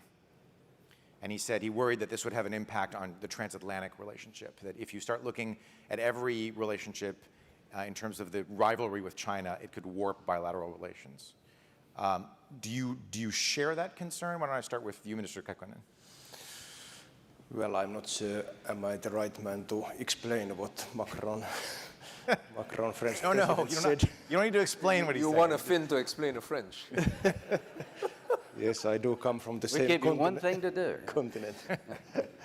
But, well, we know, of course, in Europe the discussion here, and it has been good that there has been political science from US to Europe concerning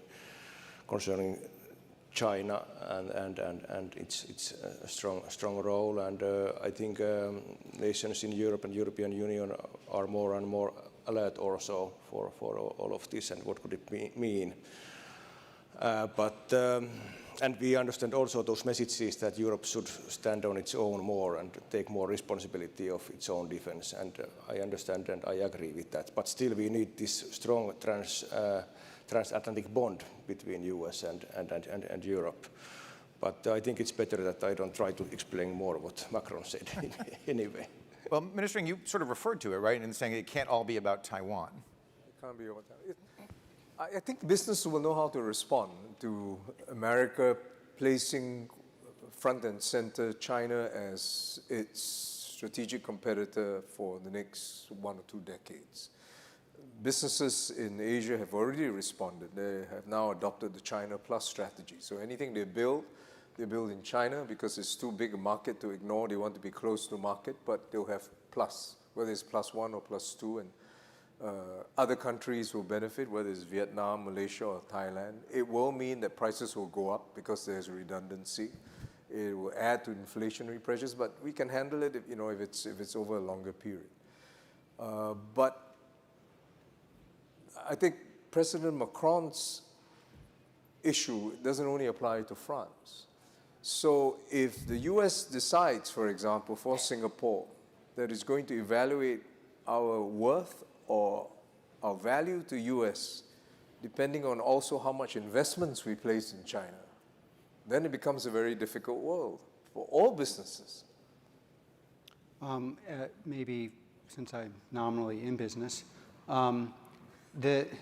the thing is that there's in philosophy of sometimes you have dynamics that are kind of autopoietic, meaning they self-actualize. A lot of your questions are what should we ought to do, but in reality, American business has decoupled from China, and I would say the dynamic in this country is very much one of skepticism, and that is going to affect our policies. And I believe, you can argue about what should happen, but what will happen is a decoupling. Now, again, I'm not saying that's what one should want, but if you look at the pressures on business, the pressures on military, the pressures on polity, Americans by and large support this. And then, again, in American business currently, 5-6 years ago, there were a lot of industries that thought they were going to export to China and America. There still are some, very few.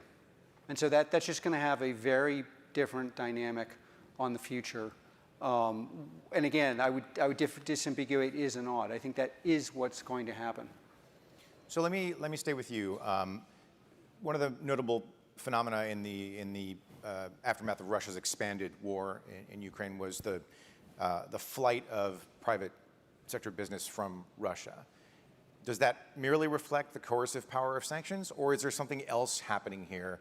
Are different choices, value choices being made by the private sector? Well, again, we of course didn't have to flee Russia. We were never there. So, so I think, honestly, I think good moral choices will lead to good business choices. But I think what really is going to hurt Russia over the long haul is just in my business, you need the best of the best of the best of the best. And they do not want to work in a country that is invading their neighbor and committing atrocities. And it's not, the GDP in Russia is just not one that most international businesses are particularly focused on. That's different than China, obviously, although I'd say that's more European businesses. What will really mess up your ability to build complicated technical systems is an inability to explain to people what is good about my country. And again, it doesn't have to, and I think that's why people fled, and I don't think they're going to go back very quickly. And it's not actually about the capital market, it's about the moral market. Is it especially incumbent on America's high-tech partners to make a choice about where they're doing business? I think it is an indisputable fact that there are certain things, software platforms, that are disruptive, and America is the focal point of building. And there are other countries. Israel's quite strong. There's some strong companies in France. It is absolutely essential that we make decisions that are long-term in unison with the countries that allowed us to grow. In this case, for most of us, the United States of America. And I don't think we should be allowed to just say, oh, we got rich here. We are the wealthiest, most powerful people in industry in the world, but we don't support the United States of America. And why? Because you see in the Ukraine, and you will see in other places, that the products we build actually sway the world to our direction. Not as a matter of theory, not as a matter of rhetoric, but a matter of fact. And that's why I think we have a higher level of responsibility. Mr. Reagan, did you want to chime in? I wanted to respond to Alex Karp's point about businesses in U.S. have already uncoupled from China. I'm not sure that's completely true, but even if it's true, I think the question that to be asked is that the optimum position for U.S.? China is a huge market. It's now 17 trillion of global economy trade, number 2 to U.S. And the question for, I think, U.S. as well, access to markets. You're quite right. I mean, the experience in the last decade or two hasn't been all positive. There were issues about IP, issues about restrictions. But I think to the business sector, the question is, can you ignore China? And can you meet America's domestic goals, which ultimately is to lift your middle class? And I think part of the reaction against the TPP, Lindsay, was the fact that median incomes in the US have not risen for a good part of 10, 15 years. And where's that sweet spot, and can you afford to ignore China? Would India provide that market access? Would ASEAN, with other countries? And I would think that China is just too big to ignore as a market. A reminder, you can submit some questions through the app. I've got a question here. Do any of you have concerns about a potential conflict or competition between U.S. obligations to NATO allies and U.S. commitments to Indo-Pacific partners?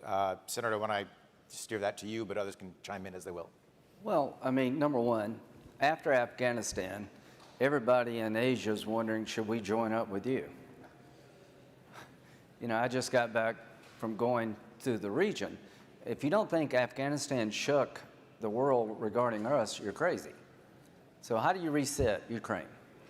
If we can stick it out, make NATO stronger, hold Putin accountable in the ICC and other venues, Ukraine is still standing. We get NATO prove its worth to the American taxpayer, we're not having to do all this by ourselves, then we really got a chance here to prove to the American taxpayer that alliances are a good thing. So if we get it right in Ukraine, it makes it easier for a guy like me to go and talk about what can we do to contain China. Yeah, I want to do business in China, but not this way.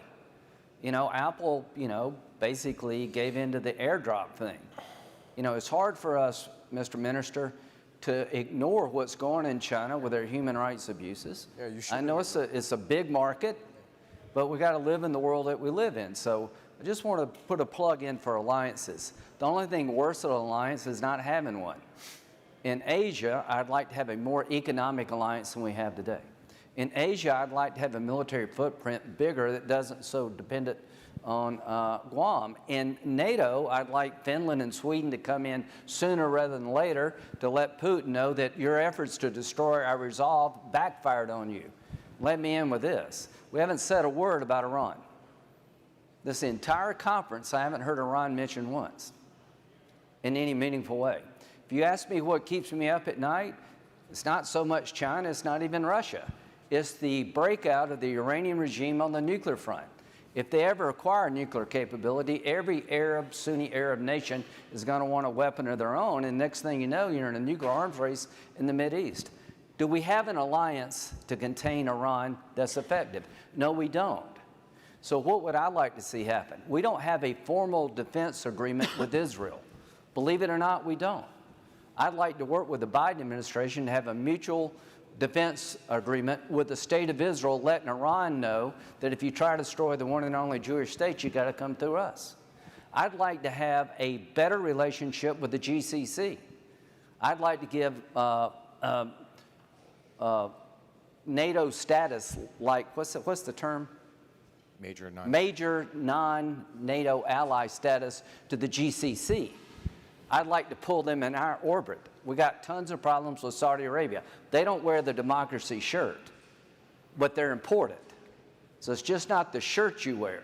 I'd like to accelerate reform in Saudi Arabia, but I'd like to form an alliance between the Arabs and the Israelis and the United States that makes it less likely there's going to be a breakout in Iran.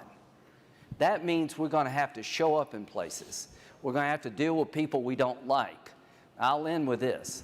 On the developmental aid side, where you can affect behavior without having the threat of military force, our country is in a world of hurt. We're giving Africa almost wholly to China because we're not showing up. And all things being equal, the African people would rather do business with us for a variety of reasons. So this whole topic of alliances is really important to me. Our budgets are not consistent with having deterrence we need militarily. Our infrastructure on the developmental aid side is almost non-existent compared to China. But here's the good news.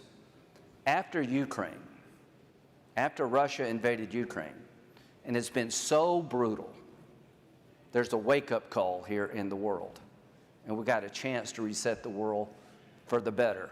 And that means we got to beat Putin in Ukraine. General, I think I'm giving you the last word here. You manage a pretty bewildering array of challenges.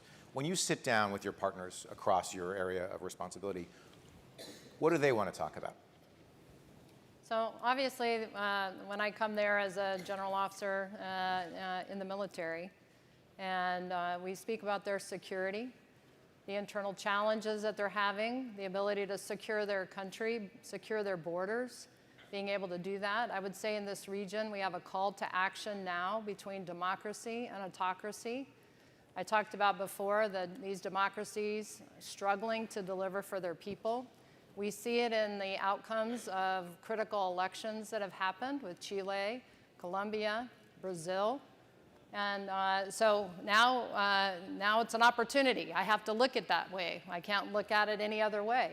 I've got a clean slate, and we've got to make a difference and show what alliances can bring and what our partnerships can bring. I've been to Colombia twice now with the new administration. I've been able to meet with the new president twice.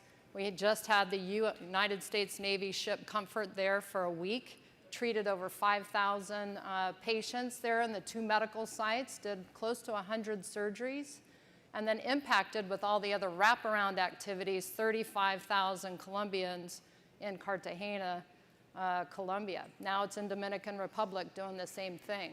So the soft power is really, really important.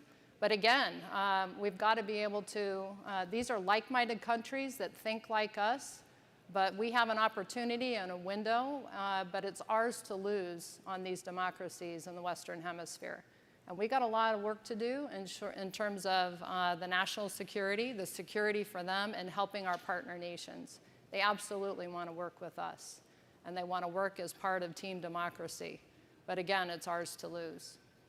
All right, General Richardson, Minister Ng, Dr. Karp, Minister Kaikkonen, and Senator Graham, thank you all very, very much. Please join me in thanking the panel. Thank you.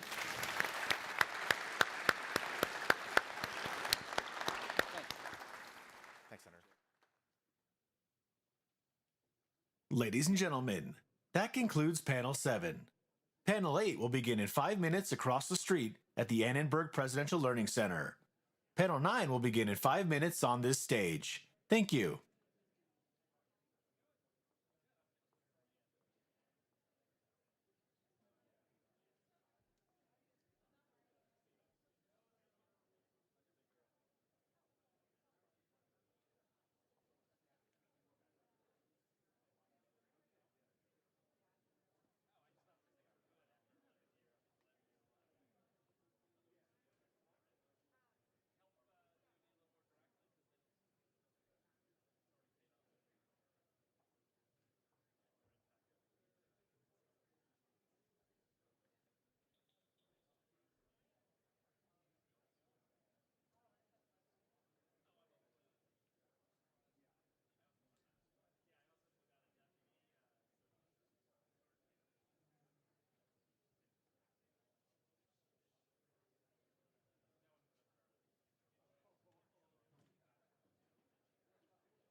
Ladies and gentlemen, please take your seats. The panel session is about to begin.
Ladies and gentlemen, please take your seats. The panel session is about to begin.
Ladies and gentlemen, please take your seats. The panel session is about to begin.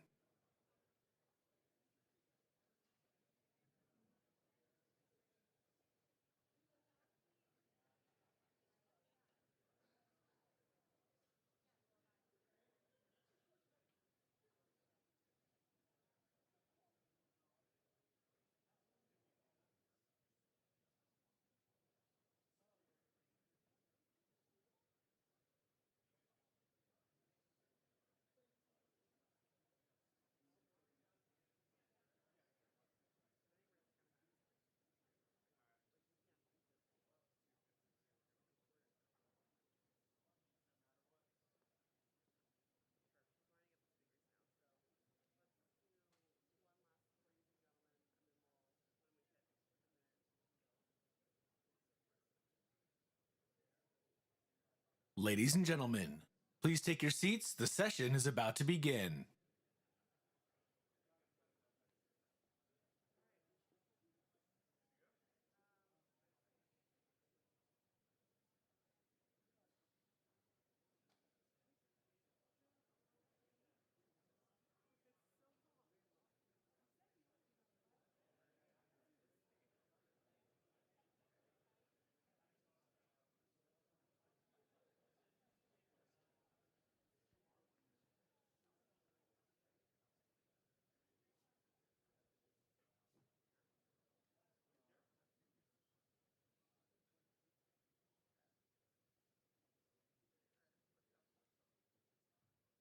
Ladies and gentlemen, Welcome to Panel 9, Pressures and Priorities, the Impact of Economic Disruptions on Resourcing Our Defense.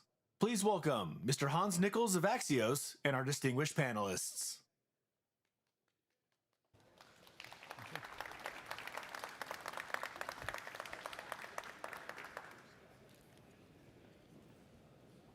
A big crowd.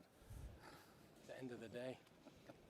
Yeah, we need I think we have Panel 9. Are we live? Hardcore is still Exactly. I don't know if they want to give us one more. We'll give another minute. Do we want another minute? We can start.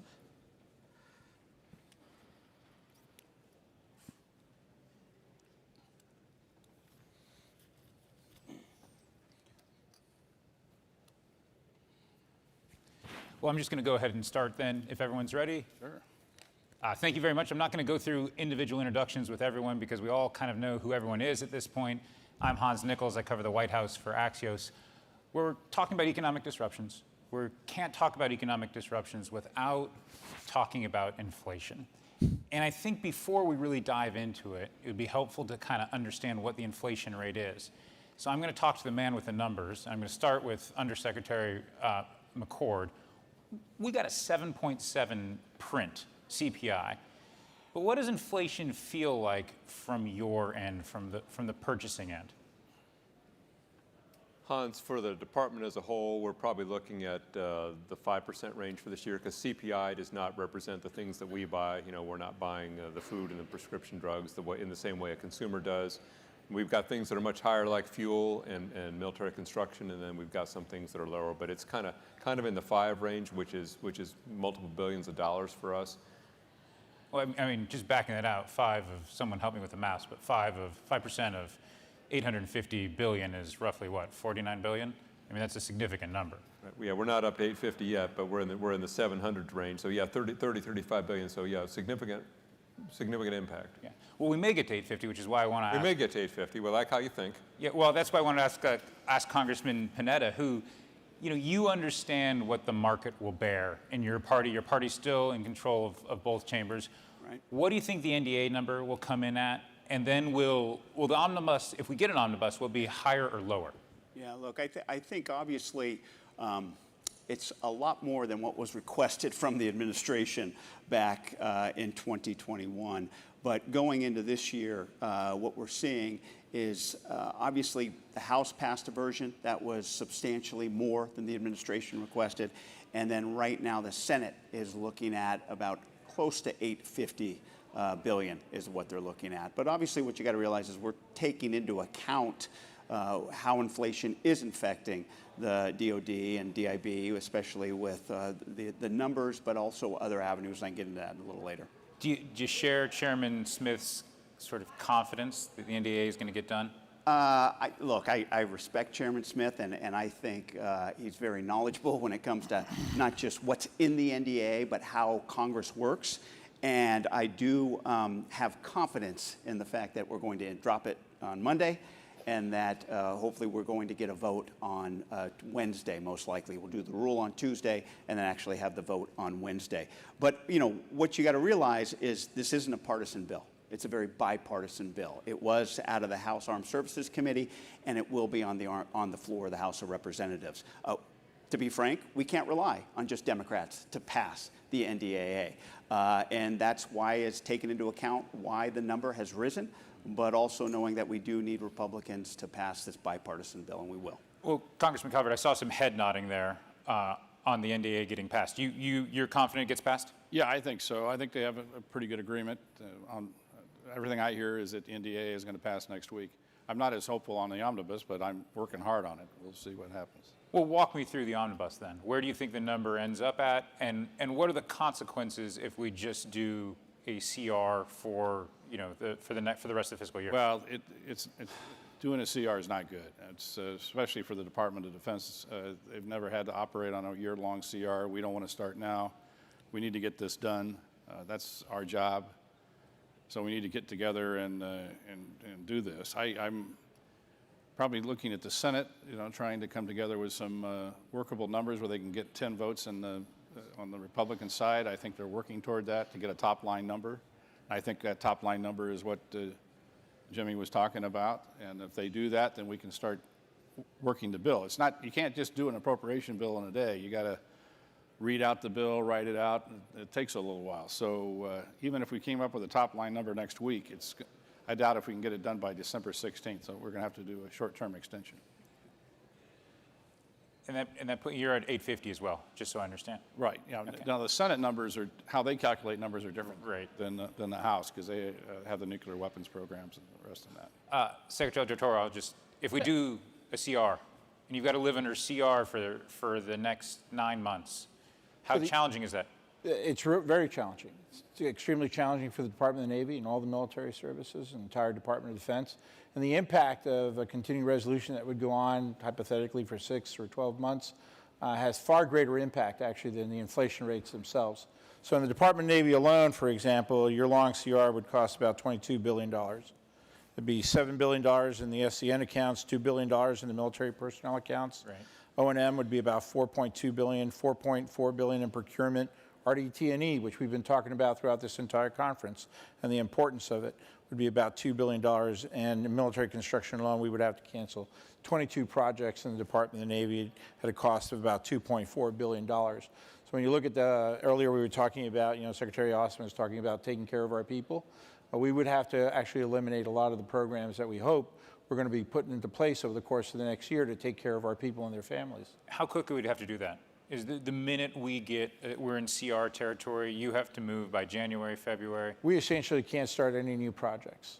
And so we're allotted to continue operations based on the previous financial year, but we really can't start any new projects. And we put it into a place in accordance, collaborating with our friends in the Congress, a lot of new programs that would benefit, districts across the country, and more importantly, our service members. Tom, I see you again nodding vigorously. Yeah. What does a CR mean for you? Yeah, exactly what the Secretary said. I mean, delay in new starts, delays, discontinuity in funding at a time. You've heard it all day. I mean, we are at a point in time where it's about, let's get some of these systems fielded. Let's make sure we're, channeling investments to prepare for the pacing challenge that we're facing. How do we backfill some of the stockpiles that have been depleted in support of Ukraine? And so now's the time to, continue to move.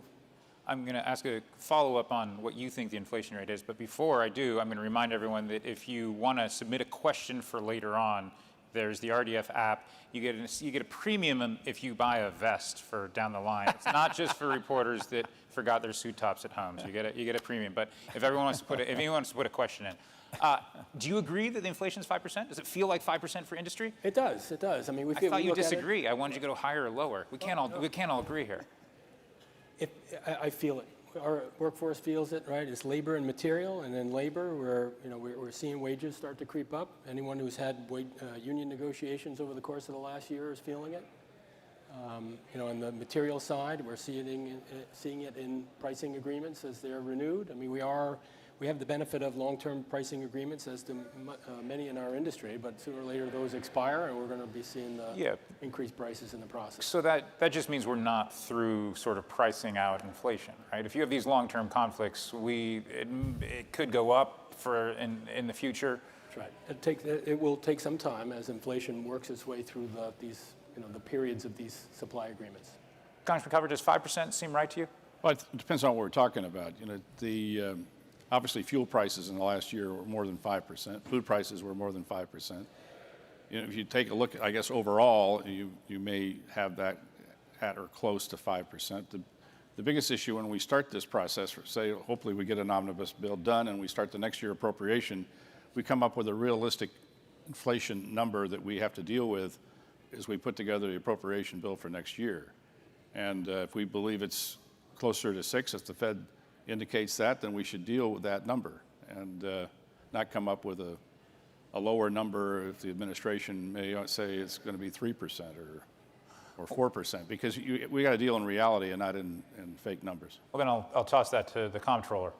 You use a chained, GDP chained inflator, right? You have an index. Correct. When will you put that next number out? And you said 5%, because I think your last one assumed 3.9%, if I'm correct. Yeah, we actually have about 7 big components that we use. We use inflators for fuel, for food, for housing, for healthcare, for GDP for most things. So we have a number of different, and then of course employment cost index for pay raises. So we have a basket of things we need to use. We have to work those with OMB. We ultimately have to agree with them on what goes in the budget. And I think it's important for us to work, as Congressman Calvert said, iteratively with the committees as we get new data, new information, and as it unfolds, to try and get to the best numbers we can at the end of the day. But we have a whole basket of things we're looking at, some of which, one or two of which we know now what's going to go in the budget, some of which are still going to be given to us by OMB a little bit later. And we get that number earlier in the next quarter? Possibly still in this quarter. Okay. Yeah, within weeks, I think we're going to have all the numbers that we're going to be using for the 24 budget. Obviously, for 23, the world will continue to evolve in execution. It's going to be harder if we get the omnibus finished this month, as we're all hoping. Then we're all kind of locked in, and it will be a little harder to adjust for the rest of this year. Does the delay on NDAA, does that hinder your ability to come up with a budget for FY 2024? How much of a challenge was that? I think the challenge for us is that, as we saw last year, when things start to stack up, as looks like it's maybe happening here, that there's an impact back on the back end on putting the next budget out. I think the White House, would like to have some clarity about what happened in 23 before you put out a 24. So it's not the NDA per se; it's more based on the appropriation. But in both cases, uncertainty leads to further uncertainty delays, then leads you to start slow and finish later the next time as well. So getting back on track, which is something that we focused a lot on this fall with OMB, is a little bit at risk now if we can't get closure on everything this month. On the uncertainty question, Tom, I mean, in some ways it seems as though if we don't actually get appropriations, the uncertainty, there's going to be a premium. There's going to be some sort of price premium that's going to be built in to whatever systems you're offering. Is that a fair assumption, or?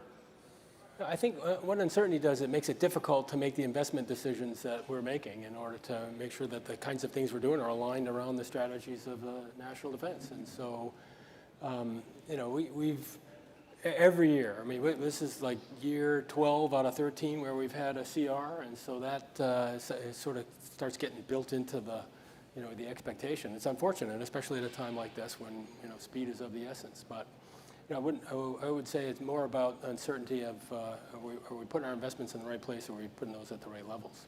Just Secretary Del Toro, on sort of the human side of inflation, do you feel like your person have you seen it come through with like retention? Is it a challenge for for sailors and Marines to make ends meet? Absolutely so. In all my travels, and I've spent a lot of time this past year talking to sailors and Marines across the board about the impact that inflation's having. It's having an impact, obviously, every time they get in the car to drive to the grocery store or go to the hospital. It's having an impact on them being able to find affordable housing in the local marketplace as well, too, which has drawn a lot of them back on base. And so we've had to actually look at investing, more resources into base housing, more resources into family housing, because it's just so tough to find rental homes and homes to buy out in the economy. And so, Secretary Austin has been focused on this like a laser beam, along with Gil Cisneros and all the service secretaries, to try to come up with, human factor improvements that we can make in terms of some of the low-hanging fruit. How can we adjust COLAs, for example, to help them out better? Bachelor BAH across the board to give more money in the hands of sailors, and even look at targeted pay raises, for example. But again, many of these programs, these new programs, can't go into effect unless we actually have an NDAA and an appropriations bill. So we could talk about it all we want, but the more we delay, the harder it's going to be on our service members across the board. And they don't understand the complexities of, all the legislation on Congress and everything else. It's really hurting their bottom line. Congressman Calvert, I saw you want to jump in. If I may, Congressman Panetta, I will. Just briefly, that's exactly why we took the steps that we did in this year's NDAA. 4.6% wages increase across the board, 4.2% on basic housing allowance. And then when it comes to the basic needs allowance, we increased the percentage of the poverty rate that you need to have in order to get it from 130 to 150%. There are also discussions in the House bill of putting in increasing the moving expenses and then providing an inflation quote unquote bonus for certain members as well. So we're taking that into account in the NDAA in regards to how inflation is affecting our personnel. You know, it seems like, just to take a step back, a lot of the, when you listen to the Biden administration, they talk about reshoring. They talk about industrial policy. That's a big part of what's motivating the sort of impetus on chips. And it seems to me that reshoring things is also going to cost a lot more money. And if you bring supply chains closer, they may be more resilient, but they may be more expensive. And Congressman Coburn, I could just start with you on this. At what point do those work at cross purposes? Well, as the Secretary pointed out, you can't enter into any new contracts to bring those supply chains back into the United States. By some estimates, operating under a continuing resolution costs the Department of Defense about $2 billion a week. That's money just out the door. So that has a bigger effect than the inflation rate. And so that's one of the reasons why we need to get this appropriation bill completed. I think there's a lot of bipartisan support to do that, and we need to do that as soon as possible, or it's not going to be a very Merry Christmas. Well, what are the holdups in your party? It's probably the non-defense discretionary spending. The parity issue. Is that needs to come down. The Hyde language needs to come back in. That's an important issue for our folks. It's very similar to what we went through last year in the appropriation negotiation. If I think we get to that, I think we can rapidly come to a top-line number and then start working on reading these bills out and getting it done by the end of the year. If you and your colleague, Mr. Panetta, got together and just pencils and papers, how long would it take you to figure it out? I mean, Jimmy, hell, we work it out in 15 minutes. Now, let me just give you an anecdote. Talking about Christmas Eve, it's never pleasant when we pass a CR and I have to go have dinner with the former budget chair who passed a budget every year consistently and then balanced the budget as OMB director. So definitely not a pleasant Christmas Eve when we have to have a CR. So that's one of the reasons why I'm motivated to make sure we pass this budget. And point two is China doesn't operate under a CR. No. Nor they have to worry about a Congress. So they're going to continue operating the way they're operating, and so they probably celebrate our problems that we're having. Well, that gets to this. Hans, I'm sorry, Please. if I could just add Please. to that. We shouldn't minimize that factor at all. China doesn't operate under CRs, and so everything we've been talking about in this conference for the last 2 days, it's good talk, but if we can't execute on it, that's all it is talk. And so that's why it's imperative that we actually move out fast, that we can actually start investing in all the technology programs and all the shipbuilding programs and space and cyber and everything else that we need to counter and deter China from doing what it wants to do. I mean, I think deterrence only really works if the Chinese believe that we're serious, right? I mean, deterrence, it's in the eyes of the beholder. What more would you, and I'll start with you, Tom, would you like to see from either a defense strategy or on the appropriations side to really let the Chinese know that this isn't just talk, this isn't just another summit, this is real? Yeah, I think for them, particularly given the culture, is continuity, resolve, sort of just a measured, continual improvement, continual introduction of new technologies that become, they recognize as a deterrent. And so it is, I think we show signs of weakness when we're sort of up and down and back and forth, and there's not this continuity of purpose. But there's no big project, there's no big, I mean, we're here under the wings of Air Force One that Reagan flew around when he was dreaming up SDI. Like, what's the modern SDI to let the China? We just rolled out yesterday down in Palmdale, not far from here, Fine. in attendance at the B-21 bomber rollout. That got China's attention. I think there are a number of programs in the Secretary's area. We got the Columbia-class submarine, and that is a force to reckon with. And so these are programs of magnitude and that China will take note. Mr. Secretary, we're not slowing down, and I'm not working so hard for nothing. I mean, we got Columbia, we got Virginia Payload Module, we got new Virginia-class submarines coming out. On the Marine Corps side, we've got 16 different major programs that we're investing in, robotics and AI and quantum theory and all sorts of things. We've got DDG Flight 3, which can now do ballistic missile defense and air defense at the same time. So there's no shortage of investments and real commitment to deterring China from what it wants to do in modernizing our Navy. And the same thing applies across the Army and the Air Force as well. Without actually explaining quantum theory, could you explain quantum theory to me? Sure. It's using computer science to be able to do things better than human beings can actually do on their own. Does that require real investment? Of course it does. Everything, nothing's cheap, right? Nothing's free. Of course it requires real investment because you're actually advancing the pace of technology when you need scientists and researchers and data analysts that are very expensive. And you got to invest in training all those individuals, all those young Americans to learn all these things. Let me just take a step back then and ask, if the 850 is the number, is 850 a number that's serious enough? And I know that the components matter, and we'll just go down the line, but is 850 a big enough number, given inflation, given how it's going to be caked in, to let the Chinese take deterrence more seriously, to force them to take deterrence more seriously? Well, if we do this immediately, like I said, it's costing us $2 billion a week, and I'm sure that the department would love for us to get this done soon, and I'm sure they'll be very happy with 850 if we can get this done as rapidly as possible. 850? I think it's less about the exact number, it's more about the direction year over year. And if they've watched the trend in recent years, that's the kind of trend that gets their attention.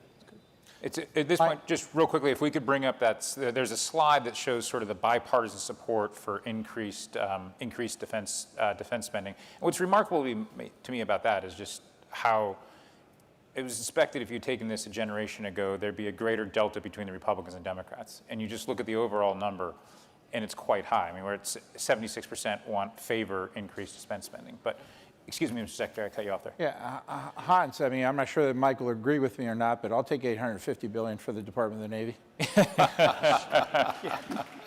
How are you going to allocate it? All Pacific? A little bit Comptroller's not smiling.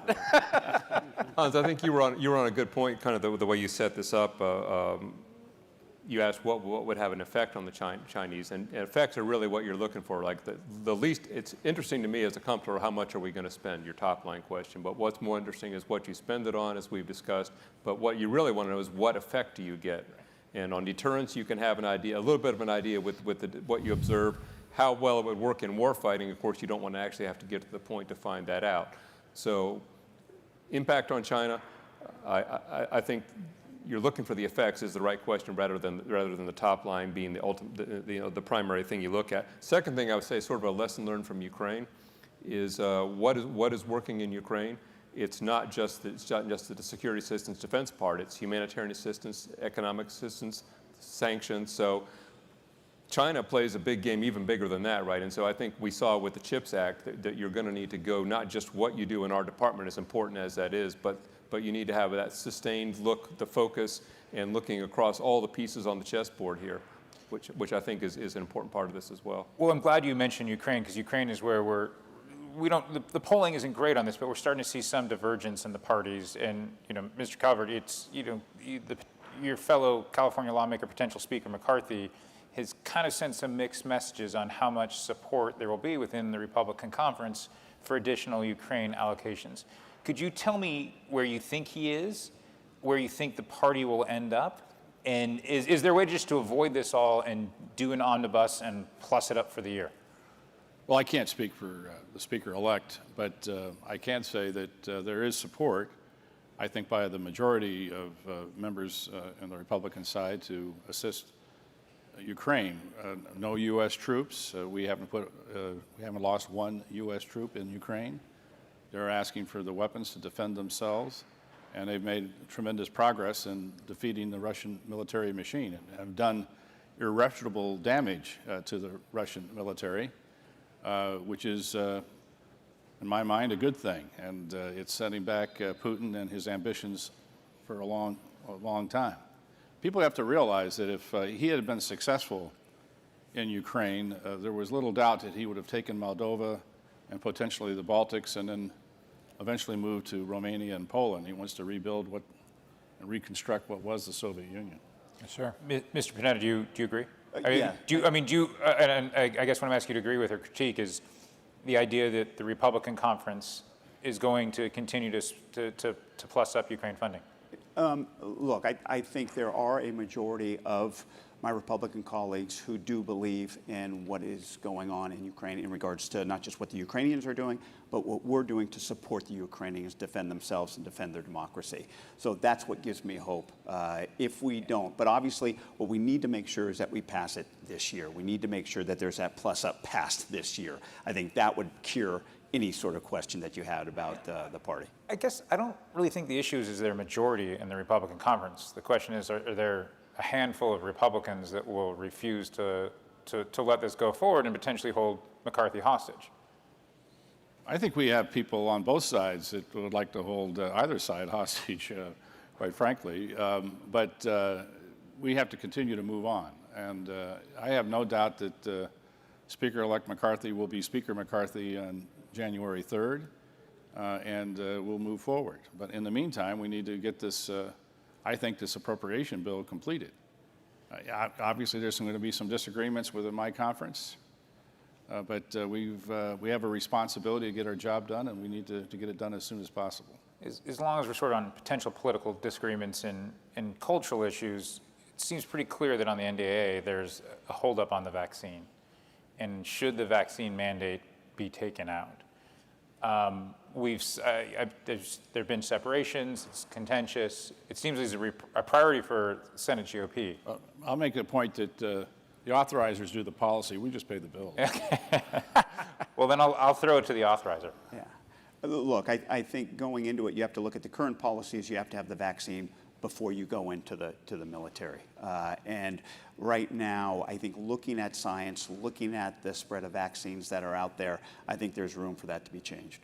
Okay. So you envision a change on that, dialing it back and giving Mitch and Senate Republicans a little bit of quarter there. Based on how the disease itself has evolved, based on how the vaccines have basically become more prevalent, people are more, can withstand an infection, I think you're going to see some sort of dialing back of that first time going into it. Now, whether or not there's some discussions as to whether or not you need the boosters to go along, that's something that has yet to be seen.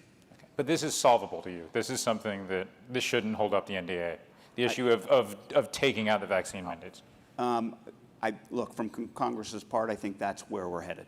Okay. Whether or not the DOD has a different angle, they're going to have to answer. Well, that's what I see the Secretary jumping in. Yeah, from a military readiness perspective, I would hope that we don't mix apples and oranges, and it's certainly for the Congress to figure out from a policy perspective. But vaccines are necessary for combat readiness, and passing the NDA is essential for our nation's combat readiness. And if you care about what's happening in Taiwan, you got to care about what's happening in Ukraine as well too. So from my perspective, I think we should pass the NDA and deal with the issue of COVID shots separately.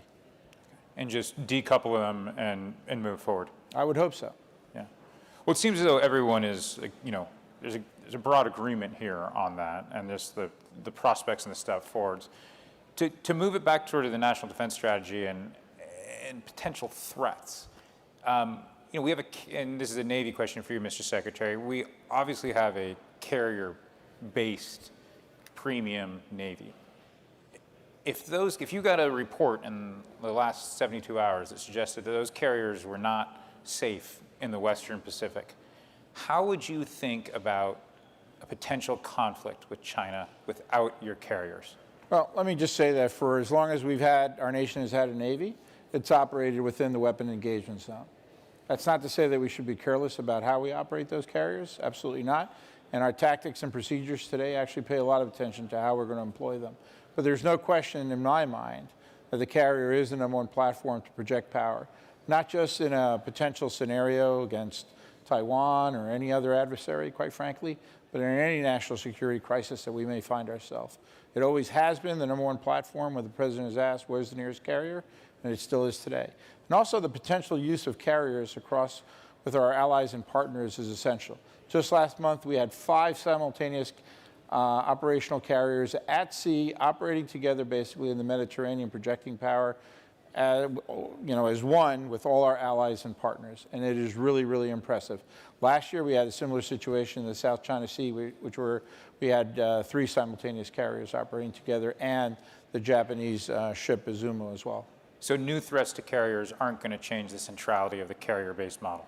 I don't think so. I think we're always reanalyzing how we're going to fight the carrier, how we're going to operate the entire carrier strike group, along with amphibious strike groups as well too, and their essential mission in controlling the straits and other essential missions. But they will be at the core of the United States Navy for a long time to come. Mr. Karl. Hans, I would just add that, I mean, that issue is not unique to the Navy, right? We have the same issue with land-based air, with space assets now. There's no such thing as risk-free, assets that are going to be essential to if there were a conflict with China. So we have to look at those issues all the time. Yeah, and obviously China believes that carriers are valuable. They're building them.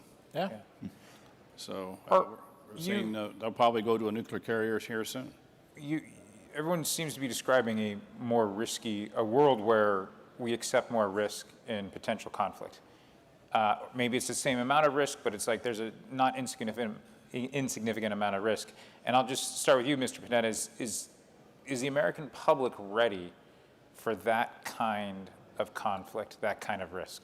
I think what we've heard throughout, at least what I have heard or interpreted throughout the panels that I've listened to today, starting with Chairman Smith this morning, it's about the narrative. It's about making sure that people understand not only the threat, but the consequences of what can happen if there is any sort of invasion of Taiwan. And so I think it's making sure that we do our job explaining and talking about it. I just heard my colleague and good friend, Representative Moulton, talk about basically, when we were out on the campaign trail recently, you didn't hear people talking about China. That wasn't at the forefront of what people are worried about right now. We need to do a better job letting them know how much of a threat it is, but more importantly, the consequences of what happens if there is sort of invasion and what that will entail from our part. Mr. Secretary. And Hans, I couldn't agree with Congressman Moore. And we also need to let China principally understand the consequences of their actions as well, too, and violating their actions and not in accordance with the norms of international behavior. We want to prevent conflict with China. We want to do it militarily, we want to do it economically, we want to do it diplomatically. We want to put all the forces of government to bear so that China understands that the cost of going to conflict, the cost of going to war is insurmountable, and the impact on their own economy, on the global economy, would be disastrous for all. That's how we deter China from doing what it needs to do, in my humble opinion.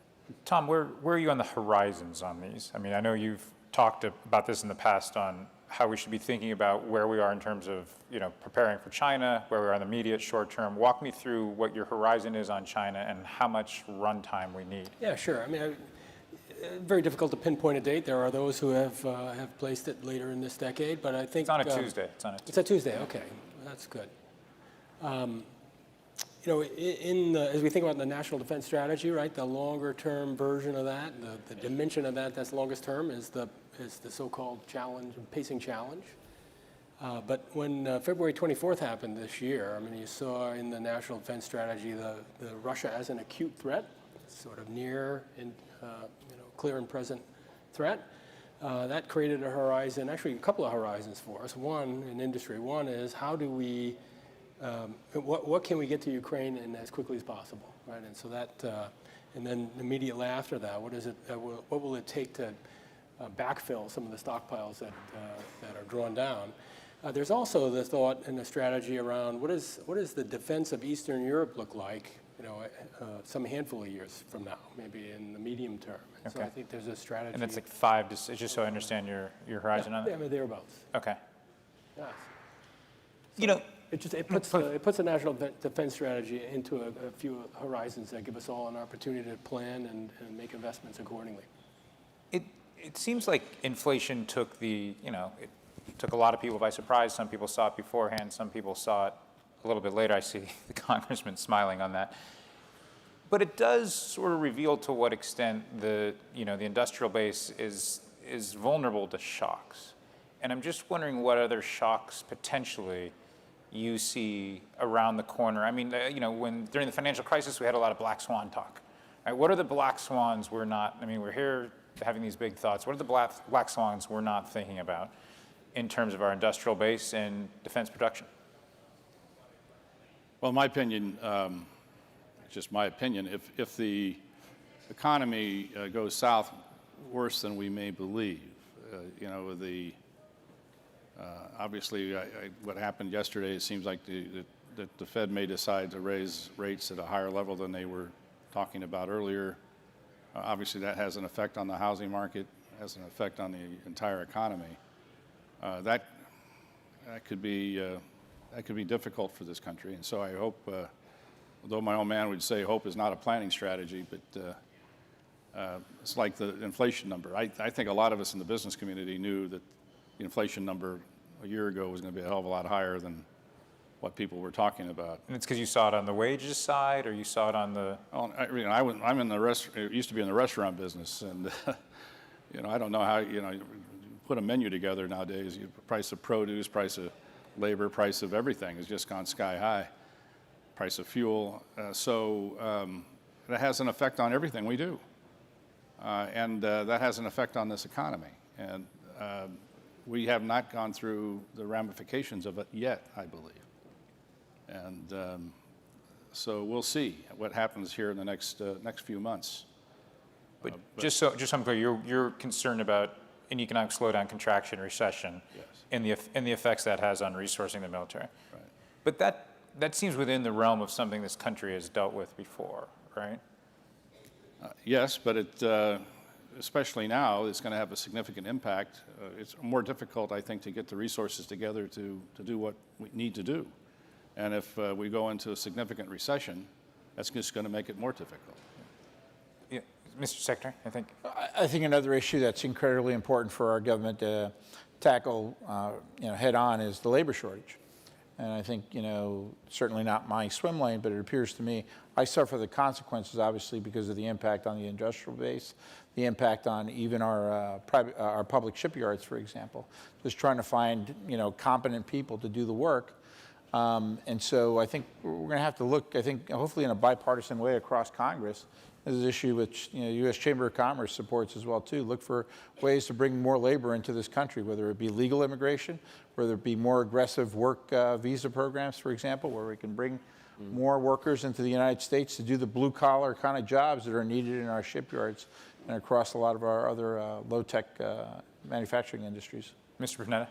No, he's spot on. Look, and that's why look, I come from the Central Coast of California and proudly represent that area. We have agriculture as the #1 industry. That's a job no American will do. Therefore, we need to make sure that we have people who are willing to come here, work here, and do it legally. And so that's why we passed the Foreign Workforce Modernization Act. But many of the issues that the Secretary just hit on, it tells us that it's not just about agriculture where we're missing labor. Restaurants, hospitality, these contracting jobs, many jobs, and also looking at skilled labor too. But if I could, let me just, on the black swan question, I think rare earth materials are a real issue. And what I mean by that is they all go through China. And looking at our supply chain and dealing with rare earth materials, 80% of it goes through China. If you look at graphite, that's 100%. If you look at the solar chips or the solar wafers for solar panels, 100% go through China. If you look at lithium ion, 80% go through China. Let's say if you want to go to another country, like you're looking for cobalt, and you go to Congo, well, that company that extracts that, the cobalt is owned by a Chinese company. You want to go to the one country here that it deals with the most extraction of rare earth materials, MP Materials, I think it's called. They're half owned by China. This is an issue that I think we should be paying more attention to when it comes to the extraction, the processing of rare earth materials, and realizing that if we have to one day immediately decouple from China, this is going to be an issue not just for our military now, but for potential efforts to decarbonize going forward. And that's understandable why the President and this administration use the Defense Production Act to focus on these types of issues when it comes to rare earth materials. I mean, and if I just connect, please, what my colleague Secretary Del Toro said to the black swan issue, the labor market tightness and supply chain issues, I don't know if you could call a black swan at this point, because we know we're going to deal with them. Both COVID demonstrated that, and Ukraine has also demonstrated some of these supply chain issues and tight labor market are causing us problems on the black swan side. In addition to what Congressman Panetta said, I think we did show that we're fairly vulnerable to pandemics. We didn't react really well as a society to that. And I would add, you can never rule out cyber, although we're working hard across the interagency and across private sector on protections on cyber. You can't rule out, I think, that as a major disruption, hopefully a short-term one if it happened. to me, one of the issues with decoupling, which maybe the public hasn't fully priced in yet, is just how expensive it will be and how reshoring these jobs, there will be more jobs in this country, but things will be more expensive. And if I could, and then at the same time, we're asking our industry to do more with less. We want them to do it faster, and then we want to do it cheaper. And it seems to me like something in that equation has to give, right? Those aren't all possible. So if we do have a big reshoring movement and decoupling happens not suddenly but gradually, what effect will that have on costs for you and other primes? Yeah, I mean, I think you asked this question earlier. I mean, I think there is a trade-off between reshoring and cost, but I mean, it's the same as any trade-off where you're trying to mitigate risk. The mitigation of risk does not come for free. And so by onshoring and reducing your risk and vulnerability in your supply chain, there will be a premium to be paid for that. I mean, I think the idea is to make that as efficient a premium as possible and find ways to offset costs in other areas in order to, afford the risk mitigation. Congressman Calvert, is the country ready for that? We found out, look, Apple's moving their telephone assembly out of China. I'm not quite sure where they're going to move it to, but the automation in the United States, I think we have an opportunity to move a lot of manufacturing back into this country and to take advantage of automation.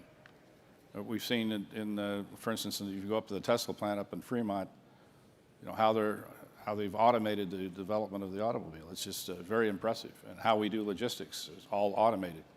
And if we can bring the chip manufacturing industry into the United States with these new chip manufacturing plants that are going to be built, a lot of automation in that. So I think that's our future. And we need so you think it'll be mostly painless?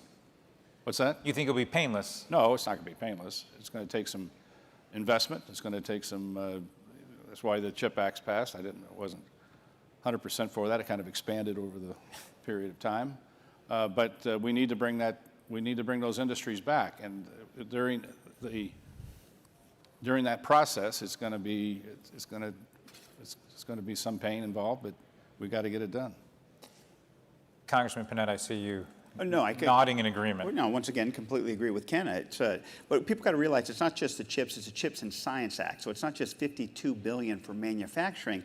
It's close to over $200 billion for innovation in artificial intelligence. So it was a significant bipartisan bill that obviously I think we're very proud of, but was needed at this point, especially when it comes to sort of, like you said, onshoring and making up for what we haven't done in the last decades. When you guys take a big step back and look at, where policy is right now, what's one thing that keeps you up at night? I mean, there's been a lot of China talk. It seems like China is like an uninvited guest at this forum. There's a lot of talk about China, but what's keeping everyone up at night? And Tom, I'll just start with you because you're closest to me. Yeah, I think it's, you mentioned the black swan. I think, I define that as any sort of material discontinuity in the supply and demand balance. And, pandemic, we faced into that. I mean, certainly Ukraine created a tremor there. If we saw, Russia decide to take action against a NATO country, if China, we woke up and heard that China had invaded Taiwan. I mean, these are the sorts of, step-ups in action that, we have to ask ourselves, are we prepared for that? And what will we do in response? Sir? Any war is bad for not just this country, but for the entire world. And so I guess anything that keeps me up at night is a conflict with China. And the way to keep that from happening is to have the deterrence that we need to have to make sure that doesn't happen. No one wants a war, and so that, as Ronald Reagan would say, weakness is provocative, and we need to prevent that from happening. Mr. Secretary. There's a lot of things that keep me up at night. There's certainly a lot of national security challenges out there. So what I often think about is how can I, as a secretary, sort of invigorate our Department of the Navy, both the Navy and Marine Corps, to think differently about the challenges that we face and embrace technology as it's been evolving over the past 10 to 20 years in a more productive way so that we can actually reap a greater return on investment for the American taxpayers. So just this past year, for example, we launched a Marine Innovation Center to think more strategically and innovatively about how we brace these transformative changes in the private sector that we need, whether it's the proliferation of LEO satellites or quantum or AI or anything else.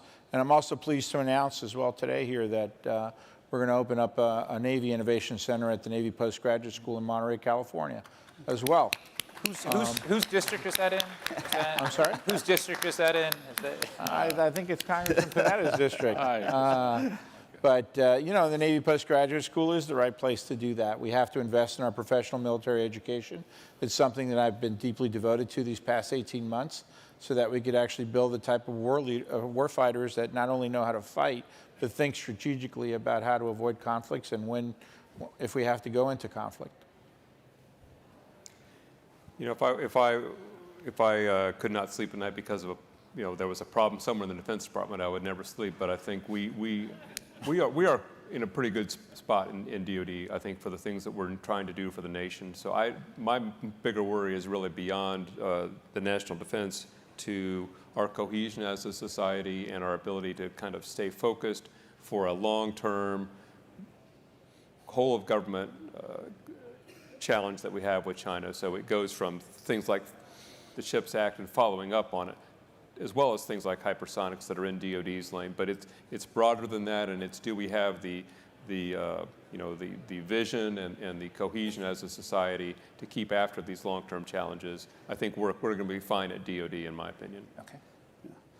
Obviously, let me thank Secretary Del Toro for that amazing announcement. Look, we on the Central Coast, as you can tell, I'm very proud of it. We have a lot of treasures there, but one of the crown jewels is the Navy Postgraduate School. And what it does, not just for our country's national security and basically training and educating our officers who are there and only going to stay in the Navy and basically get smarter and get better and get more educated and be a better warfighter.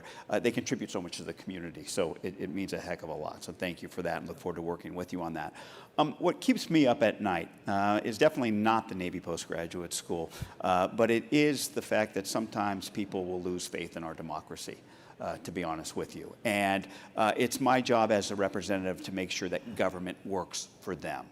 And that's why when we talk about the CHIPS and Science Act, when we talk about the Infrastructure Investment and Jobs Act, when we talk about the PACT Act, when we talk about the Safer Communities Act, major bipartisan pieces of legislation that we passed in Congress, that gives me hope that we can actually make government work for people, that we're actually doing our job. But like I said, what keeps me up is that people turn on the TV, they turn on Fox, they turn on CNN, they see the discordance, they see the arguing, they see the performance politics that are going on, and people expect that out of me. And that's not me. My job is to serve them and to make government work for them, and I hope that we can continue to do that. Just briefly, if anyone has a question they want to submit through the app, I hit refresh on the screen here. I didn't see anything come up, but it could be a technological problem. So if there's a question, throw up a hand and we'll try to figure out we've got a few minutes left here. And if someone had a question in the audience, I just didn't want to skip over that. You guys are all missing the great Secretary Mattis line on this when he was asked in his first interview on what keeps him up at night. He says, nothing. I keep other people up at night. And that didn't have to be true, but it was a great line. He was talking about the United States Marine Corps, by the way. Yeah. When he said that. It's just one of those great lines. Okay, please go ahead and shout because it didn't come through on here, so please go ahead. And I will repeat it so people at home can hear it.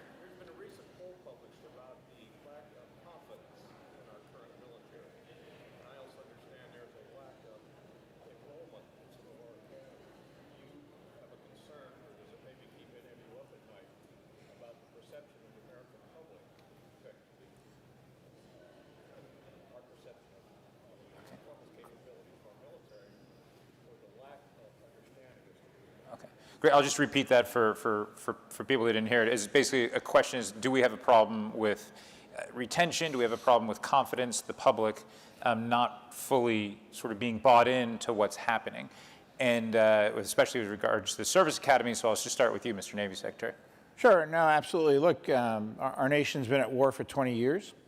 I think that naturally has an impact. Obviously, immediately following the attacks of 9/11, and I was in New York when the towers went down. saw it firsthand.